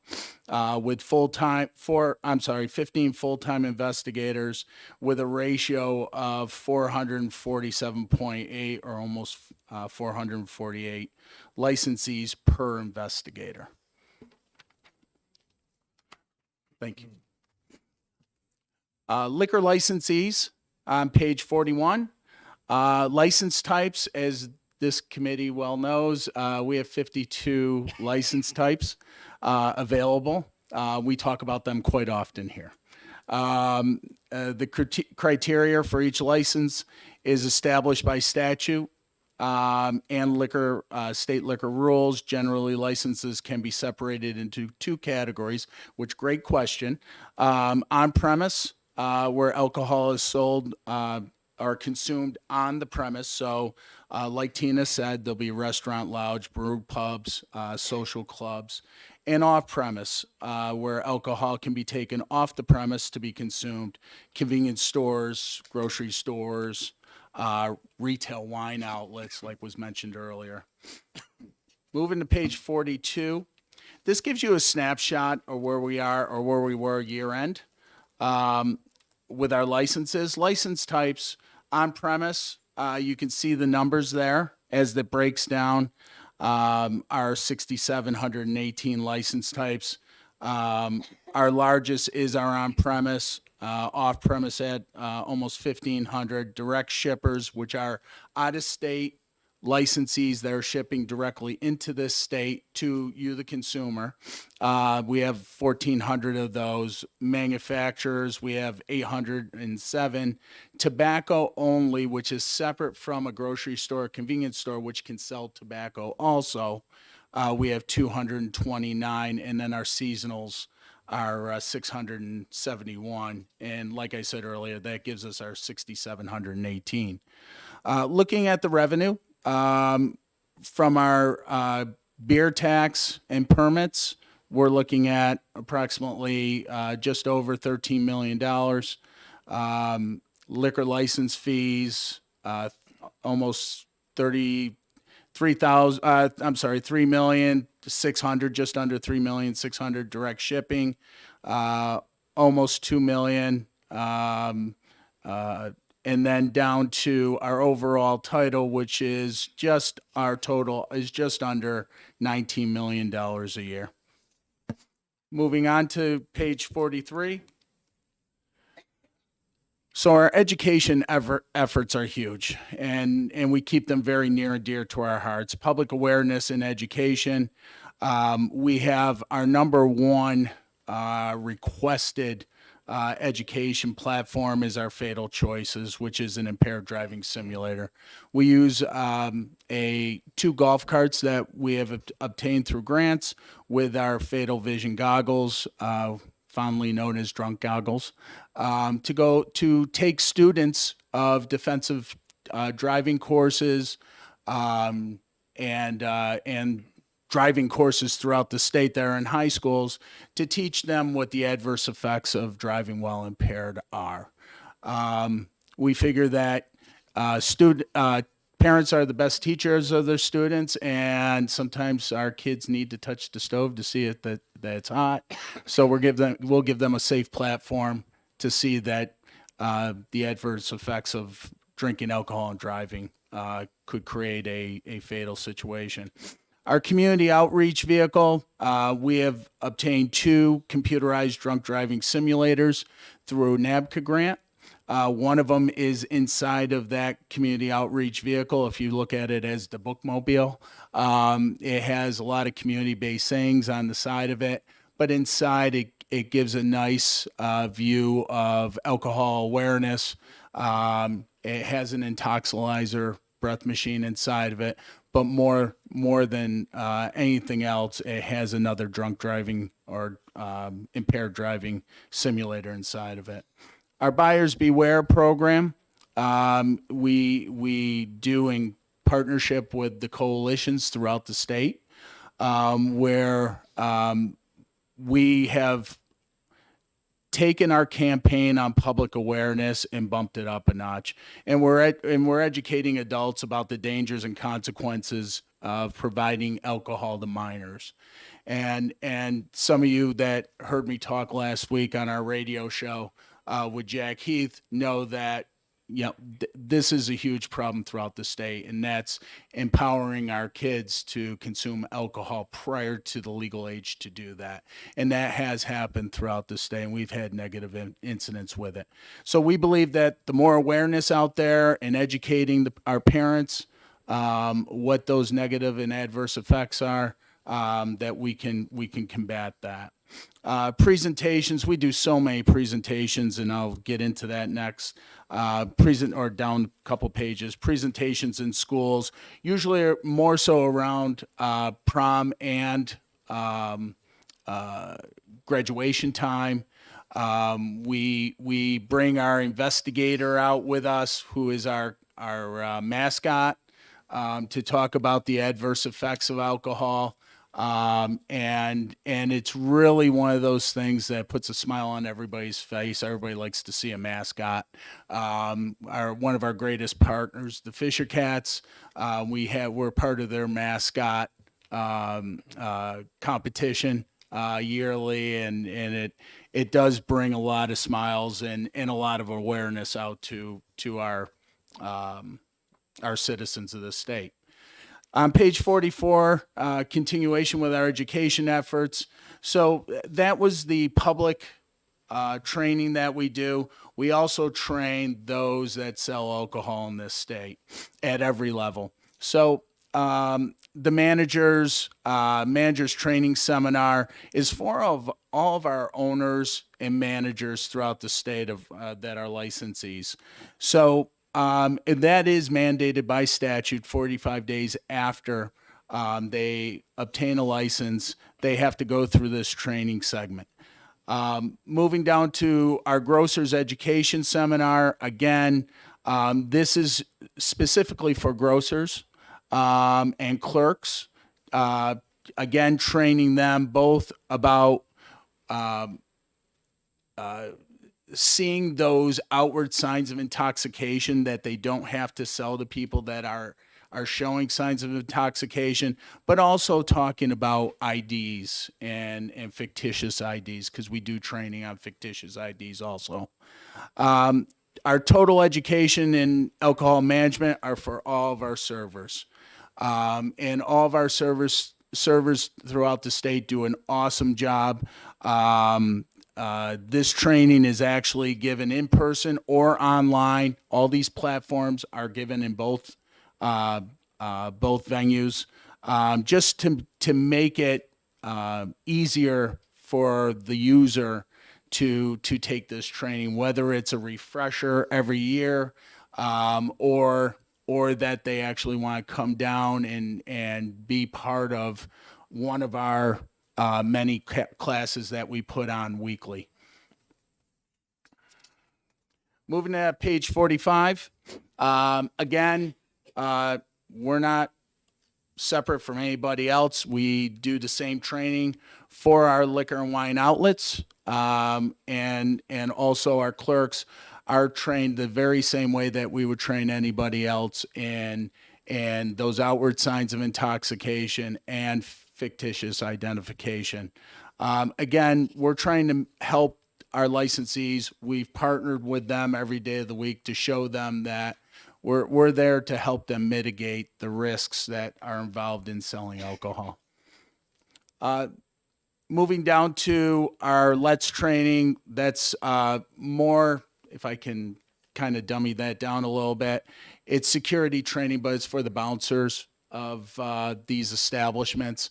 Again, we in enforcement feel that on our sworn side of the house, those people that work in those venues are our first line, and they're seeing whatever has, I hate to say it, but gone sideways. And they are great partners of ours, and we just want to make sure we're all on the same page. And again, we're looking at risk, and we're helping them mitigate risk, because there is a lot of risk into that field. Fictitious ID training I talked about, and those trends change as much as the IDs that come from overseas change. So anytime that there is something new, we're on top of it. We have national partners that help us out with that. So we're getting state-of-the-art training on what are the new trends that we're seeing in fake IDs. Moving to our page 46, our education and awareness. Here you'll see the breakdown. Our licensee training, we've done 63 live classes with 850 students. And that second bullet point, we have trained 2,870 people via our online. So we're really proud of opening up that online platform, because I think we're getting out to more people that way. Our liquor outlet employees, again, we give the same training, only specific to their needs. 45 live lots classes with 343 students. The second bullet point there, 645 have been trained online through that platform. A total persons trained of 4,708.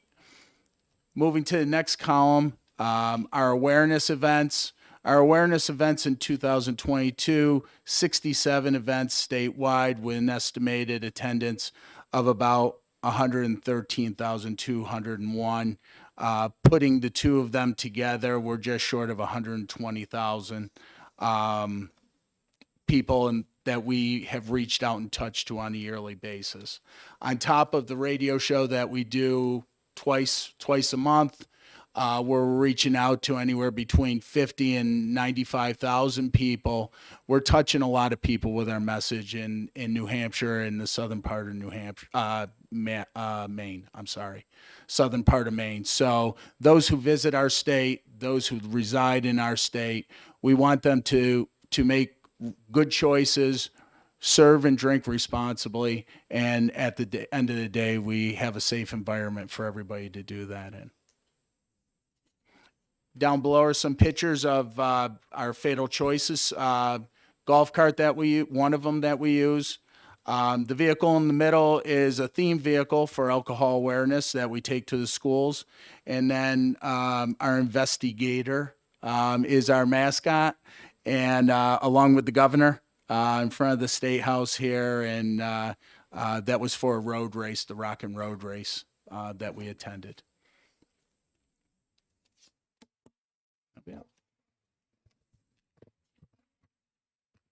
Thank you, Chief. So on the last couple pages are just some of the awards that the Liquor Commission has won over the last few years. We take our accolades seriously. We're a business. We're an $800 million business. We take what we do very seriously for the state, not only for the revenue, but the safe consumption of alcohol. Since 2010, when we started this program and we started this branding of the Liquor Commission, we've been very successful, and we really appreciate everybody's support, because without your support, we can't do what we do. So thank you very much, and again, we'd be happy to answer any questions. Representative Bilow. Thank you. I often wondered, and I have been to these events, the wine tasting events, the large ones in the distilleries event. It's usually in Manchester, I believe. There's a lot of alcohol consumption there. So I'm not sure how you regulate the people that are tasting, because I think a lot of people get drunk there. Well, we do it a number of ways. Everybody who's serving alcohol there is licensed in the state of New Hampshire to serve alcohol. So they've all gone, they're all, mainly they're brokers, suppliers, and retailers. And we also have a support team of enforcement at those events. We do have very, very little issues at those events as they go. People are very conscious about, drinking and driving for the most part in general, but at those events specifically. Yeah, but we do have that sip and stay. We have the sip and stay responsibly, so they get, they have a discounted room rate in the hotel, and we also have a limousine company that offers rides as well as part of that program. We give credit to that to Lori. She's the backbone behind that. I just want to say one thing. I know that, when people run a business of that size, no one runs a business of this size by themselves. We literally have a huge team of people, 1,200 people in the stores, people in enforcement, and people at headquarters. This is a great team of folks who are sincerely dedicated with what they do. And I personally could not do it without all their help, and especially the senior team that's here today. So thank you. Any other questions? Seeing none? Thank you guys very much. Thank you very much. For the committee members, before you all depart, we have shuffled the deck a little bit. So you guys some of you will be moving back and forth, because I just didn't think it was right to have all women on one side and men on the other side. That was totally unintentional. I've been so trained in how to make sure I mix it up between Republicans and Democrats that I wasn't paying attention to the first names, only to the categories, the columns we're So in. we'll shift them around tomorrow morning. Yeah. So we don't meet tomorrow. We meet Thursday. Oh, Thursday. Thursday. No, so Thursday is going to be our first hearings. And one of the things I would hope you all will think about is that we do divide the committee up into 3 subcommittees, 3 divisions. So the divisions are insurance, which would be both property and casualty and health insurance, liquor, and as you can see that that's obviously the most fun, right? But I would have to, give notice that there might be a special task this year, if it happens the way it's supposed to happen, we would be getting the marijuana legislation. Yes. So that would be going to the liquor committee, subdivision, and then and last would is what we call business and just all this other. So if you look at the attorney general, the consumer and banking and condos, and I'm trying to think what else. We now have 27 bills, so all those would go into the third division. So think about which ones you want to be in, and then email me and let me know, and we'll be putting that together. So 27 seems pretty light. There theoretically probably will be more subcommittee, more bills coming in, and then I'll try to push through the hearings and get the hearings done quickly, and then we get into the subcommittees and really thrash out the bills. I absolutely plan to be taking the vacation week because I already have my trip to Virgin Gorda booked. And Mr. Chairman, what week is that? So that is theoretically it's like the first week of March. It ends end of February, first week of March. It's in the calendar. So the last thing I guess I want to make sure I introduce our committee assistant who sits in the back in Kristen Grant is been doing this now. How many years now? Three years? No, one. Oh God, I did 1.5. And she is already up to speed. and then of course we have a committee assistant. Now, just so you understand the roles of these 2 people, technically, that your Carrie you'll hear about only if you are making the motion, the majority or minority motion on a bill, and have to write a blurb. Then she'll be looking for that documentation. Kristen, however, is technically, she is our committee assistant, but you have to keep in mind, is that she serves 4 committees, right? Three. You got 3 in. Oh, you sharing it. Okay. So theoretically, if there was a task that you think this would be great for her to do some research for you, you have to go through me. You have to ask me and talk to me first, and then I will give the blessing to have it accomplished. But she, for no doubt, when we get into bills, certainly there will be bills that we've had before, and she'll have done the research, and you'll get a memo on all the things that, what the history of that bill and, where it is and been in this committee. And then, of course, when we get into committee conferences, she'll do a side-by-side if it's necessary. But is anybody else lobbyists? You want to say hello? You did, right? I mean, All right. Okay. Let's say goodbye.